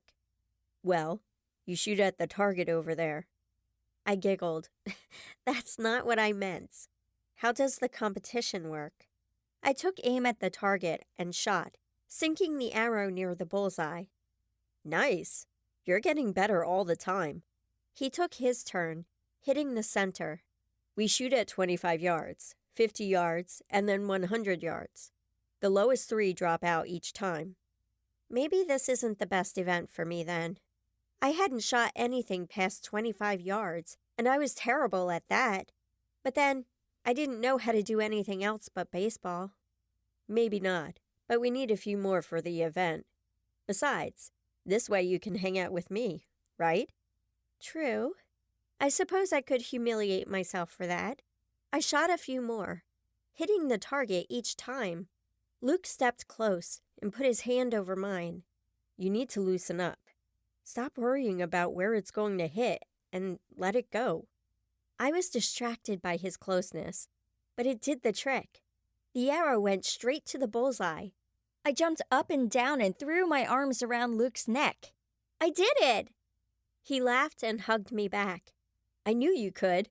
Now, let's try it again. We took turns shooting, and by the time we had to go in for lunch, I had hit the bullseye several more times. Luke took my hand as we walked to the lodge together, sending a thrill of excitement through me. Once we collected our food, we found a table in the corner and sat. So, are we still ignoring everything that happened last night? Luke popped a French fry in his mouth. What are you talking about? I simply went to bed in my room fit for a princess and woke up this morning. Nothing else happened. I smiled innocently. Of course. So, tell me about your plans for school. I picked at my salad. That's a good question. I want to get into a good college and do something with science. But my grades have been so bad. I don't know what I'll do. What happened? Luke asked. The sympathetic way he looked at me made my heart race. The stairs. I can't concentrate most of the time. I've done better over the last few weeks because the dream changed, but before, I could barely survive. Between doing chores for my stepmom and stepsisters and having to deal with these dreams, I don't get any sleep or time to study. I stabbed a carrot and shoved it in my mouth, trying not to cry. You do chores for your stepmom and sisters? What do they do all day? They shop or find other ways to make me miserable. They've broken most of what used to be my mom's. My thoughts drifted back to my blanket that was still in pieces. I hadn't had a chance to fix it before I left for camp. Man, I'm sorry, Sid. That isn't fair. Does your stepmom know about these dreams? Yeah, her way of fixing it was to send me to a psychologist. We stopped telling her about them and she finally dropped it. We keep all magic away from them. Dad didn't feel like they should know, for some reason. I'm fine with that. It's one thing they can't come after me for. I pushed my plate away. The lodge was slowly emptying out, but I didn't want to end our conversation. Enough about me. What are your plans? I've thought about studying to be a doctor, but I would also like to follow in my dad's steps and help out in the magical world. I'm already starting with it. The excitement in his eyes when he talked about working with his dad made me smile. I knew exactly how he felt. That sounds great. I think that even though I want to do something with science, I'm going to do the same thing. I haven't been able to get away because it would look suspicious to my stepmom. But as soon as I'm old enough to leave the house, I want to travel with my dad and see what I can do to help the world. Who knows?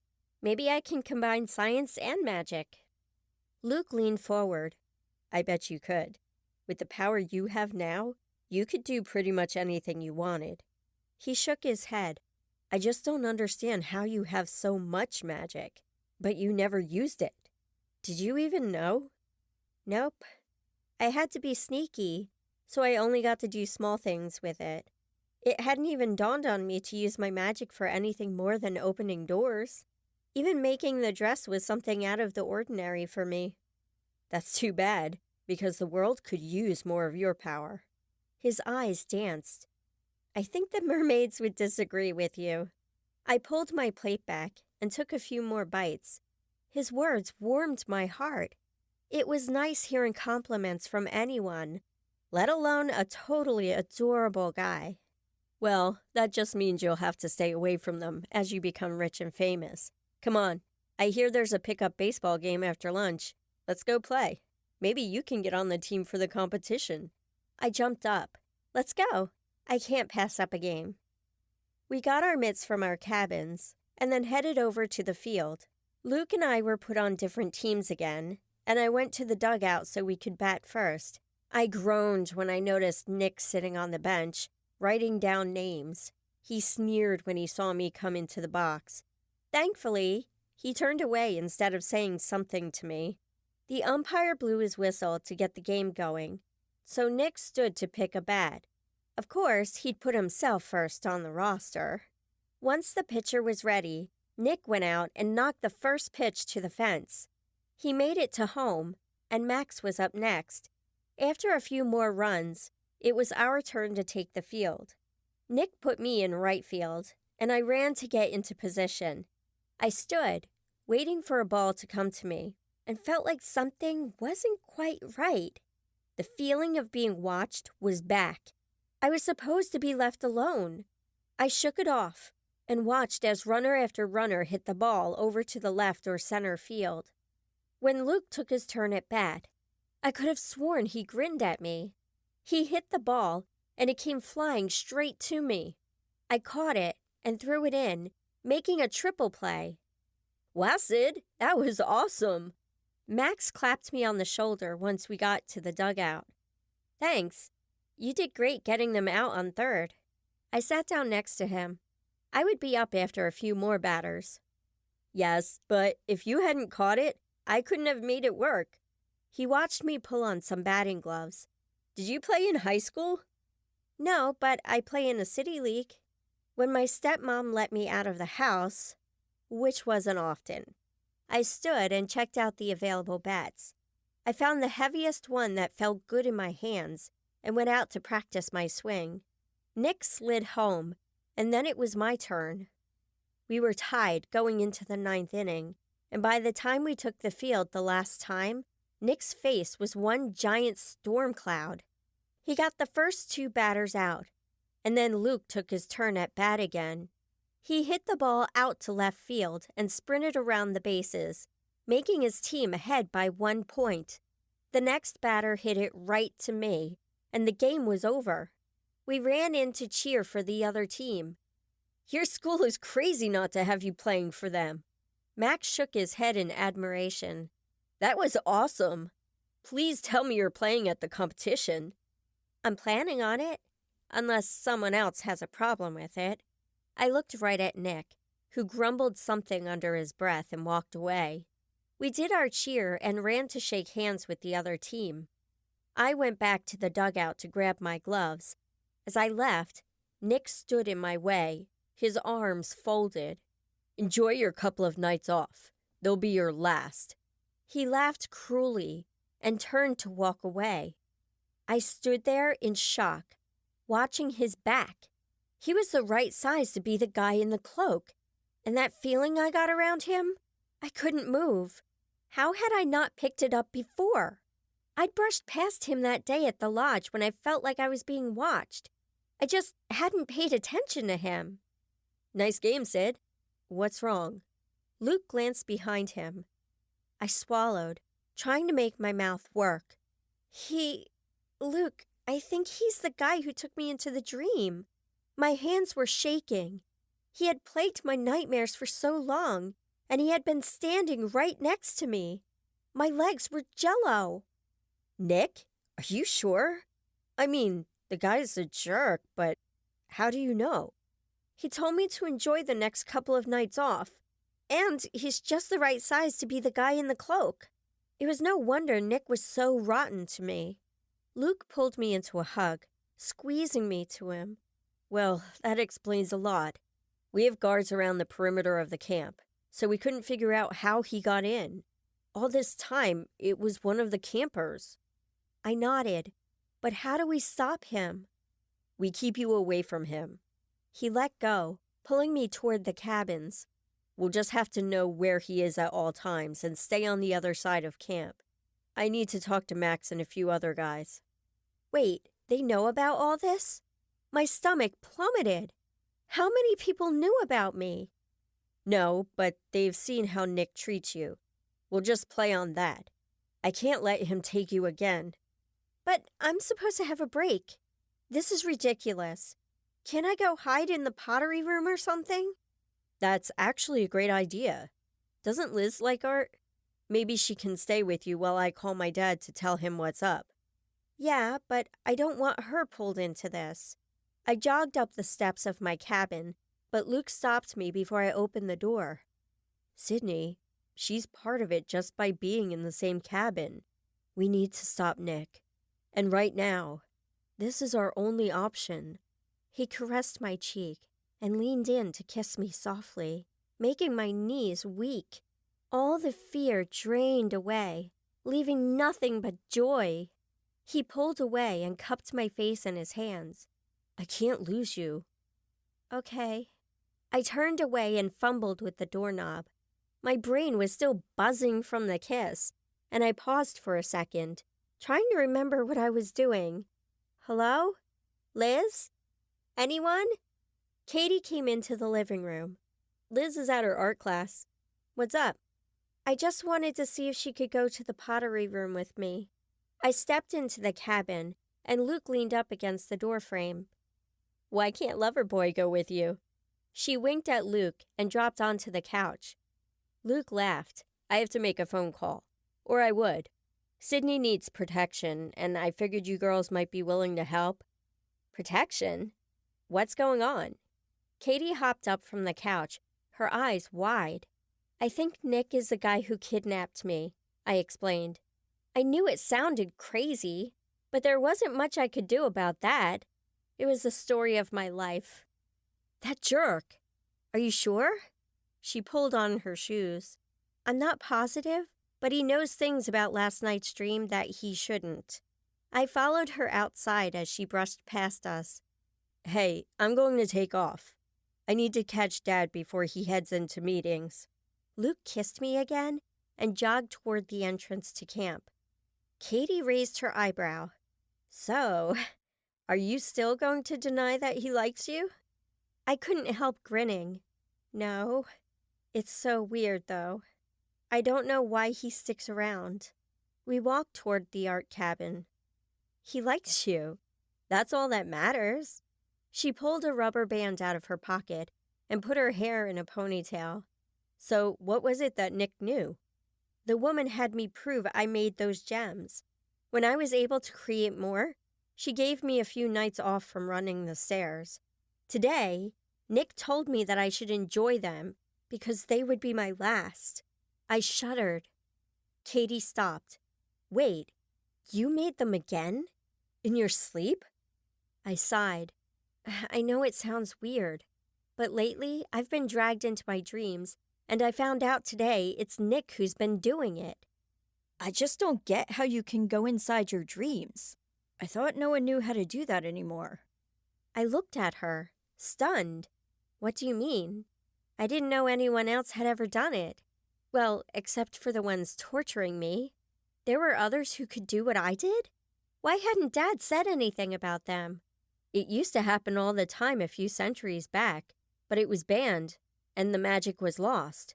It was around the time the cost for magic became pain. But that doesn't make sense. I walk in my dreams every single night, but I have more pain than other people when I use magic. She shrugged. It affects us all in different ways, I guess. We stopped outside the art building. What I don't get is how that woman can get Nick to walk in and out of your dreams. I don't know, but it's really annoying. I pulled open the door to the art cabin and went inside. Liz sat at the back of the room, making a bowl. A few strands of her red hair had fallen in her face, and she stared intently at the clay in front of her. Looks like I'll have to stay with you, Katie whispered. I'm not sure she'd notice if someone came in and battled you right in front of her. She loves her art. She pulled a chunk of clay from the bin and handed it to me, then grabbed some for herself. It's like me with dance. It's easy to lose yourself in what you love. I stared at the clay in my hands. What did I love that much? Sports? I sat by a wheel and tried to make the clay obey my fumbling hands, but it was hopeless. I stared at it, thinking. I pushed and prodded, using my magic, and as I added a little of the different elements, the clay started obeying. I imagined an old vase and started forming the clay into what was in my mind. When I got the clay to look how I wanted, I stopped the wheel and blew a curl out of my face. I lifted the vase and examined it, happy with my work. Wow, Sid, that's pretty amazing. Much better than mine. Katie held up a small flower pot she'd made. Hey, it's nice. I like it. Liz blinked and turned off her wheel. When did you get here? Katie laughed. About an hour ago? Liz blushed. Sorry, I was trying to get this to look right for my mom's birthday next week. She gestured toward the bowl in front of her. It was far beyond anything I could have imagined making. It's beautiful. The detail you added around the top is amazing. I picked up my vase carefully. Where do we put these? Thank you. There's a drying room in the back. She led us to the room, and we set them out to dry. I haven't seen you two in here much. Sid's hiding. We figured this was the last place Nick would look for her. Katie went to the sink to wash the clay off her hands. I need to teach my dance class. You good with Liz now? She dried her hands and turned to me. Yes, thanks for watching out for me. Katie waved and ran out of the cabin. Why does Nick want you? Liz asked, pulling out more clay. She set it on her wheel and sat back down. I told her what was going on. She gasped when I told her what I'd done in my sleep, but she didn't say much else. Well, stay with me as long as you want. Dinner should be soon anyway. Thanks, Liz. I set my clay on the wheel. So why do you come here instead of working in your room? I have canvas and paint, but not a potter's wheel. I guess I could make one, but I love the smells in here. Plus, I have to force myself to leave the cabin or I'd stay in there for years. She laughed. Right, I understand that. I started working the clay in front of me, and had made it into a salad bowl with a few ridges by the time the dinner bell rang. We put our stuff away and cleaned up around our wheels before heading over to the lodge. I looked at my clay-spattered clothes and wished I'd put on coveralls before working. "Hey, Sid, how is pottery?" Luke came up to stand in line behind me. "It was fun. I made a couple of things." I smiled at the cook as she served me lasagna and a piece of garlic toast. "That's great. Are you going to the campfire tonight?" "Probably, unless you think it's a bad idea." I glanced over at Nick, who was absorbed in his dinner. "Hey, I'm here to protect you this time. Besides, I want to hang out." His smile made my heart melt. "Sounds good to me. It's much more exciting than sitting in my cabin all night." I followed him over to sit by Liz and my roommates. Luke squeezed my hand before we started eating, and we talked about the upcoming competition. The warmth and contentment I felt was something I usually only experienced when it was just my dad and me. I hated for camp to end. Tomorrow was the last day to practice. We'd be heading over to the other camp early Friday morning. Sherry stood at the front of the lodge. "Can I have your attention, please?" She waited for everyone to quiet down. "We've decided that tonight's campfire will include a talent show. It can be dancing, singing, whatever you like. Since Friday's competition is all about sports and outdoorsy things, we decided to let everyone else show off their other skills tonight. Campfire will start in an hour." She sat down to the buzzing of excited voices flowing through the lodge. "Are you dancing, Katie?" I asked. I would definitely sit this one out. I hadn't taken a violin lesson in years, and singing was not an option. "Yeah, this is awesome. I get to have my class show their stuff." She smiled and pointed. "Look how many people are leaving to get ready. I'm not the only one excited for this." Heidi and Ashley hopped up and grabbed their trays, talking in excited whispers. "Where are you two going?" Katie asked. She took a bite of her salad and waved at a group of her dancers as they walked by. "We have practice. We're going to sing," Ashley said, and hurried off to dump her plate. I didn't know she sang. Not that I spent much time with them. Luke kind of took up my free time. "They're both pretty good," Liz said. "They sing together at talent shows back home all the time." She picked at her salad before pushing it away. "Are you doing anything?" I asked her. She shook her head. "All my stuff is art. I don't know if anyone would want to watch me paint a picture." She shrugged. "It's okay, though. I might just hang out at the cabin." "You should come and sit with me." "I don't plan on performing either." I smiled at her. Jade jumped up. "See you guys there. I need to grab my guitar." She met up with Peter, and they walked out of the lodge together, hand in hand. I finished my last bite. "You two ready to go?" "Yep. I was going to grab seconds, but I think I'll save room for s'mores later." Luke stood, and we followed him out of the lodge. The campfire was in the middle of the field, with log benches set around for the audience. A stage had been brought in, complete with lights and microphones. The performers signed up as they got to the area.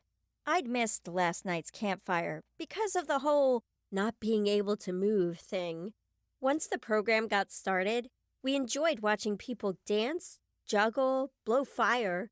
No, seriously. It was using magic, but still really cool.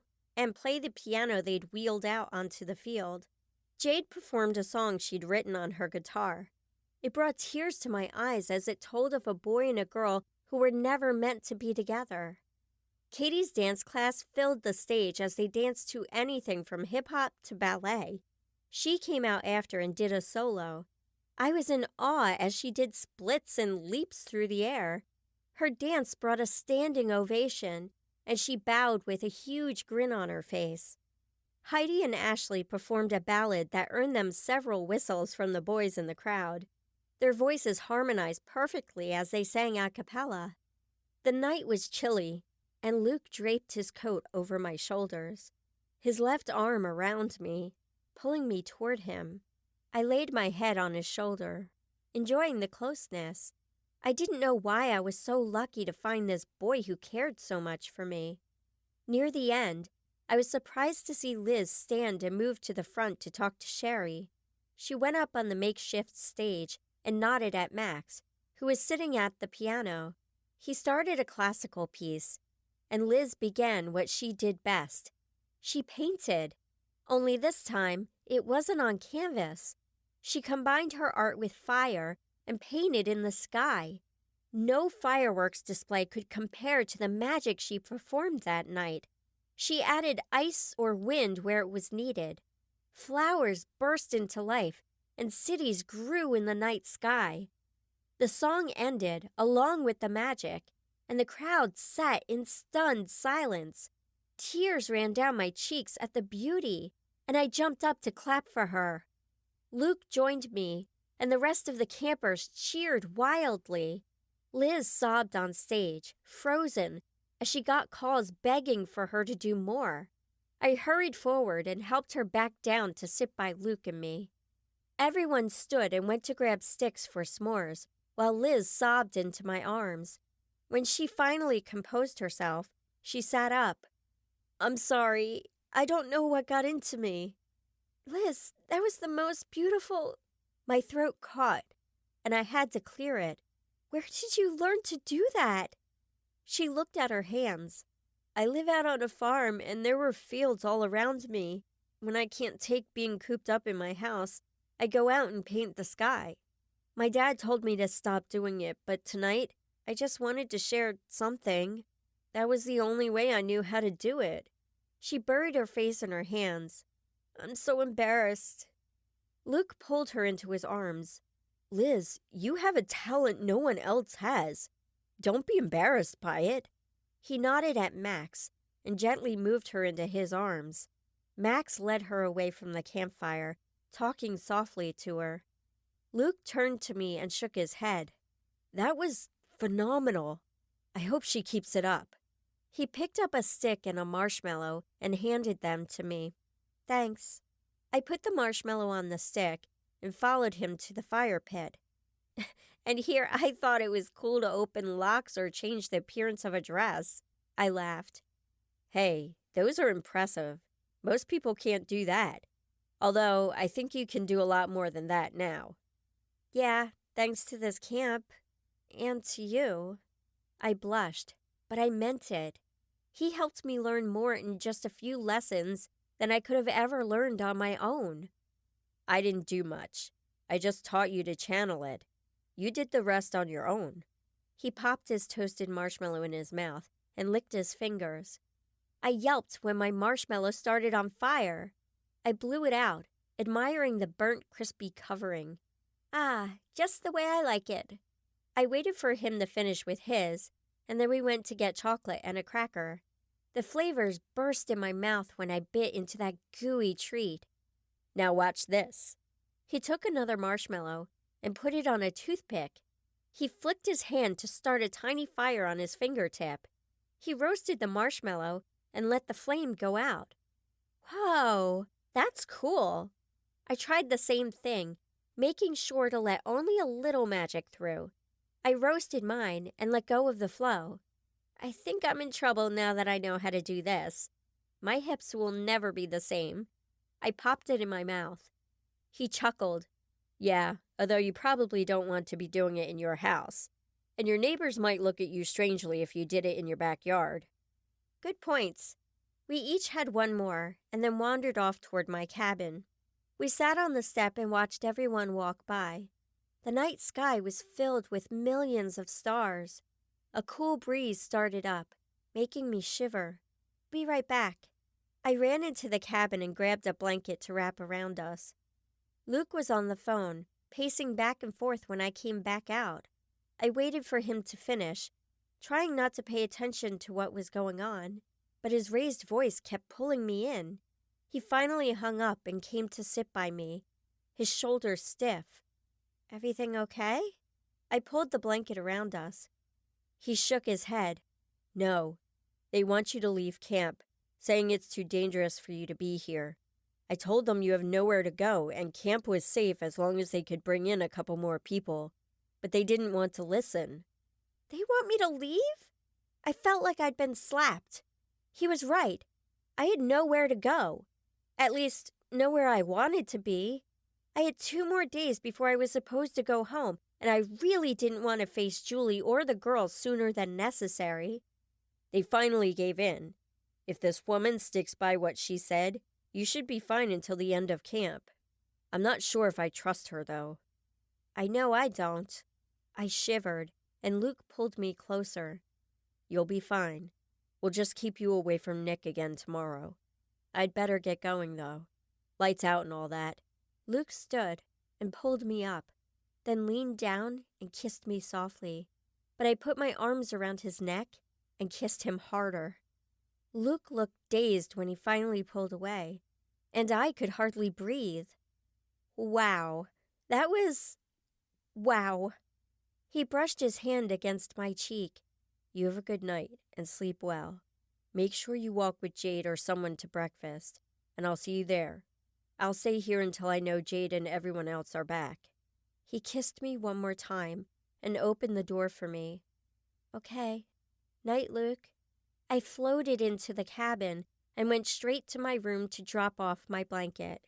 The other girls were still gone, so I was left alone to daydream.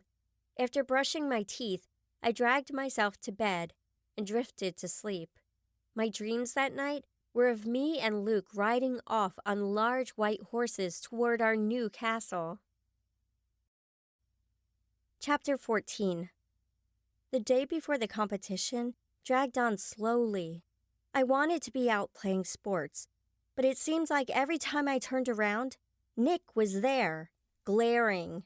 He never said anything. I stayed right next to my roommates doing arts and crafts or attempting musical instruments. Katie invited me to her dance class, but I just laughed and told her she didn't want me near the building. The mermaids were busy swimming back and forth and flipping up in the air. Apparently, they would be competing as well. I caught a few nasty looks from them as I passed by, and I decided to walk a little faster. Wow, they could hold a grudge. By that afternoon, I'd made enough crafts to last a lifetime, and my heart ached to be outside playing baseball. Luke showed up at the arts building. Hey, you want to practice some archery? I jumped out of the chair. Yes! Let me clean this up and I'll be right out. I quickly washed the brushes and turned to Liz. Thanks for hanging out. See you at dinner? She looked up from her painting of a barn with an old tractor next to it. See you there. I skipped toward the archery fields, making Luke laugh. You were that bored? He asked. You have no idea. I'm usually fine doing stuff like this, but knowing they're playing baseball without me was killing me. I'm sorry. I'm just trying to keep you safe. He handed me a bow and took one for himself. Where have you been all day? I asked, finding a spot in front of a 50-yard target. If I was going to do this, I needed to practice. Around. Mostly keeping an eye on Nick from a distance. He seems like a normal guy. He jokes with the few friends he has. And he was here shooting a while ago, which is how I knew it was safe now. I'm sure he's fine with everyone else. He just doesn't like me. That's what I don't get. He has to be working for the woman, but how? And why? It just doesn't make sense. He took the first shot this time, hitting right in the center. I took my turn, making sure to pull back farther on the string so I could hit the target. My arrow landed just below Luke's. Great job! He took his turn, and we continued that way until we were both out of arrows. My arms felt like jelly and were screaming for me to stop. A few of mine had hit the ground in front of the straw bales, but most had hit the target. I was thrilled. We decided to try the 100-yard target, but I wasn't too hopeful that I would come anywhere close to it. I let Luke go first, because I knew we'd have to go searching for my arrows. Once he was done, hitting the target every time and getting a few in the bullseye, I stepped up and lifted my bow higher than normal, like I'd watched Luke do. The first 3 weren't even close. The next couple hit the bottom of the hay bale, and then I finally managed to get the rest in the circle. See, you can totally do the competition tomorrow. Luke started toward the target, and I ran to catch up. I guess so. What's the worst that could happen? I picked up my arrows and put them in the quiver on my shoulder. They could laugh you out of the camp. You could be so embarrassed your face would stay red forever. He ducked away from my fist and ran. I chased after him, laughing. I conjured up a ball of snow and chucked it at him, hitting him in the back of his head. He fell to the ground and acted like he couldn't get up. He rolled over, groaning. Where did you learn to do that? I don't know. I just needed something to throw, and that's what came to mind. I held my hand out, and he took it, pulling himself up.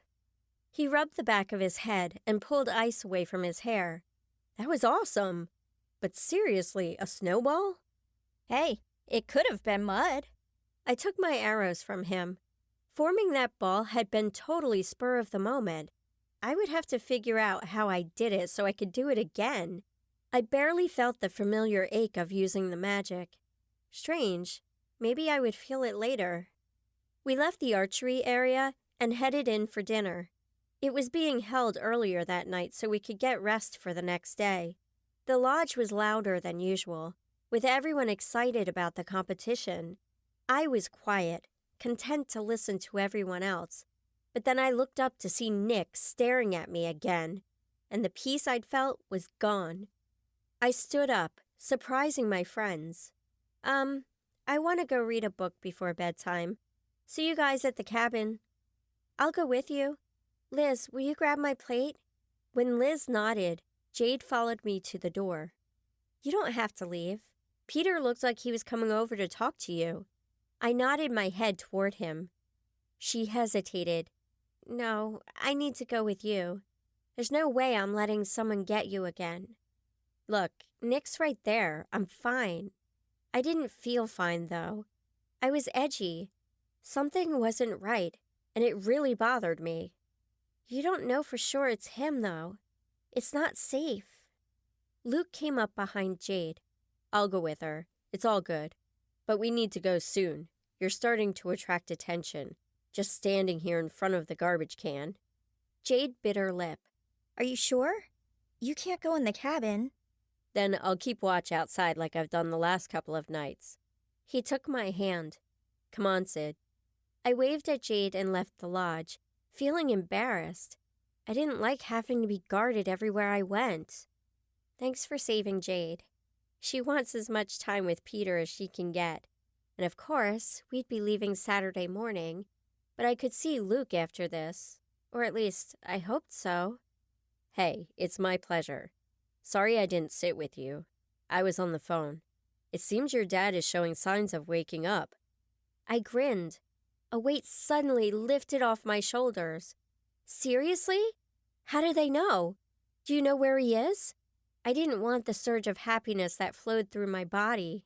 It was too good to be true. He's at a hospital that's hidden away. The doctors say he's been mumbling something over and over. Do you know what it is? I asked, hoping for a clue to help him. It was good to know that Dad was in a place where Julie couldn't get to him. Arabelle? Something like that. I gasped. Arabella?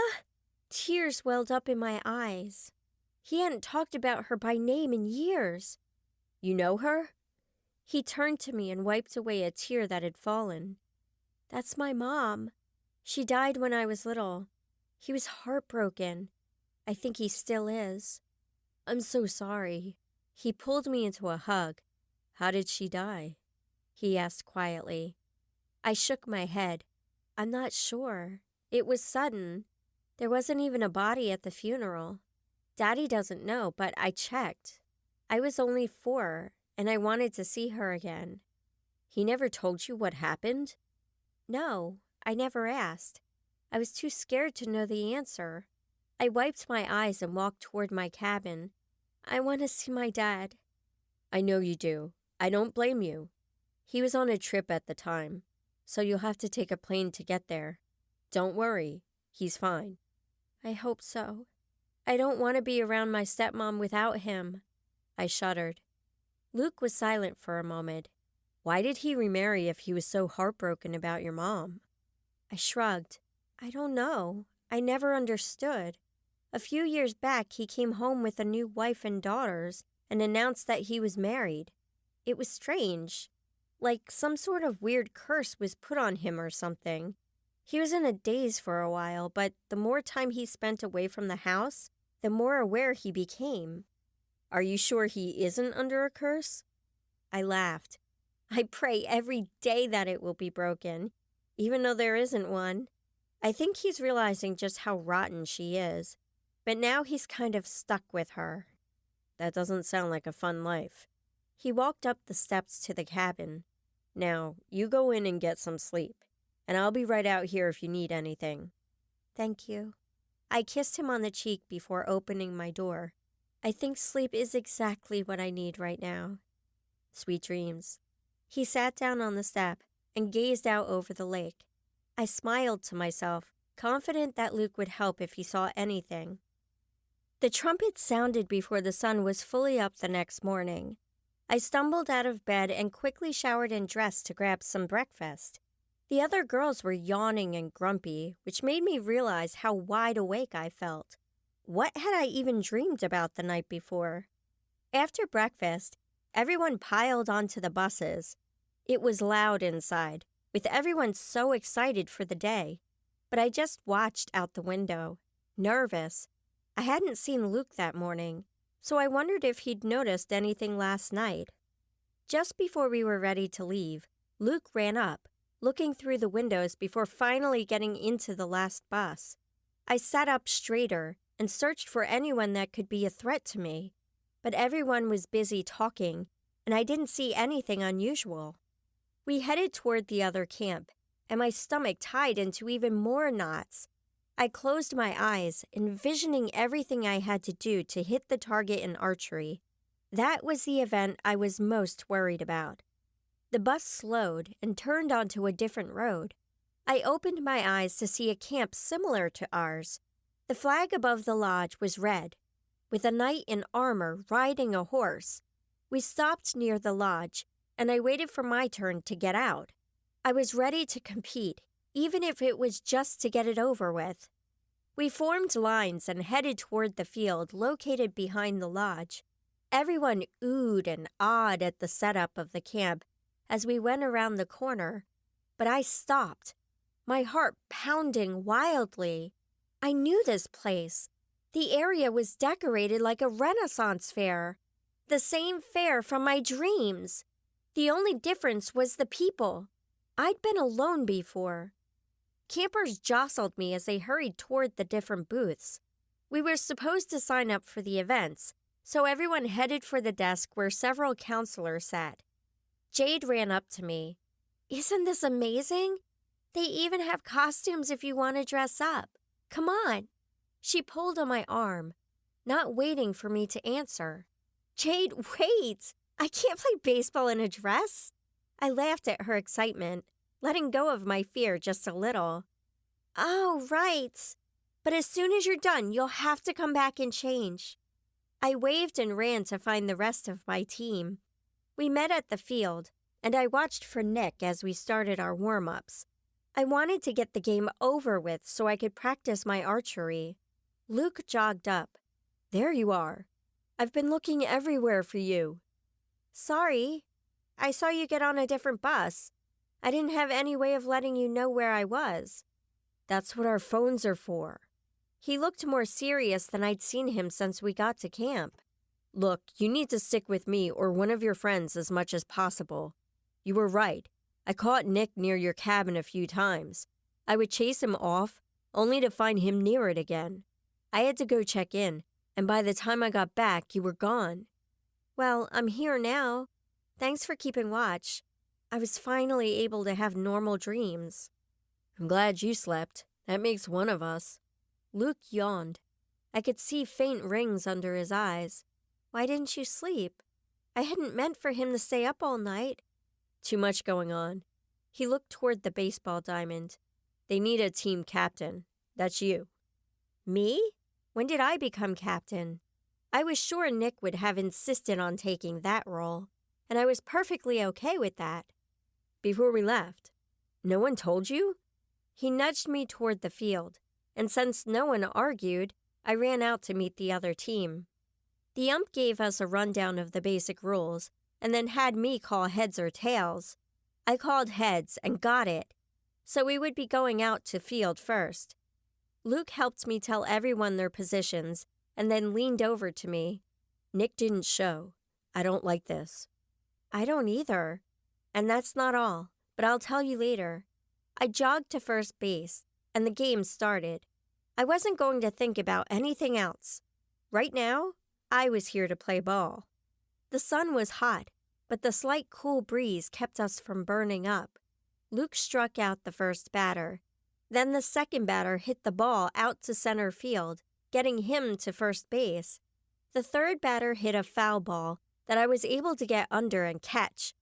As the game continued, my focus shifted between the plays and glancing around to see if I could find Nick.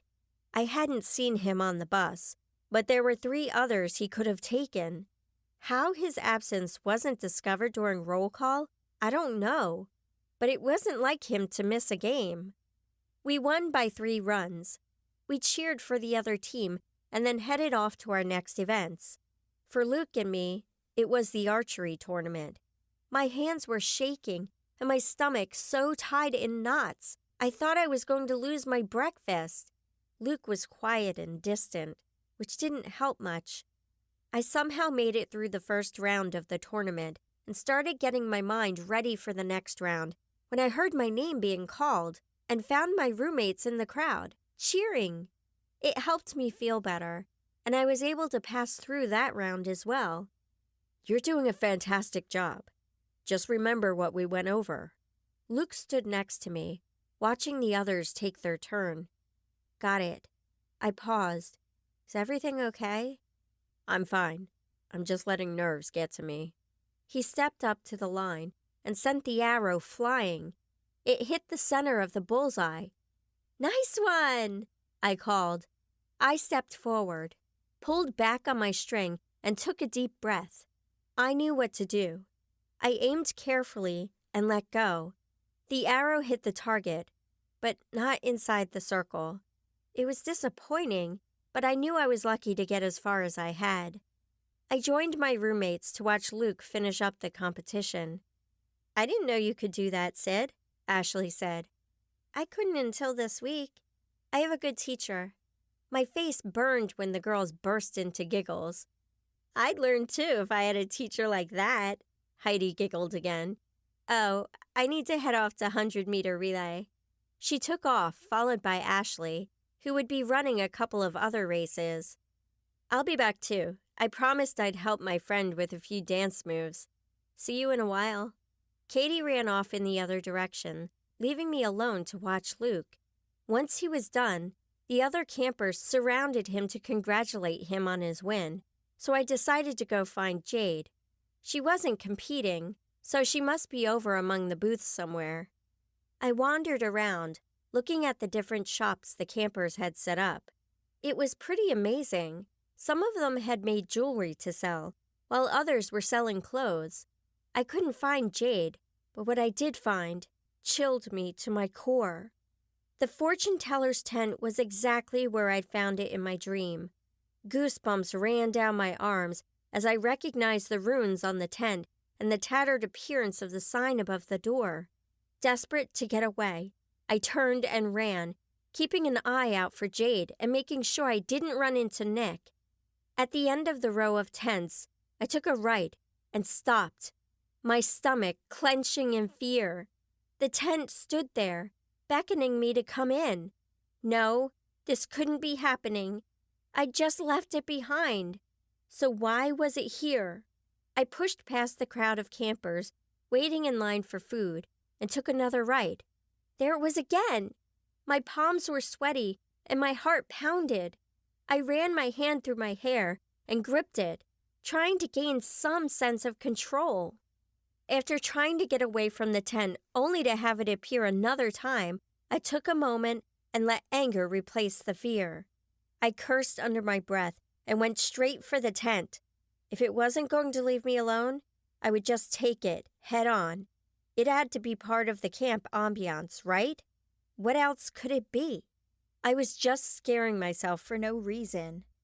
But when I entered the tent, I knew I'd been here before. The same smells of incense burned my nose, and the decor was exactly the same. "Ah, there you are," a voice said in the dimly lit room. It was the old woman I'd seen in my dream of the fair. This was too creepy.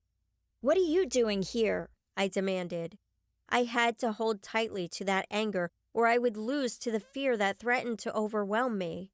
"I have come to tell your fortune, of course." She gestured to the crystal ball in front of her. A deck of cards and a cup of bones sat to the side. "You already did, and it came true. I lost my dad in that stupid dream. I don't want to hear any more. I can't lose anything else. I only came in here because I had no choice." "You always have a choice." Her smile showed several missing teeth. She picked up the cards sitting next to the ball. "Not when I see the tent every time I go around the corner." I clenched my fists at my side, determined not to let my emotions get the best of me. "Sit, sit. Let's find out why it's so important for you to come see me." She shuffled the cards and set 4 in front of her. She turned over each one, nodding and mumbling to herself. "Ah, you seek for a way to save your father. But there is much more to the prison where you find yourself. There is a way to break free, but you must use the power you have to do it. The time is coming." I sat down in front of her and leaned forward, hope fluttering nervously in my chest. "What do you mean?"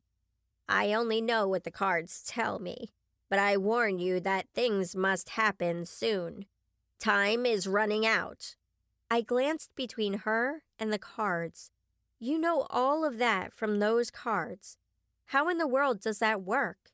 I'd seen tarot readers on TV and never believed that they could predict anything. But she'd been dead on before. Why not now? "They only tell me what I need to see." She shuffled them again and waved me away. "Your fortune is done. Now go." But that wasn't a fortune. At least, not one that makes any sense. I stood, frustrated. That was more of a tease than anything. She shrugged. "I have nothing else." I left the tent more confused than I was before, but when I turned the corner, I was thankful not to see the fortune tent in front of me yet again. What I did find was a stage where Jade was performing one of her songs. I followed the gathering crowd and cheered when she was done. Jade performed a few more songs before she bowed and headed toward me. "Hey, how did everything go?" "I got to the last target, and we won our baseball game, so I guess we did pretty well." I smiled, glad to have something else to think about. "I enjoyed your songs. Did you write them too?" "Yep, I don't do sports, but I can come up with lyrics pretty quickly. I noticed that a few of the other campers were singing, so I decided to join in. It was awesome." My stomach rumbled. "Think we can find some food here?" I looked around for the fortune teller's tent to make sure it hadn't snuck up on me again. "I think I saw some noodles 1 aisle over. Come on." We wandered through the crowd and found a few places to buy our food for lunch. Jade brought herself some barbecued chicken, and I grabbed a taco and some soda. We went over and sat by the stage to watch Katie's group perform while we ate. Once we were done eating, we threw away our wrappers and wandered through the booths. "Hey, did you get your fortune told?" I asked. The lady was kinda creepy, but I wondered if it was just because I dreamed about her. Jade perked up. "There's a fortune teller? That's awesome. I've been dying to know if Peter's going to call when we get home, or if this is just a camp fling. I found out he lives pretty close to me." "I'm sure he will at some point." I wandered through the same area where I thought the fortune teller's tent was, but it was nowhere to be seen. That's weird. I'm not finding it anywhere. Oh well, I guess things are better left up to fate, right? She stopped to look at some beads and picked out a long strand of light blue pearls. then pulled out her money and paid for the necklace. I picked out a strand that had alternating dark purple and white stones on it and handed over the cash Dad had given me to find something nice. This would work with a few of the shirts he bought me before I left. I brought a tie tack and a pen for Dad, just as the whistle blew for us to go to the campfire. I realized I hadn't seen Luke since I'd left him at the archery competition, so I looked around for him. He sat with his friends, laughing when they made a joke, but otherwise staying quiet. What had happened last night? The awards for the day were handed out, and I got a medal for winning the baseball game. Heidi came in third in her race, and Ashley had won one of her events. The overall winner trophy went to our camp, meaning that we would be hosting the competition next year. It was late when we were told to head back to the buses. I stayed with Jade and the other girl so I wouldn't have to ride with people I didn't know on the way back to camp. I really didn't want to go home the next day. I actually had friends who liked me for who I was, instead of hating me for who my stepsisters made me into. We were able to sleep in our decorated rooms one last time and would be switching them back the next morning. I sprawled out under the covers of my huge bed and stared up at the canopy. It felt so much like home, even if I'd only created it in my head. I wasn't supposed to be back here. I was supposed to have another day. I growled in anger, just wanting one more night's sleep. I spun at the movement behind me and saw the woman standing there, watching me. What do you want? I clenched my hands into fists. You brought yourself here this time. I would have thought you'd stay away while you still could, she said. But while you're here, do you have something for me? I stomped my foot, frustrated. You want something to make you happy? Fine. I pulled on the stone below me and began making small stairs that curled around a box. On the top of those stairs, I made another set, and then another. You seem to like stairs so much. Here, take these and leave me alone. The woman stared at me for a second, before clicking her tongue. It's a shame you lost your temper. I may have to double your price. You bore me today. Come back when you have something worth my time. Chapter 15. It was much easier to shift the room back to the simple place it had been than to make it my own. I finished packing and waited for everyone else to finish theirs. Now that it was time to leave, I was anxious to go home. I wanted to figure out where my dad was, which meant I'd have to sneak out of the house. I hugged Katie, Liz, Heidi, and Ashley goodbye, with promises to write and meet up again the next year. Jade and I went to find our bus, and I helped her put her luggage in the baggage compartment. Jade didn't live too far away, so she made me promise we would do something together. I hoped it would happen, but I didn't think it was something Julie and the girls would let me do. Luke nodded at me as he passed by my seat. He was chatting quietly on the phone and found a seat by himself in the back. Is everything okay with you two? Jade asked, nudging me. I shrugged. I don't know. He was really quiet at the competition, and I haven't seen him since. I don't know what's going on with him. Weird. Jade pulled a magazine out of her bag, and we spent the ride home taking quizzes and commenting on the outfits they were advertising. No one was there to meet me when we got to the parking lot, which didn't surprise me. I waved at Jade as she left and took out my phone to call a cab. Luke pulled his Honda Pilot up next to where I stood and climbed out. Do you have a ride? I shook my head, feeling my face burn. No. Julie either forgot or doesn't care. I was just finding a number for a taxi. Don't worry about it. I can give you a ride. I don't live too far from you. He smiled and gestured toward his car. I looked up at him, surprised. You know where I live? Our dads work together, remember? He picked up my luggage and put it in the trunk of his car. I shrugged and climbed in front. So now that camp is over, do you have anything exciting to look forward to? Luke asked, turning onto the highway. Not really. I'll be cooking, cleaning, mowing the lawn, more cooking, and then whatever else Julie comes up with. I stared out the window, watching as we left the trees and drove down into the valley. That sounds exciting, he laughed. Surely you can do something fun in between all that work. I shrugged. That depends on when Dad wakes up. If it was up to Julie or my stepsisters, I'd never leave the house except to do yard work. I would have mentioned my party, but I was pretty sure Julie would find a way to have it canceled. Maybe I can help you escape and go to a movie. He turned right and continued into town. I stared at him. Was he asking me on a date? That would be great. Not that Kaylee or Sarah would let it happen. Not with how much Sarah had been dying over Luke at the restaurant. Great. I'll give you a call. I'll be pretty busy this summer, too. Dad has me in charge of his car dealership here, while he's off taking over for your dad. He turned onto my road. I don't mind, though. I get to test drive all kinds of fun cars. That sounds good to me. If I do get out, I'll get to ride on my ancient bike. Julie's car was gone when we pulled up to the house, and I sighed in relief. I wouldn't have to put up with her for a bit. Thanks for the ride. I moved to pull my bag out of the trunk, but Luke grabbed it first.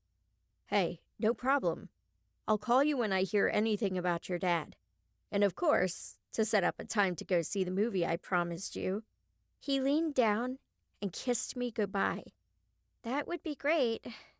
I couldn't help grinning as I waved and hurried into the house, excited for a little quiet time until Julie got back. That was until I got inside. I was pretty sure they hadn't done a single thing for themselves while I was gone. Dishes were piled high, and leftover takeout food sat all over the table. For people who loved to shop, I was surprised at how little they knew about caring for their stuff. I went to the laundry room and started a batch of my clothes before going back to my bedroom to finish unpacking. I flopped on the bed, deciding to rest until they got home. It had been a long week, and I didn't feel like waiting on them hand and foot. I was totally absorbed in my book when I heard the door slam open. "Sydney, get in here now! I know you're home!" Julie's shrill voice rang throughout the house. Yeah, it was home sweet home, all right. I put my book away and slowly walked into the kitchen, where Julie stood, fuming. "We're hungry, and this kitchen is a mess. Get it cleaned up and make some spaghetti. Oh, and we have laundry that needs to be done. Get moving." "Yes, ma'am," I muttered under my breath. "What did you just say?" She narrowed her eyes. I said, "Yes, ma'am." Isn't that what I'm supposed to say to the person bossing me around? I grabbed the pots from the sink and moved them over so I could get to the cups. Julie came close and yanked me around, forcing me to look at her. "Don't you give me that lip. I don't know what you were taught at camp, but here, you respect your parents. Now get to work." She let go and stormed toward her room. I filled the dishwasher, not caring to keep the noise down when I set the dishes in the racks. Once it was started, I got to work on the spaghetti. In the time it took for me to get that ready, Kaylee and Sarah had made another list of things for me to do. I was tempted to use my newly tamed magic on one or both of them, but refrained. This was my dad's house, and I didn't want it destroyed by a rogue fireball. I set the spaghetti on the table and gathered up the laundry, giving the girls and Julie enough time to figure out that dinner was ready. When they didn't come, I grabbed a plate from the cupboard and served myself. I wanted to get out of there before I was told to do more chores. Kaylee came out of her room, holding a pink top. "Sid, what do you think you're doing? You can't eat without us." Her whining caused the other two to come running. "I was just eating quickly so I could get out of your way. I have lots of other stuff to do. Remember?" I took my last bite and stood to put my plate in the sink. The girls tortured me with more chores while I scrubbed the floors and watered the plants that were nearly dead. I wanted to make sure the house was perfect for whenever Dad woke up. I wondered if Julie even knew Dad was missing. It was past midnight by the time I felt like the house was in good shape, and I dropped into bed, exhausted. I groaned when I realized where I was. She hadn't been joking when she told me I had 2 nights off. Well, I wasn't going to play the game. I was tired, and I just wanted to sleep. I pulled the cloak from around my neck and made a bed on the landing. I wished there was a blanket cupboard somewhere. Suddenly, I heard a pop, and in front of me, there was a table holding a thick, soft blanket. What the? I picked it up and looked around, searching for an explanation. This had never happened before. The blanket was just exactly what I asked for. Was this just like changing my room at camp? Hesitantly, I asked for a pillow, and one appeared right where the blanket had been. I'd never been able to do this before. I asked for random items, and they appeared on different parts of the landing. I could get used to this. I decided it was time to change the decor of this ugly, creepy staircase, so I pushed out, picturing a nice yellow paint with flowers along the walls. When I opened my eyes, the landing looked the same as it did in my mind. I picked a daisy out of a nearby vase and smelled it. The scent was strong and much sweeter than the mustiness I was usually stuck with while here. I wondered if I'd be able to find the doorway that led to my dad's chamber again, and closed my eyes to concentrate on what it looked like. I snapped awake to Julie shaking me. The dream had been awesome, and I wanted to go back, but from the glare on Julie's face, it wasn't going to happen. "Where's your dad?" she asked. "What?" I glanced over to see that it was 8:30 in the morning. I'd slept in? It felt like I'd only been asleep for a few minutes. "Your dad. Where is he? He won't answer his phone or his emails. What's going on?" "He's probably in meetings." I grabbed my pillow and put it over my head. "Would you please let me sleep?" "Oh, no, you don't. Get out of bed and make us some breakfast. You already had your vacation at camp. Now that you're home, you have work to do. I want some breakfast, and I've been waiting for hours." I lifted my pillow. "Hours? It's early. And besides, I cleaned the house last night. Make your own breakfast." Julie reeled back as if I'd slapped her. "What did you just say to me?" I sat up, fuming. "You heard me. Make your own breakfast." "My word, what did you do while I was gone?" "Enough. Get out there and make my breakfast, or you wish you'd never been born." Her voice dripped with venom. "Oh, like you have that power?" I snapped. Julie got down into my face and stared into my eyes. "You will make me breakfast. Now." Without thinking, I climbed out of bed and went into the kitchen. I shook my head, wondering what had just happened. I pulled out the ingredients for smoothies and threw them into the blender. Once they were mixed, I poured the smoothies into cups and wandered back to my room. I wanted back in that dream. I had to find out if I could use my powers to find doors, or even to get out of there. The pounding of my door knocked me out of my thoughts. "Sydney, get back out here this instant. You have cleaning to do for the ball." Right, the ball. I opened the door to find Julie standing there, arms folded. The ball isn't for a week. And besides, I cleaned everything last night. How you 3 messed it up so badly is beyond me. She glared. "That's no way to speak to your mother. The backyard needs to be mowed and the shrubs need to be pruned. It's a mess, and our lawn boy quits. You will never be my mother, so don't even try. And what happened to Andy? Did Kaylee and Sarah drive another one off with their never-ending flirting?" This happened at least once a month during the summer. They would sit outside and flirt with the lawn boys enough that the guys would get annoyed and quit. I grabbed some socks and shoes, thankful to have a reason to get out of the house, even if it was to do yard work. Julie stiffened. "He said he wasn't being paid what it was worth." $15 a week is plenty. I'll be calling his mother to complain today. Oh, brother. Like that's going to do anything. I brushed past her and went outside to find the mower. The lawn was already short, but Julie had an obsession with making sure every blade was exactly the same height. Too bad she wouldn't do the work herself. Our lawn was massive, so it would take a couple of hours to finish the mowing. I was about halfway done when I felt buzzing in my pocket. I turned off the mower and grabbed my phone. "Dad?" I asked. "No, this is Phil, your father's friend. He's waking up and he's asking for you. We need you to come to the hospital as soon as possible." I looked at the house to see Julie glaring at me from the large windows in our living room. I can't leave yet. Not with Julie watching over my shoulder. "We have someone coming to get you. Be ready." The phone went dead. I started the mower again, feeling Julie's eyes on me. Phil had told me to be ready, but I knew what would be waiting for me when I got home if this didn't get done. I pulled the mower into the garage and began pruning a shrub. My phone buzzed again. "Hello?" "Your stepmother is a charming woman, isn't she?" Phil sounded amused. "You have no idea." "Your ride is here, but you're going to have to sneak around the house and climb in.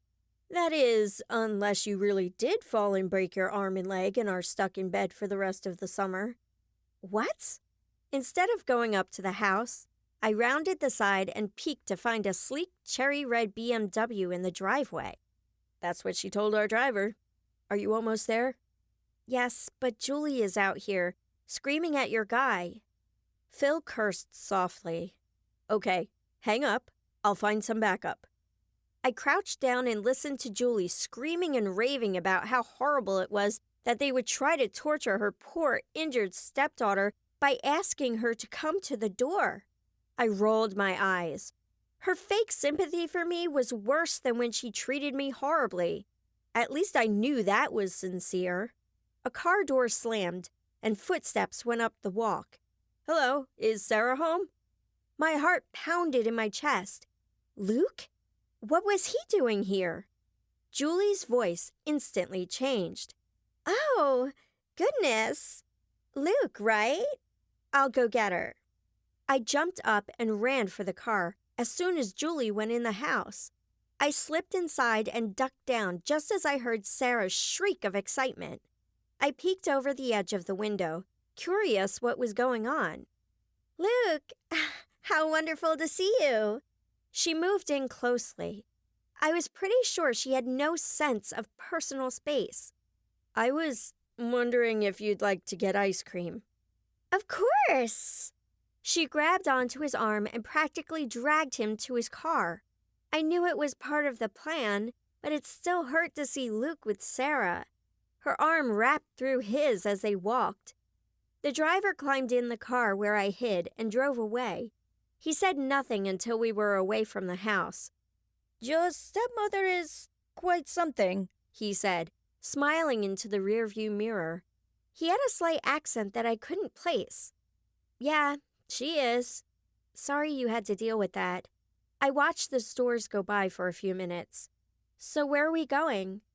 "California." "Wait, what? How?" I knew Dad traveled, so this shouldn't have surprised me, but when he'd gotten the message about my cure, I thought it was somewhere local. "That's where your father is. You'll be flying." "I've never been there. I know nothing about it." I panicked. I wanted to see my dad more than anything, but just to be dropped off in a whole different state? "You'll have an escort. It will be fine. Oh, and there is a change of clothes in the bag next to you, along with some cash for anything you might need on the way." I raised an eyebrow. "You just happen to have an outfit for me?" "Your house is watched at all times." He caught the look on my face and laughed. "Don't worry. It's only from the outside. Anyway, we saw you outside working and we knew you'd need to change." I looked down at the clothes I was wearing and grimaced. Definitely not traveling clothes. And my hair was probably flying everywhere. Thanks. I'll change at the airport." "Very well. He pulled up to the sidewalk and hurried around to help me out. Here's your ticket. Check in and go straight to the gate. Your escort will be there. How will... I started. You'll know. He interrupted and tipped his hat. Good luck. I hope your father wakes soon. Thanks. I ran into the airport and stopped, trying to figure out where to go.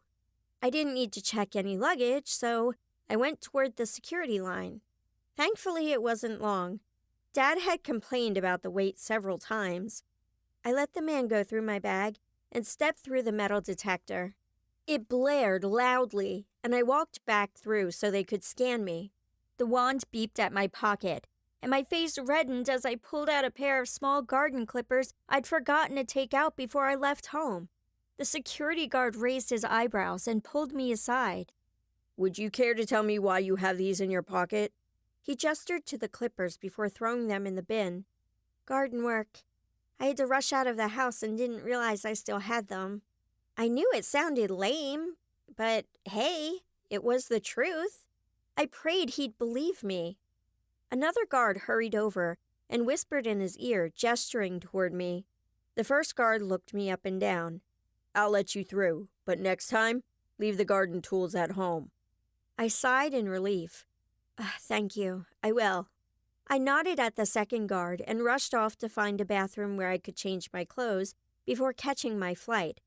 I only had 20 minutes until I was supposed to board. After finding an open bathroom stall, I went in and locked it.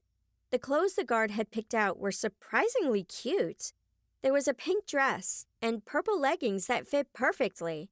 I shoved my dirty clothes in my bag and checked my appearance in the mirror before heading out. I grabbed a book and some snacks from one of the stores, using the cash I was given, and then headed over to the gate. The driver had said I would recognize my escort, but no one was there. I was one of the first called to board, so I handed off my ticket and climbed on the small plane, glancing around one more time. I'd somehow scored a window seat near the front. The rows were crowded together, with only 2 seats on each side of the aisle. Just as the doors were about to close, a woman stepped into the plane. It was Anne, the woman who'd helped me make the jewels in art class. She sat next to me, breathing heavily. Sorry about that. I couldn't get through security. The line was long. Someone apparently brought in some clippers or something, and it made security pay more attention to everything. That was me. I'm sorry. Great. I would never live this down. She laughed. How did you do something like that? You'd think you'd remember you brought them with you. They were small, and I was too frazzled by everything that had just happened. It's okay. We got on the flight just fine. Now, I hope you don't mind, but I need to sleep. I get airsick if I don't. It's okay. I have a book I can read. And thank you for coming with me. I'm so embarrassed that I need someone to watch out for me everywhere I go. That's what we're here for. She leaned back and closed her eyes. Still, it was strange to have people watching out for me. I had probably driven Luke crazy. He'd barely paid attention to me the last 2 days of camp, and I hadn't seen him since he'd given me a ride home. Well, until he came to take Sarah on a date.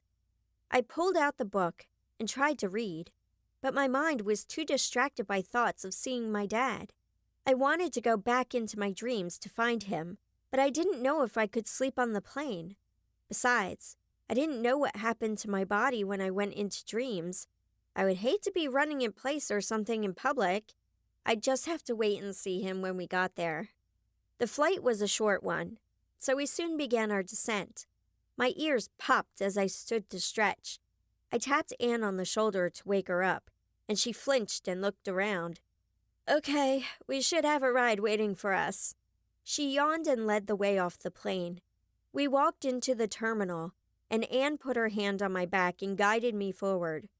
Are you Sydney? The man asked. He was a handsome older man dressed sharply in a suit and tie. Yes, who are you? It came out sharper than I wanted it to, but I had been put in the hands of a lot of strangers lately. I'm Phil. We spoke on the phone? He reached out to greet me. Oh, hi. So, where is the hospital? I shook his hand first, and then Anne did as well. "We have an hour's drive. My car is parked just outside." He led the way and helped us into the backseat of a limo. Whoa! I stared at all the buttons and the leather seats. Dad had been in one a few times with business clients, but I hadn't had the chance. "It was the only thing I could find on such short notice that had dark windows and extra security features." He shut the door and climbed in front. I turned to Anne. "Why do we need extra security?" She looked uncomfortable, but shrugged. "Your dad is an important man, which means you're important as well. We're just taking precautions." Right. I watched as stores and homes passed by. I must have drifted off because when Anne nudged me, we were in a quiet neighborhood with a small hospital nestled among the trees. I climbed out, surprised at the salty scent in the air. I wondered how far we were from the ocean, but I didn't have a chance to ask before we were ushered into the building. Phil walked past the front desk and down the hallway to a heavily guarded door. A short, round nurse with graying hair hurried over. "The wires and monitors make it look worse than it is. Don't you worry. They're just here to make sure your dad is fine. He seems more awake than he has in several days. You can talk to him, but he probably won't answer." I nodded. "Okay. Can I see him now?" "Of course." Phil showed a badge to the guards, and they let us pass through. Dad lay in a bed in the center of the room. Even though I had been warned about the machines, it still made my stomach drop to see him there with wires all over him. I choked back a sob and ran to him. He looked a little pale, and he was sweating, but otherwise, he looked just like he was in a simple sleep. I took the hand that didn't have the IV in it and kissed it. "Daddy?" I touched his face, surprised at how warm he was. He jerked, but kept his eyes closed. "Sid, Arabella, trapped," he muttered. My heart skipped a beat. "What, Daddy?" I leaned forward, hoping to get more out of him. When I didn't hear anything else, I turned to the nurses. "Has he said more than that?" The nurse shook her head. "That's the most I've heard." I stared at him, willing him to wake up. Wait, I had an idea. If I could change things around in my dreams, maybe I could wake him up. "Can I have some time with him, please?" "Of course. We'll give you a few minutes." The nurse ushered everyone out of the room, and I could hear her telling the guards not to let anyone in. I waited until it was silent in the hall, and then ran my hands along the edges of the door to freeze it shut with my magic. I needed more than just a few minutes. I stood next to my dad, but far enough away that I wasn't touching him. No need to take both parts of him with me into the dream, although I would do that next if this didn't work. I needed my dad back. Chapter 16. There was no chair to sleep in, so I had to roll up a blanket and make myself comfortable on the floor. I closed my eyes, willing myself back onto the stairs. There was a quick pull on my body, and then I stood on a landing. Perfect! Now, which way was I supposed to go? Up is always good, so I climbed for several flights before stopping to catch my breath. I'd forgotten how quickly I tired when I was fully in the dream. When I had my energy back, I pictured the door I'd seen before and pushed on the memory, feeling the whoosh as the magic took effect. The door appeared in front of me, and I cheered, then slowly opened it. No need to go barging in only to be eaten by a lion or something. Dad was still laying on the table I'd seen him on before. He seemed to be less solid, almost as if he were only partly in this world. "Daddy?" I waited for a second. "Daddy, you need to go home. You need to wake up."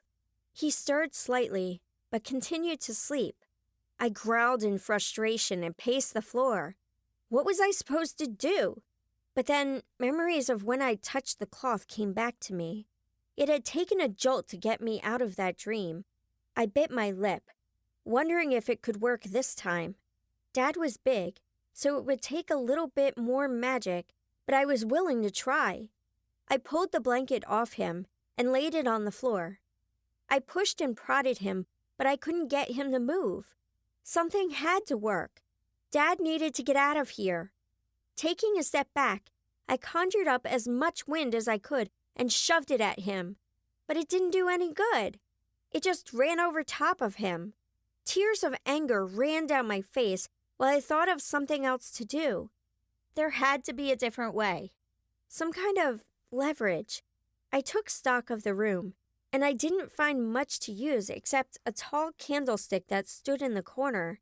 The metal was pretty strong, so I got a good grip on it and shoved it underneath Dad. Taking a deep breath, I jumped and pushed down hard on the stick, making him roll onto his side and then off the table. I fell with the momentum of the candlestick and landed with a oomph and then blackness. The beep of the heart monitor was the first thing I heard when I woke on the floor of the hospital room. The wind had been knocked out of me, so it took a second to pull myself up to standing. Someone pounded on the door. I quickly thawed the doorknob and opened it. Dad's nurse stood with her hand raised to knock again. Guards stood around her with their hands on their weapons. "Hey, how's it going?" I gave the nurse what I hoped was an innocent smile, while I was still trying to catch my breath. The guards rushed in and searched the room while the nurse glared at me. "What happened to the door? We couldn't open it." "Really? How odd." I turned at the sound of a groan coming from behind me. Dad was awake and looking around the room. Tears ran down my face as I hurried over. My plan had worked. "Princess." His voice was hoarse. I grabbed the water and helped him get a drink. Nurses bustled around us, checking his blood pressure and all other monitors. Dad lay back on his bed and closed his eyes. When things calmed down a little, he opened his eyes again and focused on me. "You're really here?" "Yes, I am." I took his hand and squeezed it. "You should be at camp." He coughed and pointed toward the water by his bed. I helped him take another drink. "Dad, you've been out for a week." Dad's eyes widened and he coughed again. "How is that possible? I don't remember anything after meeting with Phil." "It was the cloth you took from my room. Since you're not supposed to go into my dream, when you touched the cloth, you were stuck in limbo. No one could get you out." He looked around the room at everyone standing there. "So how did I get out of it?" You just woke up." My face burned, but I didn't want to admit I'd pushed him off a table. Maybe I'd tell him when we were home. I turned to the nurse. "How long does he have to stay here?" "We'll run a couple of tests to make sure there's no neurological damage from his coma, and then we can release him," a man said from the doorway. He walked over to the bed and held out his hand. "I'm Dr. Katz. I've been keeping an eye on your dad." "Thanks for taking care of him." I watched Dad as he talked to the nurses. He seemed to be fine, by the way he joked with them. The doctor leaned forward. "He mentioned Arabella several times. Did he happen to tell you why?" he whispered. Dad looked over at us, eyes wide. "What did you say?" The doctor cleared his throat. "You mentioned 2 names while you slept. Your daughters and an Arabella?" Dad rubbed his face. Something he only did when he was agitated. "She was my late wife, but I don't..." His confused look changed to surprise. "I dreamed of her. It's been years since I've dreamed of her." "We'll let you rest for a bit before we do any tests. Sydney, you're free to stay with your dad, but don't excite him." "Thanks, I'll be careful." I waited for everyone to leave, then pulled up a chair and sat by the bed. "What did you see, Dad?" He was quiet for a minute. "She was there. It was so real. She was calling to me, but I couldn't find her." "She died, though. She couldn't have been there. Except that the stairs were a real place. The things that happened there were real, including the bruise I could feel forming on my rib from landing so hard." Dad turned his face away. "I know. That's why I was so confused. I wanted it to be real." "When you were asleep, you said trapped. Is she trapped?" He shook his head. "No, I remember getting word that she was gone. Dad, I learned more about the stairs while you were asleep. Did you know that Mom had made a deal with some lady so she could get pregnant with me? He looked at me in surprise. Where did you hear that? This old lady in a dream. She told me that's why I'm cursed. Mom had to run those stairs to pay off a debt, and when she died, I had to take over. For some reason. Even though it was supposed to have been paid off, I'm still stuck there. Dad muttered something under his breath. That's why she was always so tired. I wish she'd told me. We could have taken care of this long ago. What do you mean? Hope rose, and I tried to squish it down. Now we know where it is, so we can figure out a solution. Did the woman tell you what the payment was? I shook my head. Only that it was paid off, but the lady is back, and she wants me to find something that will make her happy. She liked the jewels I made, but I'm still stuck. Dad was silent for a moment. That's strange. He found the remote for the bed and maneuvered it to a sitting position. Can you help me? I've had enough sleep for a while. I helped him stand and walked to the bathroom, and then sat on the bed while I waited for him to come out. My phone beeped, and I found a text message from Jade. Hey, how's it going? Is everything okay? Yeah, Dad's awake. Hopefully we'll be going home soon. Oh, good. I was worried. Turn on the news. I'm in California, though. What's going on? Had something happened to my house while we were gone? I flipped through the channels, waiting for Jade to text back, and almost dropped my phone when I found the news channel. There was a missing person report. For me. I watched as Julie sobbed into the camera about how wonderful I was. She'd had her hair and nails done since I'd last seen her. I rolled my eyes. I'd only been gone since yesterday afternoon. I changed the channel to watch cartoons and sat back in my chair. I felt more at peace than I had in days. I was back with my dad, right where I should be. Chapter 17. Dr. Katz finally cleared Dad to go home, after keeping an eye on him overnight. Anne had left not long after Dad woke up, figuring she wasn't needed anymore. The flight home was much more relaxing with Dad next to me. We sat in the airport together, waiting for our ride. Dad noticed his car pulling up to the door and gestured for me to follow. One of his coworkers got out, waved, and left in another car. What do you think Julie's going to say when we show up at the house? Dad asked. She'll flip out, fall all over you, and then decide to go shopping. I was just glad Dad was coming home with me. This way, Julie wouldn't freak out and make my life even more miserable. As we drove, Dad talked to me about what had happened with the cloth, and I told him a little about camp. I mentioned being taken and how Nick was around the few times I'd felt I was being watched. Are you sure he's the guy? Dad's fists gripped tightly on the steering wheel. No, but the fact that he knew the woman was going to give me a couple days off is too coincidental. I just wish I knew who she was and how she manages to live in that dream. What do you mean she lives in it? I've only seen her a few times. It's Nick I see all the time.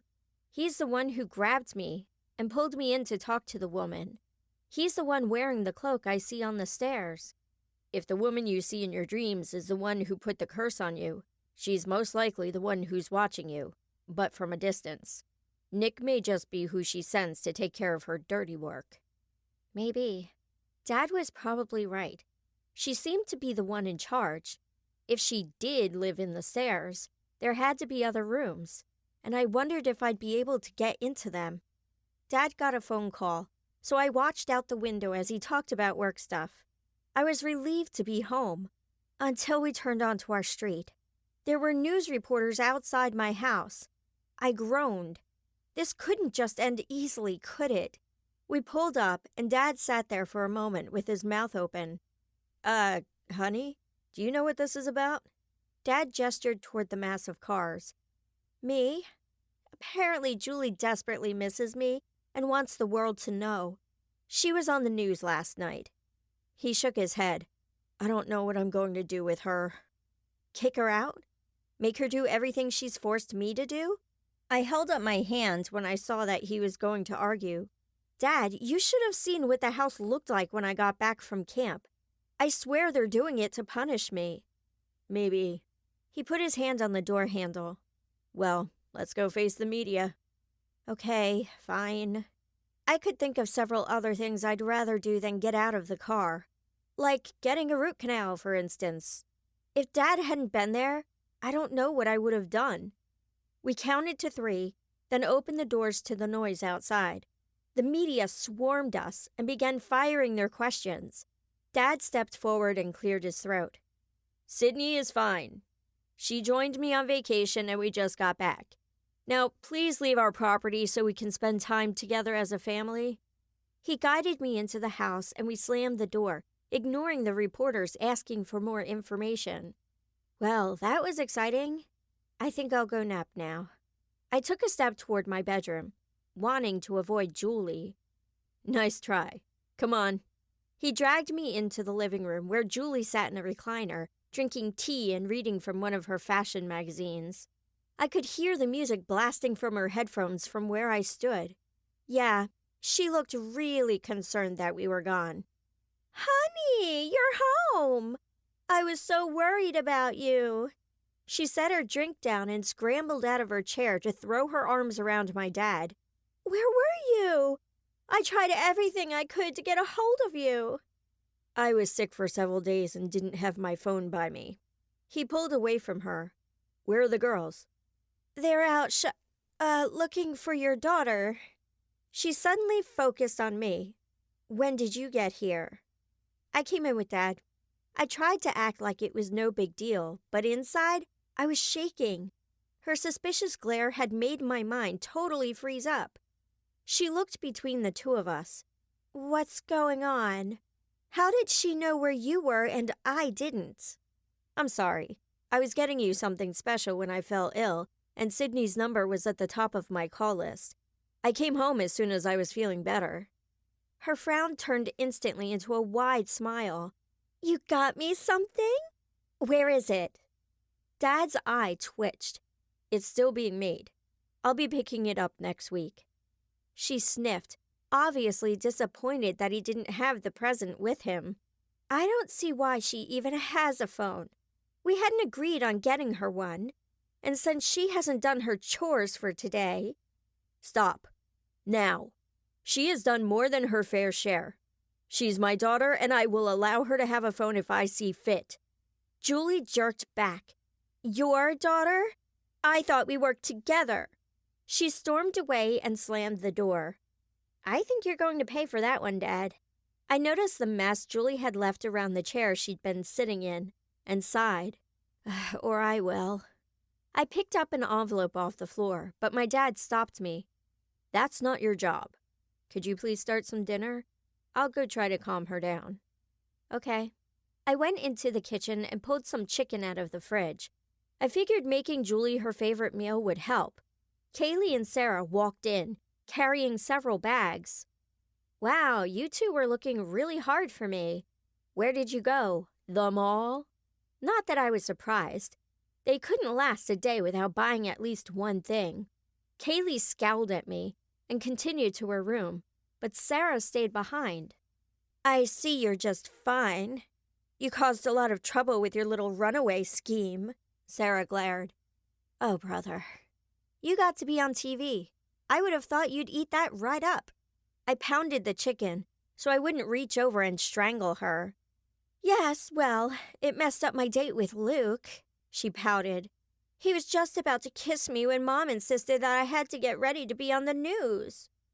I knew she was bragging about Luke on purpose, but I couldn't help pounding the chicken just a little harder than necessary. Yeah? What makes you think that? Oh, you could just tell by the way he looked at me. Besides, he's taking me out again tonight. What? I wanted to scream, or cry, or something, but I wasn't going to let her get to me. I couldn't. She leaned in. He's taking me to dinner with Kaylee and Dylan. Oh, and Mom told me I could borrow your dress. You know, the dark blue one. I slammed down the tenderizer and glared at Sarah. "She can't let you wear that. It's mine." "So much for not letting her bother me." "Oh, but she can." Sarah smiled, knowing she had won because of the tear that escaped and ran down my cheek. Both girls knew that if they made me mad enough, I'd cry. I seriously wanted to slap the smile off her face, but instead, I turned to put the food in the oven, giving myself a chance to fight back the tears. When I turned, she was gone. I chopped vegetables for the salad and waited for dinner to finish cooking while I set the table for Julie and Dad. There was no way I was going to eat with them while the girls were gone. I cleaned up behind myself and switched the laundry. Once the chicken was out of the oven, I grabbed my plate of food and knocked on Dad's door to tell him dinner was ready before hiding in my room. I nibbled at the chicken, not really in the mood to eat. I got up to turn on my stereo and stopped in my tracks. My closet was a mess. I rushed inside to find that the dress was gone. Sarah must have slipped in while I was cooking. I'd left the door unlocked. I growled in frustration and stomped toward the kitchen. "Dad?" Dad jumped up from the table. "What's wrong, honey?" "Sarah has my dress. Again." I wanted to wipe the smug look off Julie's face. "You can't just let them borrow my clothes. They're mine." Dad put his hand on my shoulders. "Honey, what are you talking about?" I pointed at Julie, my hand shaking. "She told Sarah that she could use my dress. It's my dress. I made that dress." He looked down at Julie. "Did you really tell Sarah that?" Her attempt at looking innocent was ruined by the sneer she directed at me. "Sarah was going somewhere nice tonight and needed something to wear.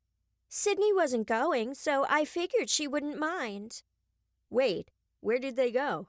Dad looked at her, confused. Julie giggled. "You never notice anything, do you? Kaylee went out with Dylan tonight, and Luke took Sarah. She's been wanting to go out with him ever since you introduced them at the restaurant. Yesterday, he showed up on the doorstep and asked her out. He liked her so much, they're going out again." I tried to swallow the lump in my throat. He was supposed to be my Luke. Was that why he was so distant these last 2 days? Was he done with me? That doesn't mean she can wear Sydney's dress. If she said no, that means no. Dad was trying to stay cool, but I could tell he was annoyed. "It's a shame they've already left." "Oh well, no harm done." Dad stared at her. "No harm done? You can't just let your girls run wild, doing what they want all the time. I saw how much they spent today. I'm going to have to cut off their credit cards if they don't stop wasting my money." Julie slammed her hands on the table. "I will not have you speak to me like that. I've been worried sick about you since you left, and this is how you repay me?" She grabbed her purse and keys and left the house. The food I'd made lay forgotten on the table. Dad rubbed his face with one hand and leaned back. I wondered why she kept talking to me about random things. She was waiting for her daughters to make a clean getaway with your dress. He looked up at me. "I'm sorry, sweetie." I dropped into the chair next to him. It's not even the dress I'm upset about, though it nearly killed me trying to make it. It's the guy. Dad, I thought he liked me. I buried my face in my arms. "I'm sure he does. Luke is just being nice as part of his cover. You'll see. Plus, you don't even know who asked who, right?"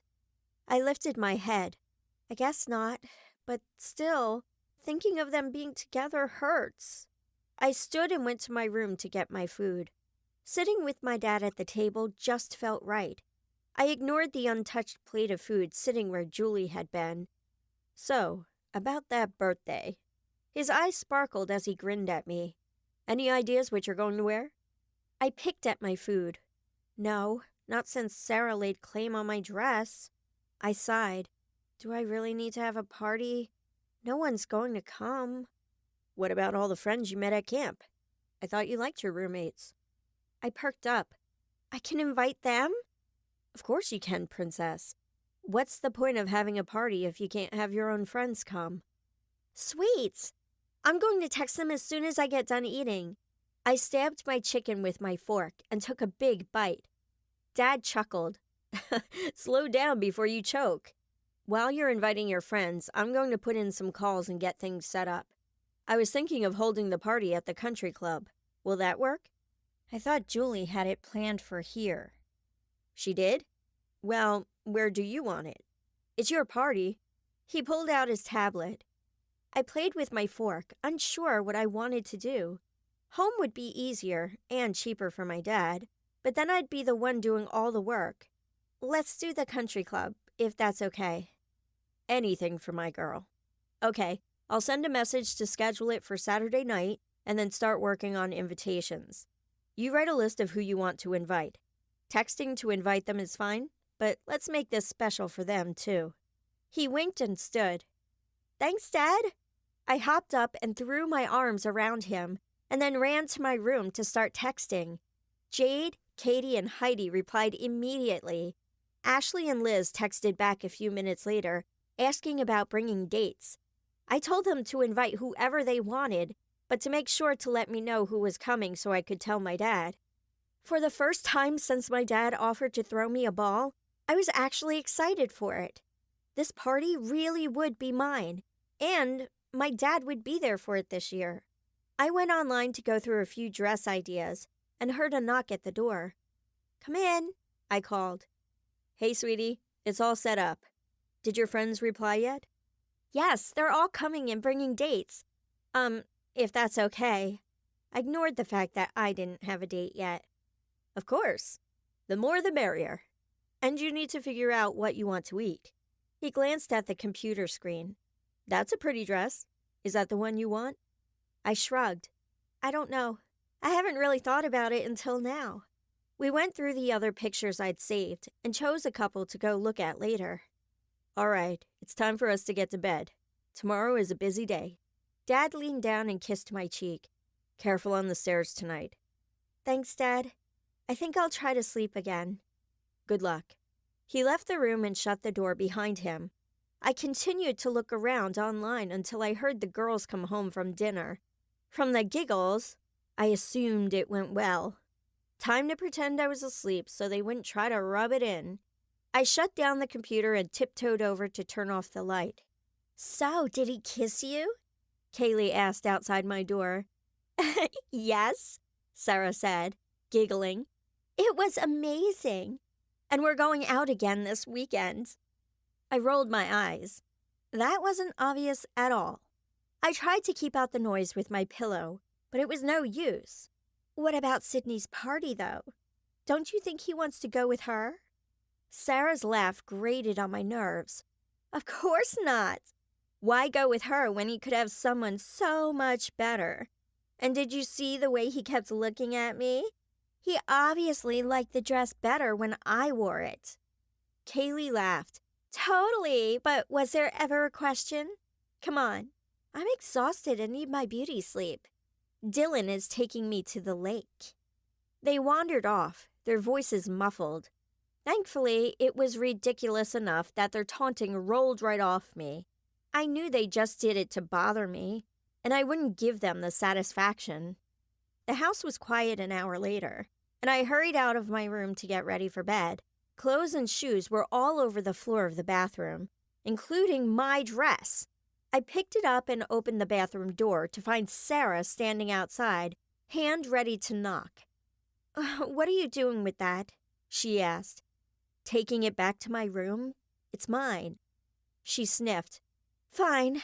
Luke has seen me in it anyway. I'll just have to find something else for this weekend. She pushed past me and slammed the door. After the dress was hung up in my closet, I slipped into my bed and waited for sleep to come. Even the staircase was better than dealing with Kaylee and Sarah right now. Chapter 18. I wasn't alone. I hadn't felt this afraid here for a while, and I didn't know what was causing it. I ran, just wanting to get away from whoever was watching. When I couldn't go another step without fainting, I imagined a dresser and pushed it into a corner so I could hide. A closet would have been better, but I was too flustered. Whoever it was came closer, stepping lightly. I curled up in a ball and hugged my knees, trying to get up the courage to peek out. I closed my eyes and breathed in slowly to calm myself down.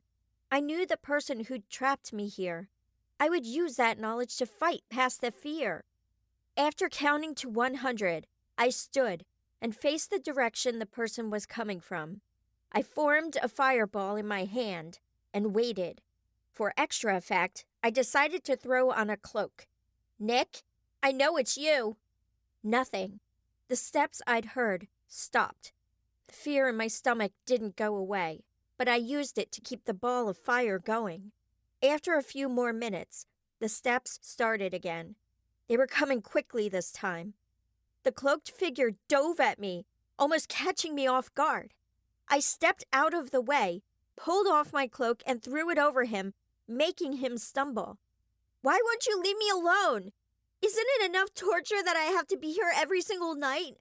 Because I have no choice, Nick's voice said from beneath the cloaks. I stared at the pile on the floor, feeling just a small amount of sympathy. Reluctantly, I helped pull the cloak off him. I needed to understand why he would do this. What do you mean? I've been sent here to make sure you don't leave. It was easy at first. You ran up and down the stairs for no reason, and I could just sit back and watch. His expression changed to a scowl. But then you had to ruin it by mixing things up. I was promised riches, but I lost everything when your dad ended up here. Well, if you ask me, that was your fault. You left part of your cloak in my room. I folded my arms. Nick's eyes widened. Oh, man, she's going to kill me. He jumped up and pushed me against the wall, his hand around my neck. Did you tell your dad anything about this place? I tried to get away, but he was too strong. Of course I did. He's my dad. Yes, but he's awake now. Does he know who I am? How he got here? His breath stank, and I coughed. Yes, he does. I tell him everything. I coughed again. Seriously, get off me! He let go and paced the floor. You may have just killed us both. Well, if you hadn't left that piece of cloth behind, my dad would have been off looking for another cure instead of getting stuck here. What did you tear it on anyway? I rubbed my neck where he'd pinned me. I caught it on your desk when I was messing up your room. He stopped and studied me. Why does your room look so different from the rest of the house? It's like some kind of mansion, but then your room is full of old, worn-out furniture and faded blankets. I felt my face redden. It's just... Never mind. Stop following me. It's not like I can get out of here anyway. I turned and ran down the stairs, embarrassment keeping me away from him. He had to ask about my family life. If he'd gone to my school, he would know all about my stepsisters and how they treated me. But to have someone from outside realize the difference was like a slap to the face. I was embarrassed that he felt sorry for me. I came to a landing and pushed at one of the walls to make a room, then ran inside and slammed the door. Broken furniture lay all over the floor. I made another ball of fire and threw it at the wall to let out some frustration. It went out as it hit the stone. Temper, temper, a voice came from the doorway. I whirled to find the woman standing there. Her gown today was long and black. She wore a black hat, and her makeup was dark. What are you doing here? I must ask you the same thing. You were to stay on the stairs. She raised an eyebrow. Yes, well, I wanted a break. Keep your guy off my back. It's bad enough coming here every night. I don't need him pestering me. I don't think you're in the position to tell me what to do. She moved inside the room and waved her hand, causing a large chair to appear. Where is my payment? Her servants came scurrying inside to bring her food. Great. I'd made another place for her to hang out. I already gave it to you. She laughed. You think those stones were enough? I suggest you try harder. I glared. I don't think you even know what you want. I picked up my skirts and headed for the door. Why my nightgown had suddenly become an old Victorian dress was beyond me. If you ever want to leave, you will find it, she called behind me. I growled and went down a few more landings before allowing myself to rest. I sat on one of the steps and waited to wake up. I really didn't feel like falling down the stairs again to hurry it up. "Hey, Sydney, get up," Julie yelled before throwing something hard on my bed. "You have work to do before this weekend." I groaned and sat up to find a mop lying across me. I dropped it on the floor and covered my face with my arm. "We're not doing the party here. It's going to be at the country club." Julie stiffened. "Plans have already been made to have it here." "Sorry, but Dad decided last night to do it at the country club." I rubbed my eyes and climbed out of bed. "Oh, that's too bad. We have people ready to come.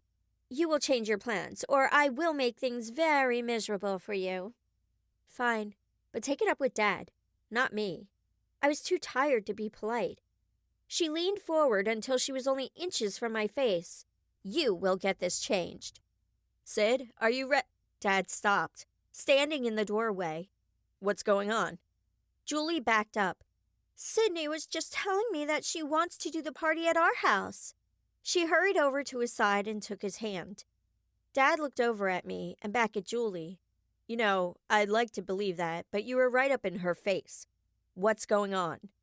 She stared at him before snorting. "We were just having a heart-to-heart. No big deal." "Look, I don't like how you've been treating my daughter. I'm warning you that I had better not see you talking to her like this again. Do you understand?" Her eyes blazed. "Fine. I don't have to take this. I'm leaving for now, but I'll be back. I'm your wife for better or worse." She stormed out of the room. I think that was the worst part there. I shuddered. "Yeah, I think so too." He turned back to me. "Did she threaten you?" "It's no big deal, Dad." Okay, so it was. But anything I said against her would come back to bite me. It wasn't worth it. "Yes, it is. Now hurry and get dressed. We have some shopping to do." He left the room and closed the door behind him. He didn't have to tell me twice. I found a nice blouse and some shorts to change into and hurried out to get some breakfast. I wanted to leave before Julie came back. We went to several stores to pick out napkins and everything else that was needed for the party. We decided on navy blue and silver for the colors, and I was amazed at the different fabrics we had to choose from. I kept joking that I felt like I was getting married, but Dad would just smile and tell me he wanted the best for his little girl. We were done with shopping for the day and stopped for ice cream. We looked all over for a dress before deciding on a pink chiffon that went to the floor. Pink wasn't my color, but this one just seemed to work for me. "So how did you get off work today?" I asked, savoring a bite of my Rocky Road shake. I told them I had some important work to be done at home. Besides, they need me to go on a business trip for the next couple of weeks, so they let me have today off to make up for it. He stabbed at his ice cream. Of course they do. I took another bite, thinking, "Can I come? Please?" "I'll think about it. I'd like the order to meet you before you start your senior year." I bounced in my chair. "Really? That would be so awesome. I'd work hard, I promise. And now that Nick knows..." I trailed off, realizing what I'd just said. He jerked his head up. "Now that Nick knows what? When did you see him?" "Last night." I explained everything that happened. "He didn't want me to know who he was?" He raised his eyebrows. "Yeah, but I don't know why. He didn't tell me. He's not the one who bothers me, though. That woman gives me the creeps. Why did Mom have to go to her?" Dad took my hand. "Because she wanted a daughter more than anything, Sydney. She would cry herself to sleep every night. You were the answer to her prayer." He cleared his throat and stood. "Let's get going." I hopped up and followed him out. I loved and missed my mom more than ever after hearing that. I wished I could tell her thank you for what she had done. We drove over to the country club to drop off the stuff we'd just bought. I felt a jolt when I saw Luke standing in the entrance. There was no way I could face him right then, so I hid in the car while Dad went inside. It hurt to see Luke, knowing he was dating Sarah instead of me. and I wondered if he ever even thought about our time together at camp. The light-hearted mood I'd had while shopping with Dad was gone. Dad climbed in the car and pulled out of the parking lot. Luke says hi, and he wants to know if everything's okay. Thanks. I'd be fine if he didn't keep going out with my stepsister. I slumped down in my seat. Dad chuckled. From what I could see, he isn't thrilled with the situation either. Then why are they going out again this weekend? They are? I didn't know. Luke was supposed to be off doing something for the order, from what his dad was telling me. Dad's phone rang, and he answered it. He mouthed to me that it was Phil, and then went back to the call. Tell him hi, I whispered. He nodded once and kept talking. We got home to find Julie's car in the driveway, along with a few trucks. So much for being gone, I mumbled. I climbed out of the car and went inside to figure out where everyone was. Dad followed behind and went straight to his office. I walked to the kitchen to look out the back windows. Work crews were totally redesigning the wide expanse of our lawn. What were they doing? Did she really think that we would still do the party here? I shook my head and went to my room. When I heard shouting out in the hallway, I stood and crept over to the door. I told you we were using the country club. There's no reason to make these changes to the backyard. And I told you that we already had things planned for the backyard. Kaylee and Sarah insisted that this is the perfect place to have the party, so that's what we're doing. No, I'm sending them all away. This is Sydney's birthday party, and we will do what she wants. If the girls want to have their birthday in our backyard, that's perfectly fine. But this is not their day. I had rarely heard Dad get this angry.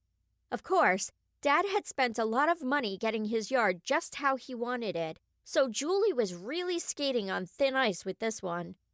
There was silence on the other side of the door. I'd wondered if they'd walked away, but then I heard the odd, moaning cry Julie liked to use when she didn't get her way. If Dad fell for it again... Look, I know you're upset, but I'm standing by this. I need to take off for the rest of the afternoon and tomorrow. I'd better see everything changed back to the way it was when I get home. I wished I could see what was going on out in the hallway. I sighed and dropped onto my bed. Phil must have thrown this trip on him. It happened often, but I hoped it didn't mean that Dad would miss my party. I stared at the dress Dad bought for me. The only thing that would have been more perfect was if I could dance with Luke while I was wearing it. I would just have to save those dreams for another day. Chapter 19. Dad came to my room to say goodbye before he left. He promised that everything would be perfect and that he'd be back as soon as he could. What he didn't see were the looks of death I was getting from Julie and her daughters, who were standing behind him. As soon as he was out of sight, they all turned on me. Julie ordered me to repaint Kaylee's room and give Sarah a manicure. I kept silent, hoping the days would fly so I could get to my party. Unfortunately, time didn't obey and seemed to drag on forever. I was also ordered to clean the entire house from top to bottom before I could go to bed. It wasn't how I wanted to spend my night, but at least I wouldn't have to be running from Nick and that woman. I just kept telling myself that all the cleaning was to help my dad, and not because Julie made me do it. It was past midnight when Julie finally gave up making me use toothpicks to clean out the edges of the stove and around the tile. She sent me to bed with a promise that I would be doing the same thing the next day. I fell into my bed, not caring about dental hygiene or anything else. I was too emotionally and physically exhausted. I stood in the center of a staircase that was different from what I'd seen before. It was lighter, happier, but I sensed a sadness, and I couldn't figure out what caused it. And there were windows. Many, many windows. I walked to the nearest one and saw a large garden that had a maze of shrubs. Fountains and hedges dotted the landscape, and the flower beds were filled with roses and tulips and hundreds of other flowers. But where were the people? I ran to the other side of the hall to look out. There was a large driveway full of cars and a fountain that stood almost as tall as the building I was in. Again, there were no people. What was this place? I ran down the stairs, holding my skirts high. It was the pink chiffon dress that Dad and I had picked out together. I felt like I should be hurrying, but I didn't know why. I stopped on the landing and heard voices below. Not wanting to be seen, I hid behind a nearby column. A man and a woman were speaking in hushed tones, and I tried to get a good look without giving myself away. I leaned forward to see someone who looked a lot like my dad, but he was dressed in a very expensive suit and looked much younger than Dad was now. He was talking to a woman with long dark hair that had streaks of gray running through it. She was dressed in a rich satin dress, and the worry on her face made me want to run to her. "We must go now," the man said. "But the girl is just a child. Where will you go?" the woman asked. "Away. She must not learn of this life. It's too dangerous. I have contacts in other parts of the world. I'll be back when I'm needed." "You take care of that girl. I plan to see her again one day." "I will." The scene faded and I was back on the stairs I saw every night. I sat down on the steps, too shocked to keep moving. What had I just seen? It had to be a random dream, right? But this felt different, like a memory. So if it was a memory, why did my heart ache for that woman? I had wanted to run and put my arms around her. None of it made sense. And was that really my dad? I stood and walked down the steps, too lost in thought to pay attention to what was going on. My dress had changed, and I was back in the clothes I'd worn to bed. "It's coming back to you, isn't it?" Nick said from behind me. I turned around. "You scared me." I breathed in and out, trying to calm my pounding heart. "What do you mean?" "You're fading. I think you're closer to getting out of this place than you realize." He sat on the step and pulled his hood back. He looked tired, with rings under his eyes. "How do I get out?" Desperation flowed through me. He shrugged. "I don't know, but you seem to be doing a good job of it." "Did you see that dream?" I stepped closer, feeling a cloak wrap around me. I must have asked for the comfort of it without realizing it. He shook his head. "I'm stuck on these stairs at night just like you. I get out when you're awake." "That doesn't make any sense." I sat down on the landing in front of him. "Don't you get it? Everything is tied to you. Poor selfish Sydney has the world revolving around her, and she doesn't even realize it," he sneered. "Stop. I'm not selfish. You don't even know me." I headed down the stairs again so I could get away from him. He had no idea what I had to put up with every single day. So he had to keep watch over me. Was it that bad? "You don't have a clue as to what's actually going on here, do you?" Nick asked, catching up to me.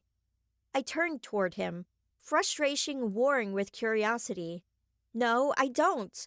I'm stuck in this stupid staircase every single night. Up until recently, I couldn't even get rest because I had to run. I don't dream like other people do. If I get hurt here, I'm hurt when I wake up." I stepped closer to him. "All I know is that this is part of some stupid curse that was put on my mom, and when she died, I had to take over for it." I stormed away. By this time, if I had to fall down the stairs to wake myself up, I was willing to do it. "Wait." I kept going so I could stay away from him. I heard him running behind me, and I just sped up. When I couldn't shake him, I stopped on a landing and closed my eyes, thinking of an escape. I pushed on the walls like I'd done at camp. The pain and exhaustion that had hit me at camp was dull here. It was so strange. I opened my eyes and ran to the door that had formed in front of me. I slammed it as I got inside and froze the door shut. Nick pounded on the door, but I wasn't about to open it. I studied the room I'd formed. It was a lot like the room I'd made at camp, but this time, the curtains and bedding were a deeper red. Windows lined the walls, and there was a wardrobe in the corner that hadn't been in my room at camp. A look inside revealed several beautiful gowns. I pulled out a light blue dress and held it up to me. These dresses would all fit me. That made sense, of course, since I was the one who came up with the room. I touched the ornate brush lying on the dresser table. There was a small mirror with initials carved into it, but they weren't mine. That was weird. I looked around the room to find a nice plush chair in the corner. There was another door next to the one where I'd entered. After a moment of hesitation, I decided to try the latch. It opened to a long hallway. Columns lined the walls, and a plush rug ran down the center of a marble floor.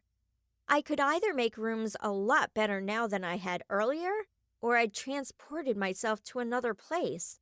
There was no one around as I walked the halls. It was almost eerie in here. It seemed like there should be people all around, busy with their different jobs, but it stayed empty. Somehow I felt more alone. I went back the way I came and actually sighed in relief when I found my stairs. I glanced one last time at the room I'd created and closed the door. Nick stood outside, leaning against the doorframe. "Are you done now? Don't do that again. It makes more work for me." He pushed against the wall, making it disappear. "So you're here to make sure the stairs stay perfect?" I asked. "Why?" He shrugged. "I'm supposed to make sure you don't get out." "Yes, but why? What makes you stay here? Are you in trouble too?" He glared at me. "That woman is my grandma. I have to do whatever she says. You think I want to be here? I'm stuck until she says so." "Your grandma? But where are your parents?" I was beginning to see Nick in a different light. I'd never known my grandparents. Dad would change the subject when I asked where they were, so I figured he didn't get along with them. "They're home being important people somewhere. I was sent off to be with Grandma when it was revealed that I had magic. I've been watching you ever since." I'm sorry. Really. But I can't get out of here until I find whatever it is that your grandma wants." I stepped forward.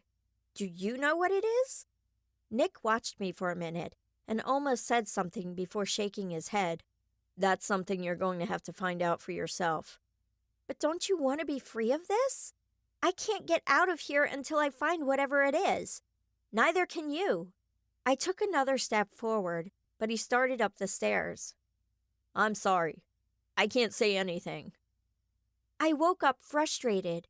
I knew he had the answer. I could see it in his face. That meant it was something big, or maybe the punishment would be too harsh if he told me.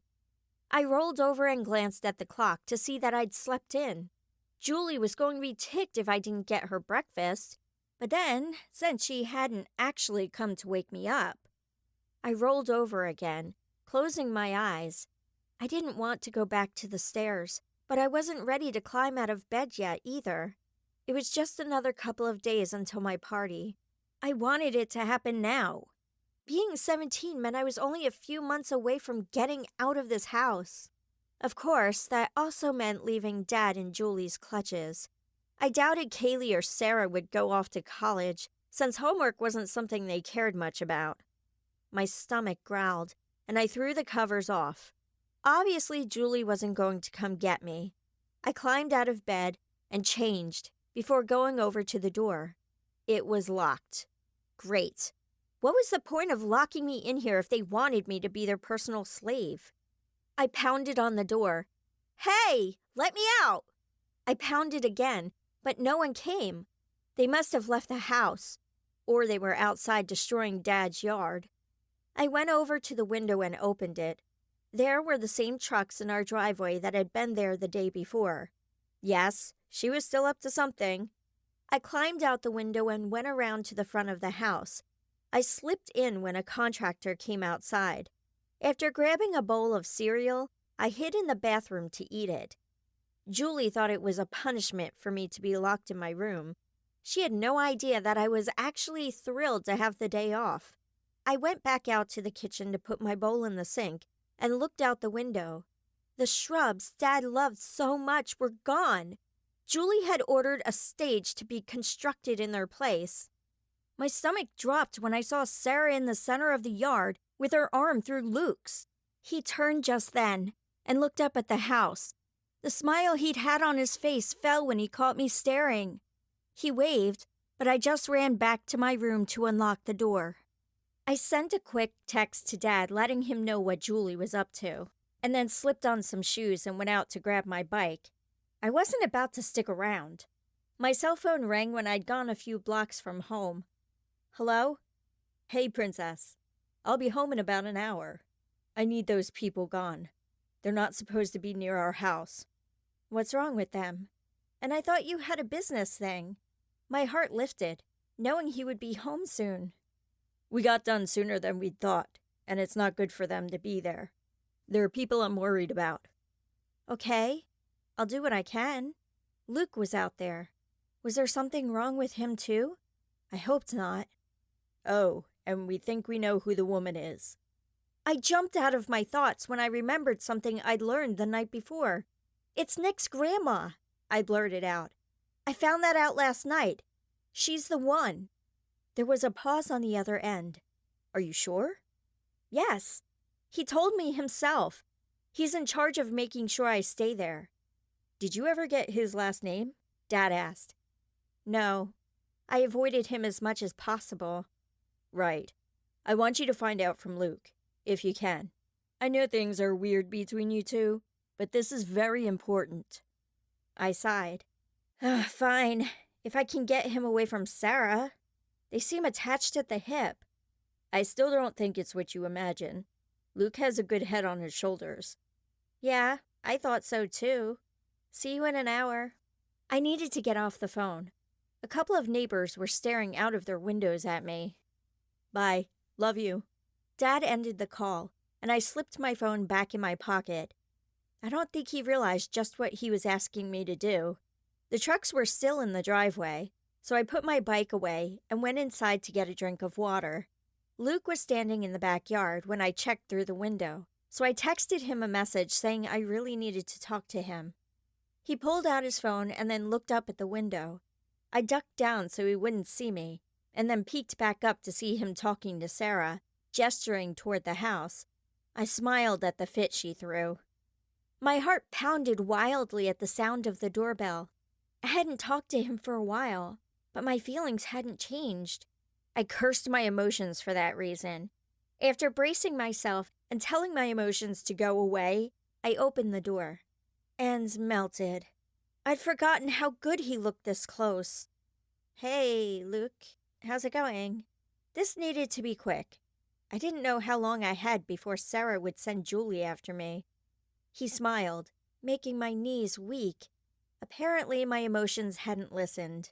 He said, I've missed you. What have you been up to? Oh, nothing. Planning a party, cleaning, riding bikes.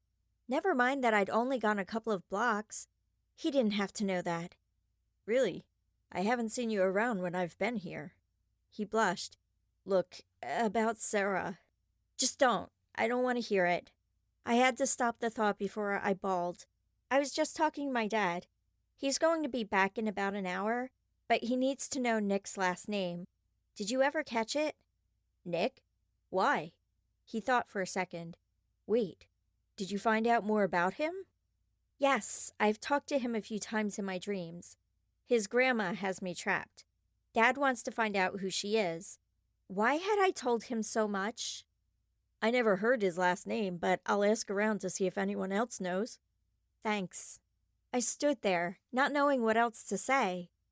No problem. And about Sarah. He stopped. Oh, there you are. I was beginning to worry. Sarah slipped between us and put her hand on his arm. What are you doing here? Her flirtatious smile turned to disgust when she looked at me. I live here? I turned around and went to my room. I should have just stayed on my bike ride.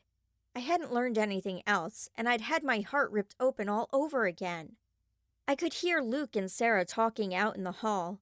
I needed something to distract me, so I flopped on my bed and opened my journal to write down everything that had happened. Several minutes later, my door slammed open and Sarah stepped inside my room, eyes blazing. What were you doing? She demanded. I have no idea what in the world you're talking about. I was writing in my journal. I pointed down at the book in my hand. You don't talk to him, ever. He's mine. She pointed at herself. Whatever. I think he's a big boy and knows what he wants. I wanted to slap her. I wanted to scream and rant and rave, but I just let it slide. When she didn't leave my room, I rolled over and looked at her. Is there something else? I want you to apologize, she demanded. I stared at her, incredulous. Are you kidding me? Sarah, I just talked to him. Get over yourself and find something else to freak out about. Okay, so I didn't quite let it slide like I'd hoped, but it was better than slapping her. What did you talk about? She folded her arms, still fuming. It doesn't matter. Please leave. Dealing with her and everything else was exhausting. I just wanted to take a nap. She stomped her foot. I want to know what you talked about. He's my boyfriend. I stood and walked over to the door. Yes, well, we hung out at camp, and he was quite charming and wonderful to me while we were there. Don't fall for him, or you may regret it. Now get out. What do you mean? You think he liked you? She laughed. Like that would ever happen. She turned and left, still laughing. Okay, ouch. He could have liked me. Not that it mattered, but I thought we'd been really good friends. And those kisses. I shook my head, trying to wipe away the memories. Why did life have to be so hard? Chapter 20. I must have dozed off because the next things I heard were Dad's yelling and Julie shrieking. I climbed out of bed, still groggy. I wanted to stay out of it, but figured Dad could use the moral support. It wasn't hard to find them, due to the screaming back and forth. I walked around the corner into the kitchen, and Julie zoomed in on me. You! This is your fault! I raised my eyebrows. My fault? I was taking a nap. The only way your dad could have known about any of this was if you told him. You had me locked in my room, remember? I snapped. She jerked back and looked between Dad and me. Of course I didn't. Don't give me that, Julie. I know you've done it in the past. He shook his head.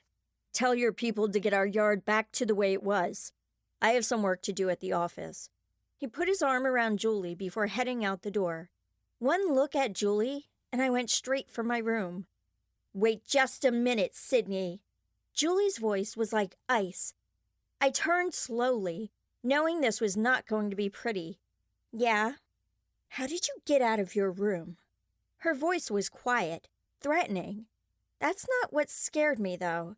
It was the flash I caught in her eyes. A flash I'd never seen before. It made me not only have to tell her, it made me want to tell her. Through my window? That's how I always get out. I clamped my mouth shut before I could tell her that I had magic to unlock doors. How long had she been able to command an answer and get it? Was that why Dad hadn't made her leave yet? Her smile widened, and she looked almost hungry. Tell me where your father goes when he leaves town. Again, the flash was there, but I was ready. I don't know. Work or something. That was easy enough, since I didn't really know what he was actually doing. What does Luke mean to you? She whispered again. He's my protector. I bit my tongue before boyfriend came out. That wasn't true anyway. I backed up, fighting her spell with everything I had. What did you do at that camp of yours? She asked more forcefully. By this time, I was able to release myself from her grasp enough to think for myself. We learned pottery. I turned, ran to my room, and slammed the door shut, breathing heavily. Who was this woman? And why had she suddenly shown me this side of herself? I just hoped she didn't know that Dad and I had magic, or things could get very bad very quickly. I heard Julie's door close, so I sat on my bed and texted both my dad and Luke about what had just happened. When that didn't stop me from shaking, I decided to text Jade and the other girls as well, and asked if any of them had heard Nick's last name. The girls didn't know anything about Nick, but they did agree that something bad was going on. Jade offered to come over and get me out of harm's way, and Heidi asked if we should go bowling. I told them both I was okay and didn't want to put them in the middle of it. I was replying to Katie's suggestion of toilet papering the house when my phone rang. It was a number I recognized, but I wasn't sure why. Hello? This is Phil. Your father didn't turn up at the office like he'd said, so I went after him. He's been in an accident. Phil's voice sounded solemn, and my heart plummeted. Is he okay? I could barely get my mouth to form the words. He's unconscious.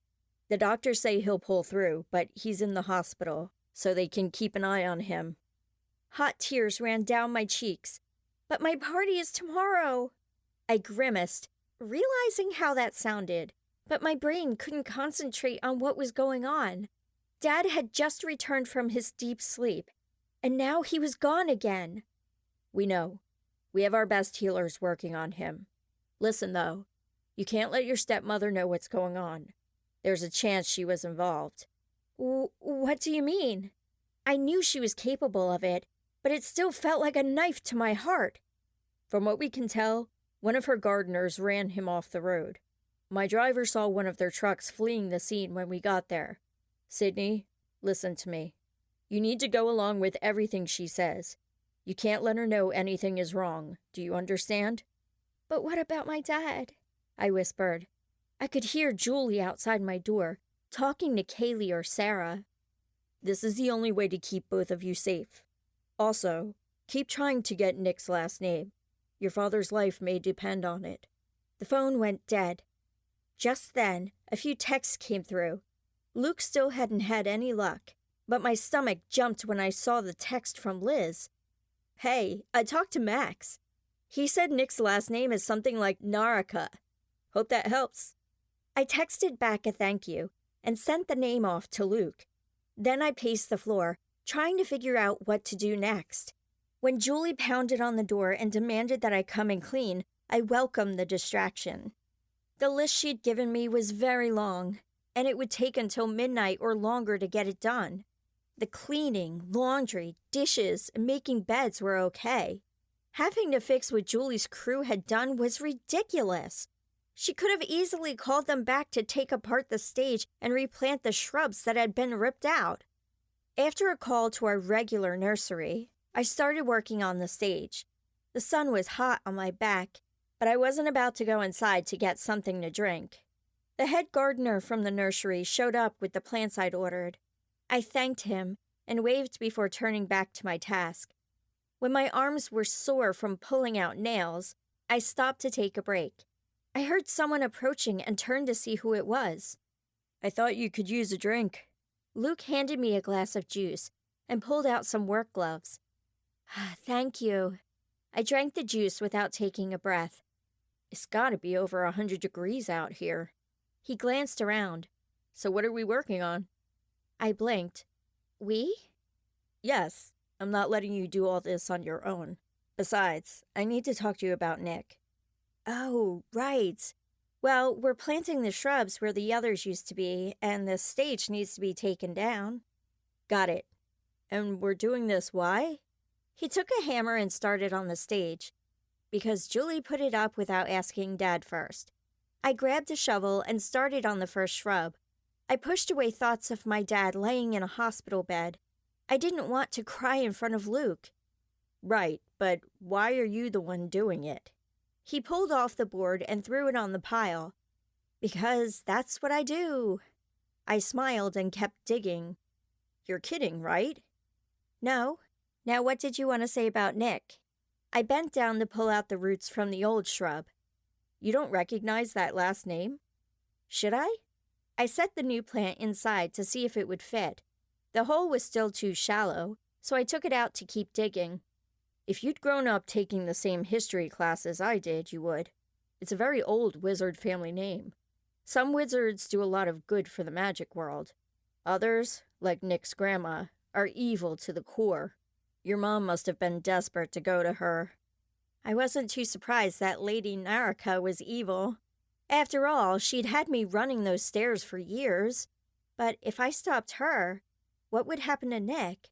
So, do we know how to defeat her? Luke turned from the stage. No. We're researching to find her weaknesses. But from what we found, she has none. Only a few people know where she is, and it sounds like you're one of them. Along with Nick. Dad thinks she lives on the stairs. I looked over at Luke. That's what my dad thinks too. Otherwise, you and Nick wouldn't be able to get in so easily. We just don't know how to get there. I finished with the shrub and moved on to the next one. So, let me guess. I have to be the one to stop her. Luke nodded. Yes. Sorry. I wish I could help you, but it's your dream, so that's where it has to stop. Of course. I pulled out the roots to the old shrub and dug out enough dirt to plant the next one. Okay, the stage is pretty much done. I want to stay and help you, but Dad doesn't want Sarah or anyone else to catch me with you. It could cause big problems. It's fine. I'll do the rest. Thanks for your help. I picked up the next shrub. Luke, can you do me a favor?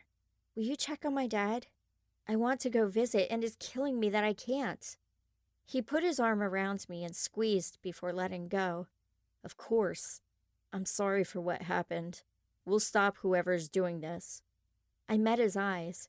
You know Julie's part of it, right? He glanced up at the house. Yes. We're just trying to figure out how she's connected to everything. Be careful. He waved and walked away. That was easy for him to say. He wasn't the one living with Julie. I finished up the shrubs and then continued pulling apart the frame of the stage. The sun had set by the time the boards were all in a pile, and the nails were in the garbage. I'd call for one of my dad's landscapers to come pick up the boards in the morning. I headed up to the house and climbed the stairs to the back porch, but found Julie standing there with her arms folded. When I tried to get around her, she stepped in front of me again. Can you please move? I'm tired and I want to go to bed. I've been working outside all day. Your job isn't done. She smiled widely, making me shiver. The sun is down. You can't really expect me to keep working, can you? Her smile only got wider. Oh, but I can. We have lights out there. You won't come in this house until you've finished your job. My jaw dropped. You've got to be kidding me. I grumbled and went into the garage to get a wagon for the boards. By the time I was finished loading them up and putting them by the driveway, it was past midnight. Sometimes it was seriously annoying to have such a large yard. When I was satisfied that the yard was just like it had been before, except for the holes where the posts had been put in for the stage, I trudged back up to the house and into my bedroom. I grabbed my clothes and heard a click from the other side. She just locked me in again. I groaned inwardly. So much for a shower. I could have just gone through the window again, but Phil had warned me not to ruffle any feathers. I flopped onto my bed and willed sleep to come.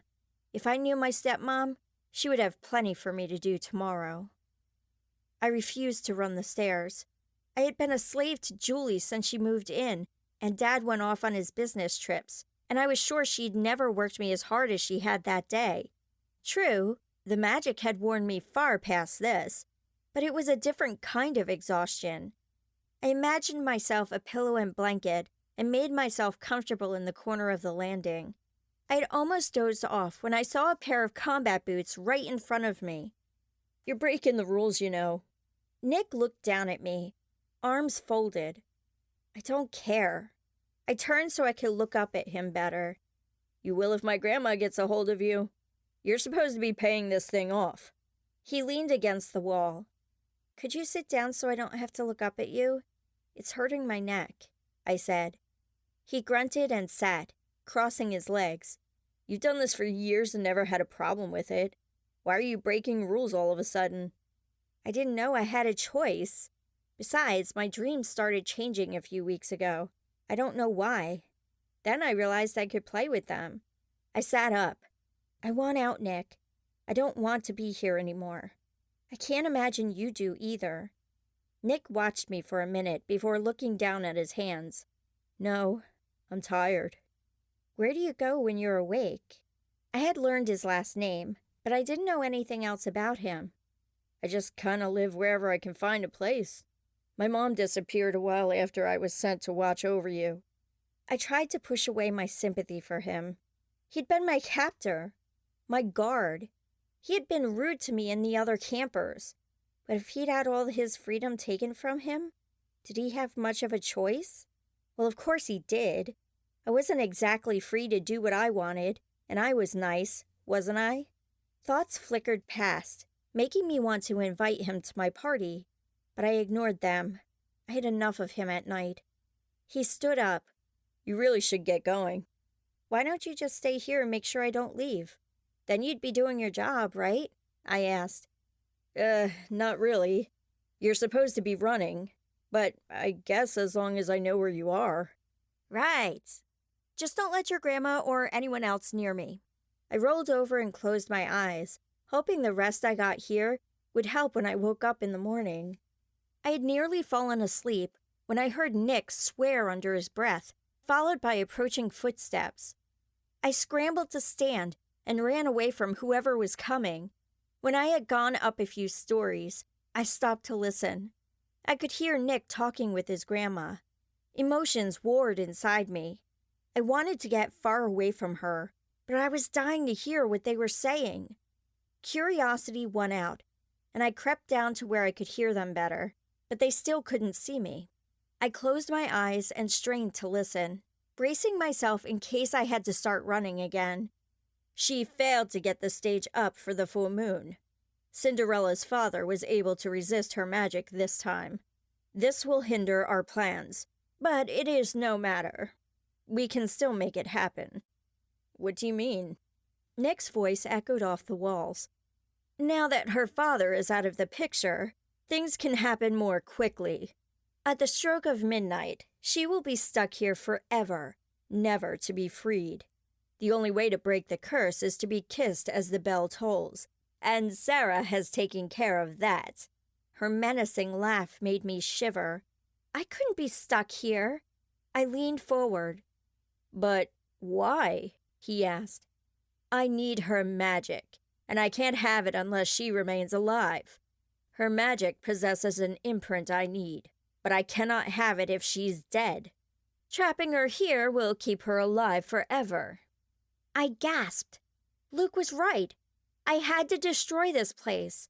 But how was I supposed to do that? I'd made small things happen. This was tearing down walls. And if I pulled the staircase down, I could go with it. Of course, if that didn't stop her, my life would essentially be over anyway. I turned and ran up the stairs, trying to clear my head. Listening was dangerous when Nick's grandma was on the loose, especially if she knew I had the answer to getting out of here. I needed Luke's help, but would he kiss me? Maybe. He had before. I blushed at the thought of his lips on mine. There was a huge problem with this plan. He was Sarah's date. Messing with her was not something I wanted to do, but I didn't see any way around it. Chapter 21. I woke the next morning, my mind a jumble of thoughts about what I would have to do to free myself. I'd been looking forward to this day for a very long time. It was my birthday, and yet I didn't feel like celebrating. There was too much to get done, so instead of being excited for a new year, there was a weight on my shoulders. Except that I didn't have a glimmer of hope. I could make this happen if I did it just right. I grabbed my phone off my lamp table and texted Luke a little of what I'd learned last night.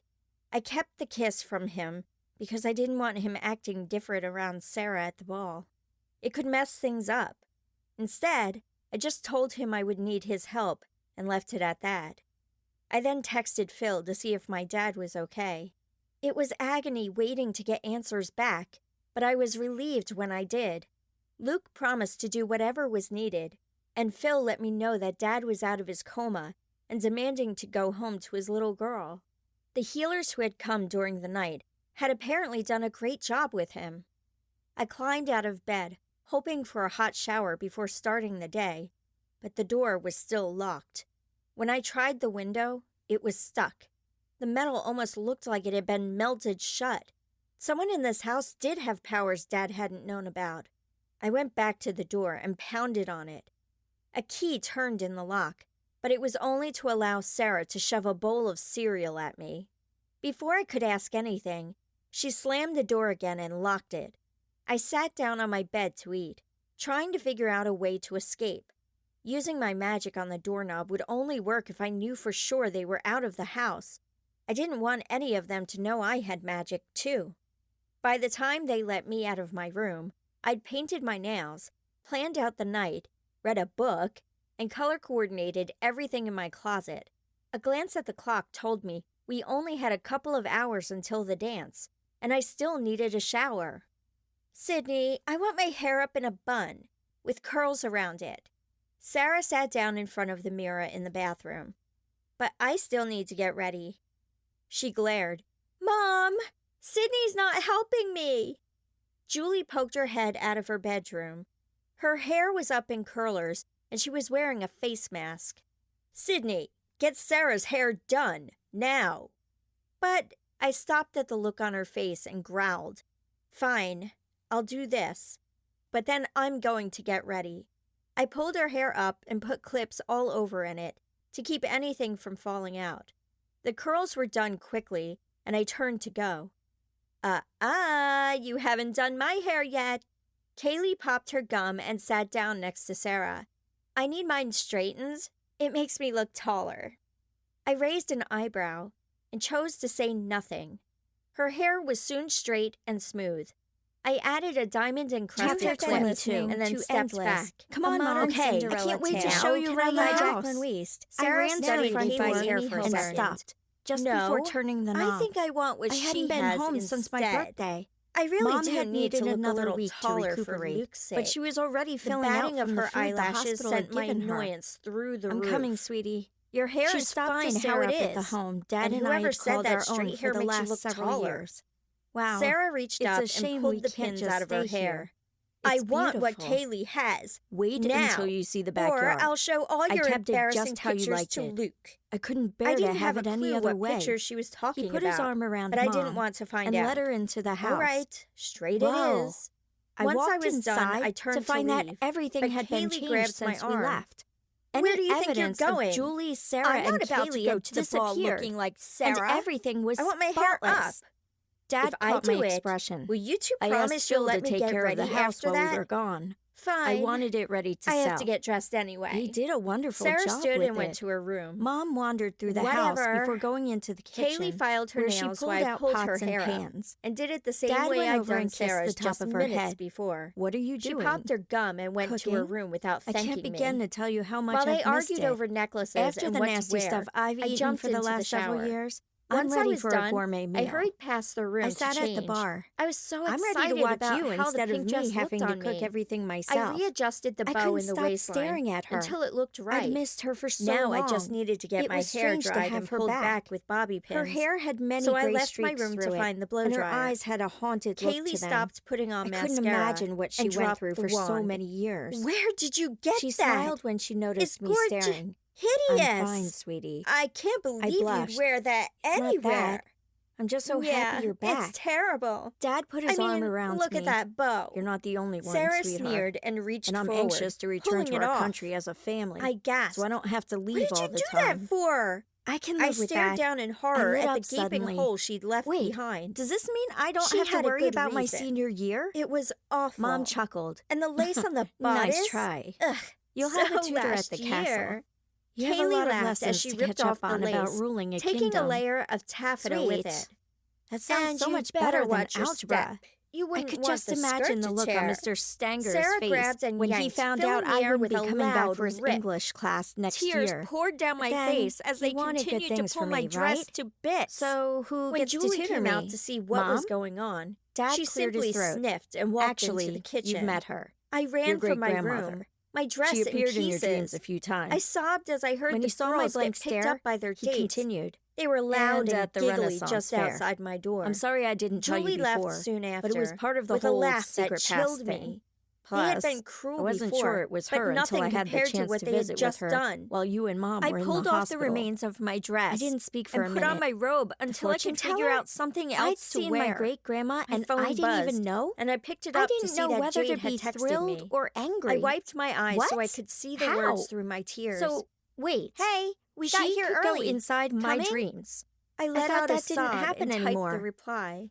She won't tell Not me sure how if I'm she going did to it. make it. You know, Stepsisters I hadn't ruined even my seen dress. her for several years. Suddenly, and I I was actually thought receiving she angry died. texts from He the shook other his head. girls, demanding to know what surprise. was going on. And she's thrilled to They be able wanted to to come teach over you. and save me, The but I doorbell wasn't rang, about to let them and I ruin hopped their up to dates. answer it.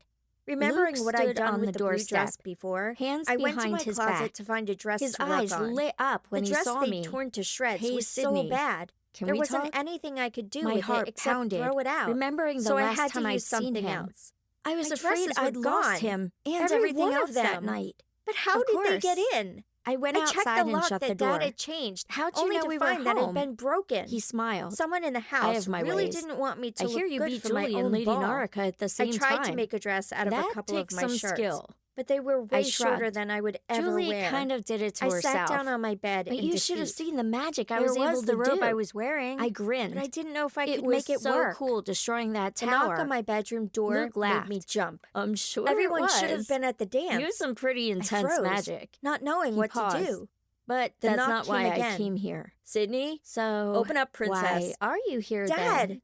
I ran stepped over forward. and threw open the door. His face What turned are you red. doing home? I I have stopped, something to ask. seeing his black eye and the What's cut that? on his forehead. I could barely Oh, breathe, Daddy! wondering what What it did was. they do to you? But the tenderness on I'm his fine. face, I Just had a don't feeling hug me it or was you might something hurt good. my ribs. He He smiled. pulled out the glass You didn't slipper think I'd I'd lost miss my at the girl's ball. birthday, did you? I found this right after Well, you were ripped from my I arms. laughed, but then I looked started everywhere crying. for the owner, but I can't go to no my one own claimed party, it. Dad. I was kind of They hoping ruined my you'd know where to dress. find her. I pointed I'm over pretty at the sure I mess could that help was you once with my that. gown. My heart Wow. pounded even harder with They really excitement. did a number on it, didn't they? May I? He chuckled. He gestured toward Good the thing bench I'm on here the to porch. save the day. His He eyes nodded dancing. at the entryway. All my and Phil questions stepped about whether inside, he liked holding me a flew blue out the gown window. that made it hard I for thought me to I'd had a breathe. crush on him The before, dress from my but dreams. now I knew I was What do you totally and think? completely He in love asked. with him. It's I beautiful. sat and held my foot I out couldn't for move him. to take it from Tingles Phil. rushed through I me didn't want as he to wear gently it, pulled but off Dad my looked so sneaker happy and then with my sock himself. and I didn't slid have the the glass heart to slipper tell him onto this my dress foot. brought back I nightmares. smiled down at him. Go ahead, sweetie. Perfect Try fit. it on. He Well, took the dress what do and you know? handed it to me. He smiled up beaming. at me. I smiled found my weakly and princess. closed the door. The What end. was I supposed to do? I could change the color or style, but it would give away the fact that I didn't like it. I finally pulled it on and zipped it up. It felt like it was made for me. It fit every curve and flared out where it should. I felt just like the princess my dad had always insisted I was. I opened the door and my dad stared for a second before pulling me into a hug. I was careful when I wrapped my arms around him, but still heard a sharp intake of breath. Oh, sorry. When did you grow up to be such a beautiful young woman? He asked, wiping his eyes. Oh, stop. I hurried over to the mirror to figure out what to do with my hair. I needed something more than what I'd been planning. Phil stepped forward and gestured for me to sit. Allow me. He pulled my hair up and into a twist in the back of my head. Where did you learn to do that? I asked. I have a few daughters of my own. I had to learn quickly. He winked and stepped aside. Dad came forward. Don't forget the accessories. Every girl needs a tiara. He set a delicate tiara with crystals on my head and nestled it among my dark curls. He also handed me some gloves and a mask. Let's surprise everyone at the party. He held out his arm. Are you ready? The girl looking back at me was happy and content. I've never been more ready. Then you'll need these. He held out a pair of glass heels. They reflected in the light, sending rainbows everywhere. They're gorgeous. But how am I supposed to dance or even walk in these? Just try them. They were your mom's. I've been saving them for the perfect moment. I took them, afraid I would drop one and shatter it. They fit perfectly and were surprisingly comfortable. Thank you. Let's go. Your carriage awaits, my lady. He gestured toward the door with a bow. It was only slightly marred by his gasp of pain. I took the mask and gloves from Dad and walked beside him out to the limo he must have ordered for the night. His car had been totaled after all. On the drive to the country club, Dad told me what had happened. He'd left for the office and noticed about halfway there that a car was following him and coming up fast. He tried to move out of the way, but the car managed to knock him off the road. He didn't remember anything after that. "What are we going to do about Julie?" I asked, trying to control the anger coursing through me. "We don't have a lot of proof yet that it was her. We'll just have to keep things quiet until we can do something." "But you'll get hurt again," I argued. "I have faith that you'll have it taken care of long before I need to worry about that." He patted my knee. "Ah, we're here. Now keep that mask on. I don't want Julie knowing where you are." "It won't look strange, me being the only one with a mask?" He looked at me in surprise. "Didn't you know it would be a masquerade? We're all wearing them, which is great since that means I can hide this black eye of mine." Phil helped Dad out of the car and then took my hand. He bowed slightly. "Knock 'em dead." Phil then spoke into a walkie-talkie, and 4 men came over and stood on each side of Dad. Apparently, they weren't taking any chances. I took a deep breath. I could do this. It was just a simple dance, after all. Dad took my arm and we headed into the country club together. The music blasted as we walked toward the ballroom.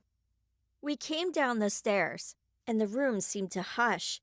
Okay, so it didn't really, but it would have added to our dramatic entrance. Dad was right. There were masks everywhere. I relaxed and nodded to him before walking around, trying to find my friends. I noticed a group of 5 girls giggling and talking to each other while their dates stood around, looking uncomfortable. That was them, all right. "Hey," I said as I walked up. Jade squealed from behind her peacock mask. Her dress was royal blue with green swirls that matched her mask perfectly. "You made it. We were about to send out a rescue team." My dad came to save me. "He did?" Julie announced that he was in the hospital. Heidi was wearing a cat mask to accent her sleek black dress. Blake couldn't seem to keep his eyes off her. "Yes, well, he's doing much better than my stepmom hoped." I filled them on everything that had happened. Katie shook her head. "That's just plain wrong. So what are you going to do?" "I'm supposed to kiss someone at midnight. I tried to find Luke, but it was impossible in this place. Everyone was dancing and moving." "Luke's over there. We've been keeping an eye on him." Ashley gestured toward the dais in the back of the ballroom. "And of course, Sarah's not going to let go of him," I mumbled. "Oh, that's easy. At every slow song, she yanks him onto the floor. You'll just have to cut in." Jade pointed up at the speaker as it began to broadcast a slow love song and then nodded over at Luke. Sarah jumped up and pulled Luke along with her. He watched everyone around them as he walked past. When he came by me, he stopped and said something to Sarah. She put her hands on her hips and argued, but he gestured toward the restroom. Sarah finally stomped back to her seat. Luke waited a second and then made his way over to me. "You're here." His voice sent warm tingles through my body. His wolf mask hid his dimples, but I would know those eyes anywhere. "Yes, I am." "How's the party?" I had no idea what I was supposed to be doing. My knees had gone weak, and my mouth had gone dry. "It's much better now that you're here. Would you care to dance?" He held his hand out to me. I placed my hand in his and met his eyes, heart pounding. Of course. I floated out to the dance floor and melted when he put his arms around me. The shoes I'd been so worried about seemed to know what they were doing and allowed me to glide along with him. "What took you so long to get here? I was really worried when you didn't come with us to the ball," he whispered in my ear. "I had to wait for my fairy godmother." "Or really my dad," I giggled, picturing him with wings and a fairy wand. "He's here?" Luke stiffened. "I'm glad he's okay, but he could be in big trouble here. When did he get out of the hospital?" "I don't know, but he showed up at our house and brought me a dress." "How did he know you needed one?" he asked. I shrugged. "Phil told me we're watched all the time." I figured they saw the girls ripping my other dress to shreds. Well, he did a great job picking it out. You look beautiful. Luke pulled me in closer. Thank you. I could feel my face burn at hearing him say that. I didn't have the heart to tell him that I've worn this dress in my dreams. Well, let's hope we can stop those nightmares. Do you have any idea how you're going to stop Lady Naraka? I'm really worried about your dad. I am too, but he insisted on coming. He has 4 guards surrounding him, so we'll just have to trust him. I was glad Luke couldn't see my face at that point. How was I supposed to tell him that I knew exactly how I was going to stop her? And it included kissing him. I took a deep breath, bracing myself. I know what to do. You do? That's great. His smile helped me continue with what I had to say. You need to know something. I told him all about what I'd learned in the dream. While I was glad for my mask, I wished I could see his face to know how he felt about it. Well, I guess we'll just have to make it a kiss to remember. He laughed and changed our slow dance to a waltz. The rest of the room faded. I laid my head on his chest, happy to be with him again.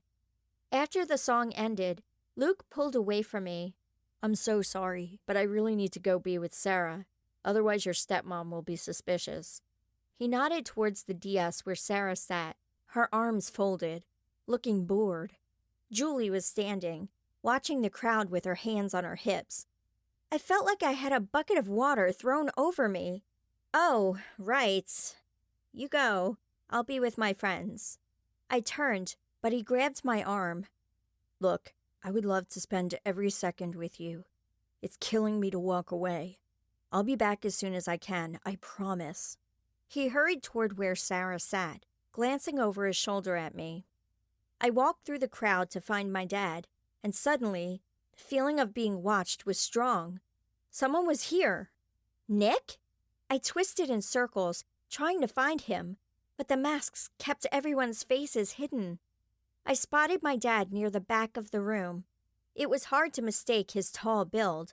I hurried over to him. Dad, someone's here who shouldn't be. I was shaking with fear. I wasn't ready to stand up to Lady Naraka yet, but if Nick was here, I was running out of time. What? Here? How do you know? He stood up straight and sent his guards around. I feel him watching me. Dad glanced up at the large clock on the wall. We have a while before midnight. Go try to blend in. Don't go near your friends because Nick knows who they are. Find someone else to chat with. I'll keep an eye on you. Okay. I weaved my way through the opposite of the room and stood there, pretending to be part of the group, but keeping watch around me. I danced a few times with different guys and always kept my answers vague. Yes, I was from around here. No, I didn't know where Sydney was. I would give them my phone number later. I was pretty sure I'd eaten half the banquet table during fast songs. Dad had only taught me the waltz and the foxtrot, and I wasn't about to try something that would bring attention to myself. I was relieved when there were only a few minutes left until midnight. I looked over to find Luke, but he wasn't on the dais with Sarah. My stomach plummeted. May I have your attention, please? Julie stood at the top of the stairs. It's that time you've all been waiting for. We'll pull off our masks, so everyone knows who they've been talking to and dancing with all evening. She let out a fake laugh and continued. At the count of 10. She began counting, and I panicked. They weren't supposed to take off the masks until midnight. I couldn't let Julie find me. Everyone pulled off their masks, and the ballroom was filled with talking as everyone met up with friends they'd been looking for. I slowly pulled off my mask, hoping to find Luke before it was too late. The clock was almost to midnight when I saw Luke standing near the stairs. I pushed my way through the crowd, apologizing as I went. I couldn't see Sarah or Kaylee, so I needed to make my move while I could. I came up right behind Luke, whispering his name. He turned and grinned before pulling me close. Now, about that kiss? He leaned down and kissed me softly, adding more pressure and passion. Suddenly, he was yanked away, leaving me standing there breathless. Sarah held onto his arm, fire in her eyes. "How dare you? He's mine!" she spat at me. Kaylee and Julie grabbed my arms, their fingernails digging into my skin. Julie leaned forward. "You just thought you could get away with this. We see you for who you really are." Just then, the clock struck midnight, and I stared at Luke in horror.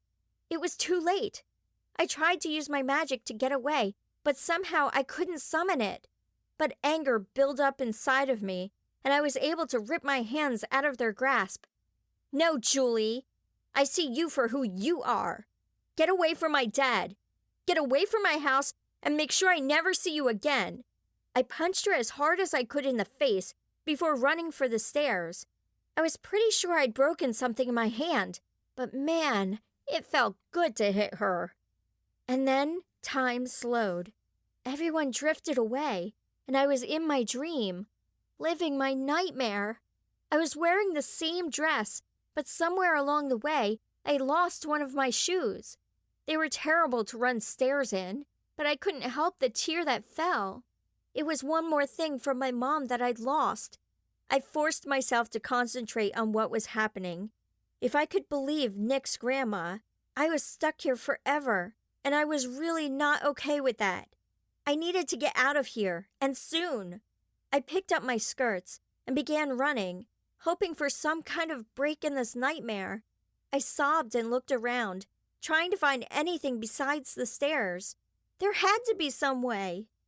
I created door after door on each landing, but they were all locked. I pounded on one, screaming at the top of my lungs. I needed to get back and save my dad. Something was going to happen to him, and I couldn't stop it. I slid down the wall, not caring that my dress was now dirty. I'd never wanted to wear this one anyway. Nick came up the stairs to where I sat. "You failed. I knew you would. You're not strong enough." He laughed and sat next to me. "Why are you doing this? Don't you want out of here too?" I yelled. Surely the guy had some sense of decency in him. Nick laughed again, cruelly this time. "You have no clue what you're up against. This place? This is my home. I don't want to leave. Why would I ever help you?" He stood and began to walk away. I felt like I'd been slapped. "You've been lying to me? You really are a complete jerk, aren't you?" He bowed. "Of course I am. It runs in my blood. But you should know that by now. You did enough snooping around to find out my last name. I just had to slip it into Max's memory." That makes no sense.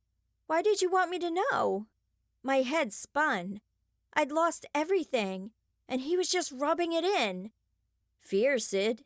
Fear. Everyone knows my family means business. I wanted you to give up. This tower, my grandma, even my mom feeds off fear. And you have plenty of it." I cracked. I was sick of being bullied, and I wasn't about to let him do the same thing to me. I thought of a prison.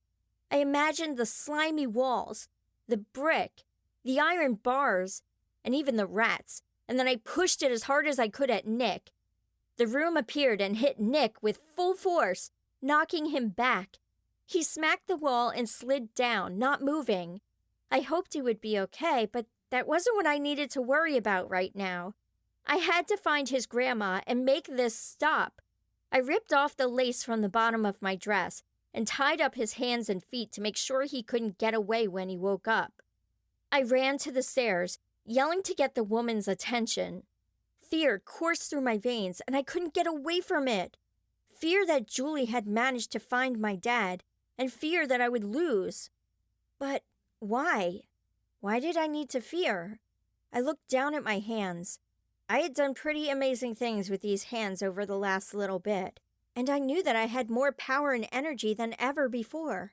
I had my dad. I had friends who really cared about me, and I had Luke. It was time to stop fearing. It was then that I felt someone nearby, someone I hadn't sensed in the tower before. I heard crying from behind me. It wasn't Nick, because he was still out cold against the wall. I turned and ran toward the sobs. Somehow, they were familiar to me. I came to a cell that was old and rusted. The solid walls were made of steel, and it was dark inside. "Hello?" I called. The crying stopped. "Hello?" The voice was weak, but it sent a shock through me. It was a voice I'd never thought I'd hear again. "Mom?" I called. There was silence. "Sydney?" I let out a sob. "Mom! I thought you were dead!" I looked around for something to unlock the door with, and then shook my head. I had magic. "Mom, scoot back!" I used fire to weaken the door, and then ice to harden and shatter it. I ran inside and over to the woman I'd missed more than anything in my life. I pulled her into my arms and we sobbed together. Mom was thin, and I felt like I was going to break her, but I had her in my arms. Joy filled my soul, and I knew what I had to do. I closed my eyes and thought of the most beautiful place I could imagine, the castle. I pushed hard while holding tightly to my mom. I heard a shriek as I burst through one of the walls of the stairwell. The woman was nearby. I quickly opened the door to the castle and set Mom inside. "You stay here. I'll be back, I promise." I closed the door and sealed it before turning to face the evil sorceress, Lady Naraka. "So, you think you can defeat me?" She moved forward, holding her side. Her skin was paler than usual. "I know I can." I stood strong, my hands clenched into fists. "Mighty words for such a weak mage," she sneered. Her breaths were ragged as she gasped for air. What had happened to her? She'd been fine the last time I saw her. "I'm twice the mage you ever were. Besides, I have my mom, and if you hadn't noticed, your grandson is unconscious. It's you and me." We circled each other, and I watched for her to make a move. She glared. "Very well." She lifted her hand and used her magic to throw me against the wall. I rolled over and groaned. The shield I'd been preparing disintegrated. I needed to move faster. This wasn't just practice with Luke anymore. Pushing up, I concentrated on the air around me. I faced her smugness and gritted my teeth. She did have strong magic. I would have to figure out a way to get around it. "I believe it's your move." She continued to hold her side, but stood straighter. "Okay." As much as I hated her, as much as I wanted to hurt her, I couldn't. I was raised better than that. But what I could do was destroy the very place where I'd been held prisoner. Instead of attacking her, I used the wind to push against the stones, knocking a few out of the walls. She dropped to the ground, shrieking, and I stood there in surprise. It seemed that every time I destroyed part of the walls, it hurt the sorceress. After a few seconds, she was able to stand back up. "Stop doing that!" She flung out her hand and threw her magic at me again. My head slammed against the wall, and my vision doubled for a moment. I pushed away, forming a fireball in my hand, but she slapped me with a rope of ice that sliced my cheek. Another blow hit me in the stomach, making me bend over. The wind knocked out of me.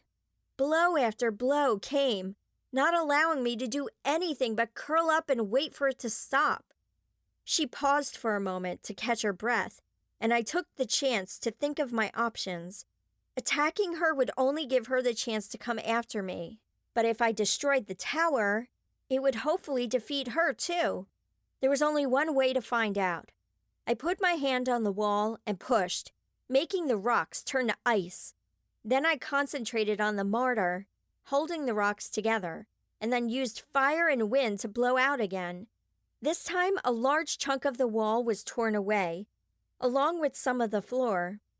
Lady Naraka fell forward, gasping.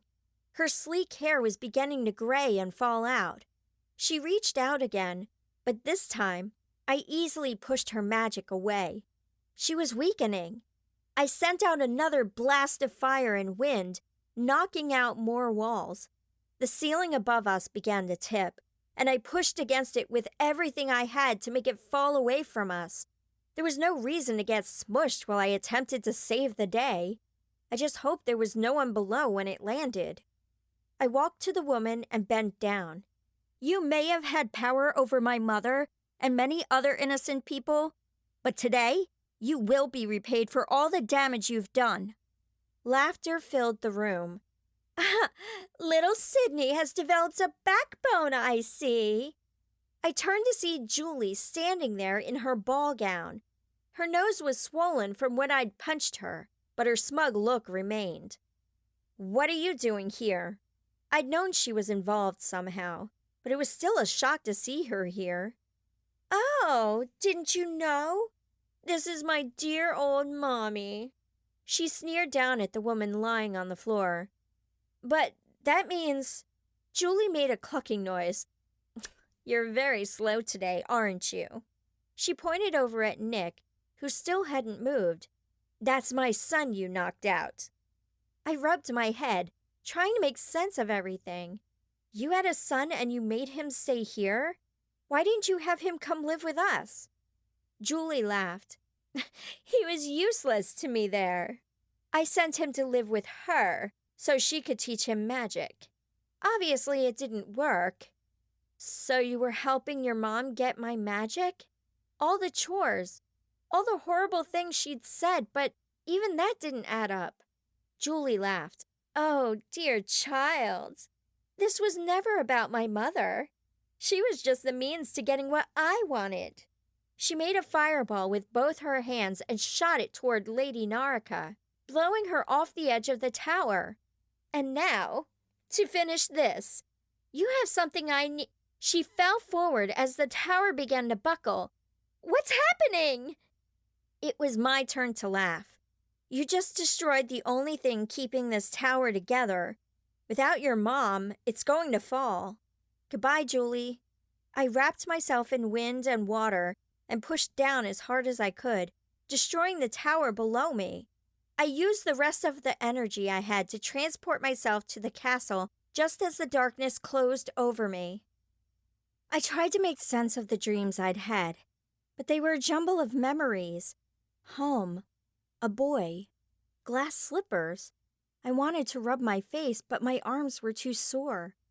Look, she's waking up, a voice said above me. Jade, leave her alone. She's exhausted, Liz's voice said off to the side. Wait, what? My eyes flew open, and I jolted upright. I was in a hospital room, and my friends were sitting around me.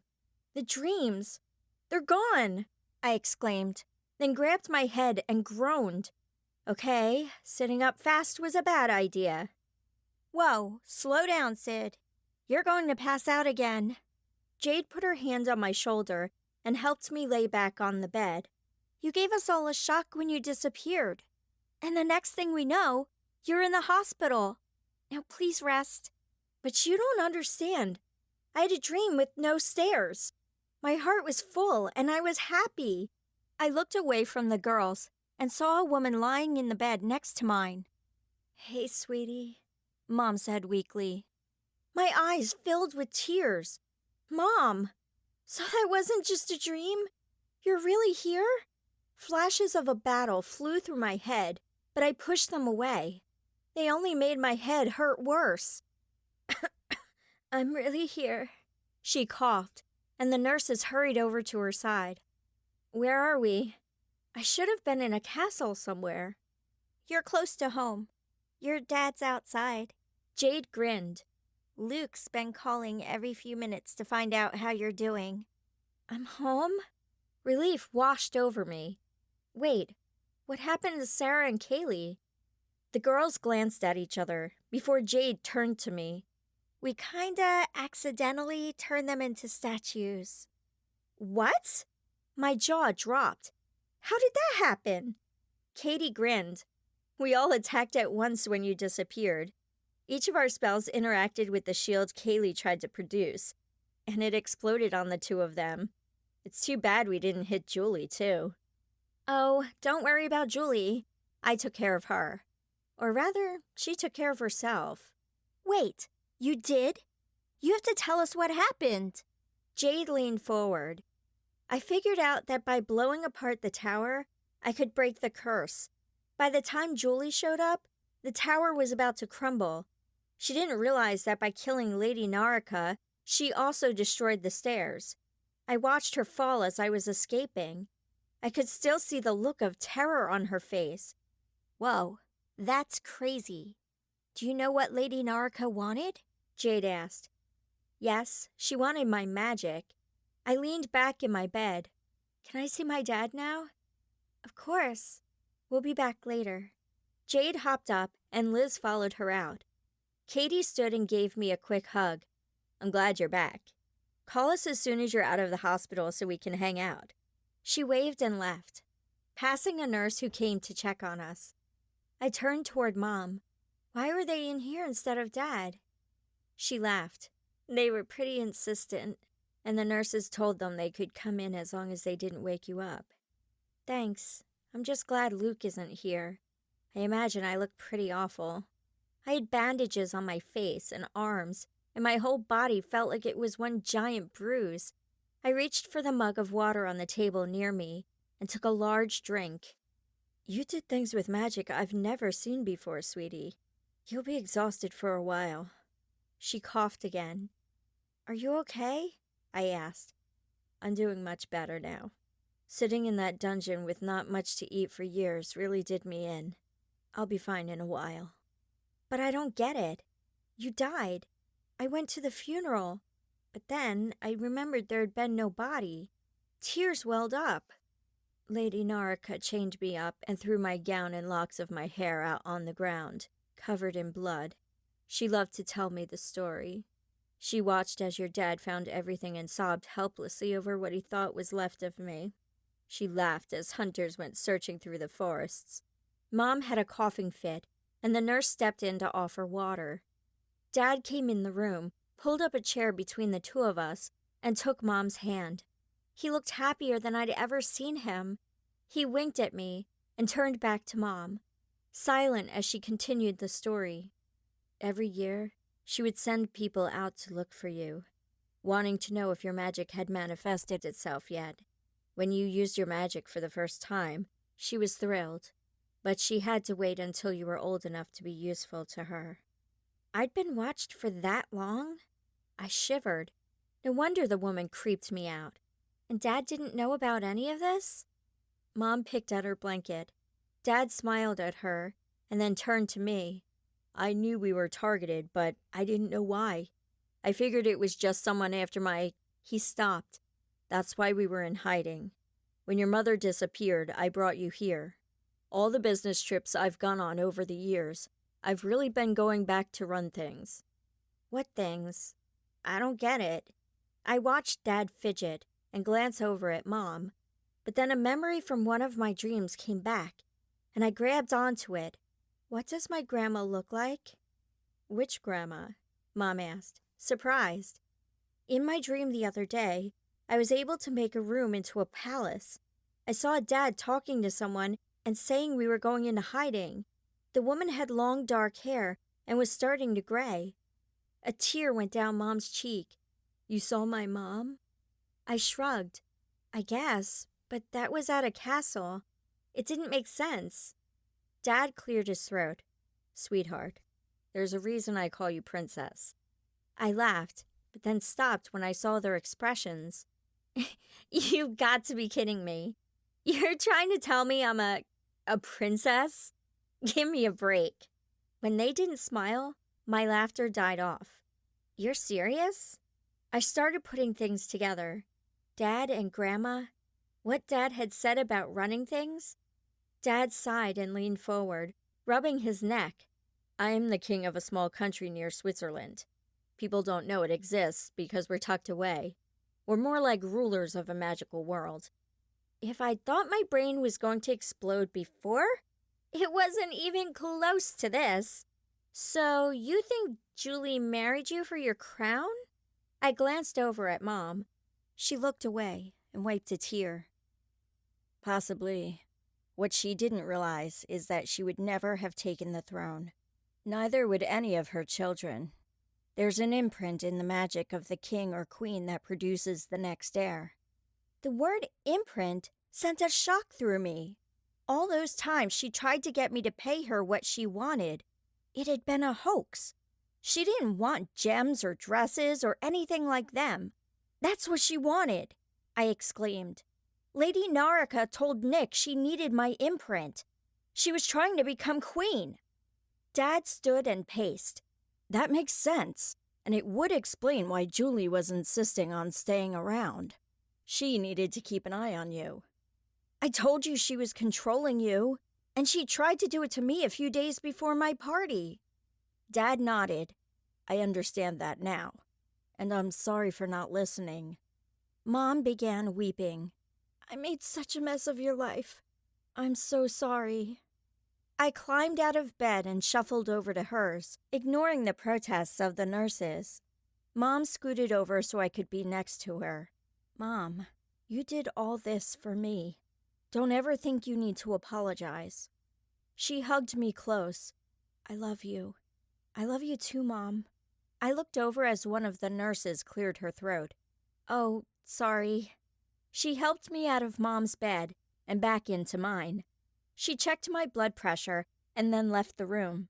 So, Dad, will we go back to our kingdom? Dad leaned forward in his chair. That's up to you. I need to go back because it's been a while since I've visited, but you are free to finish school here. I didn't want to leave just when things were starting to look up. But a castle? A real live castle. And I was the princess. I'd like to visit, at least.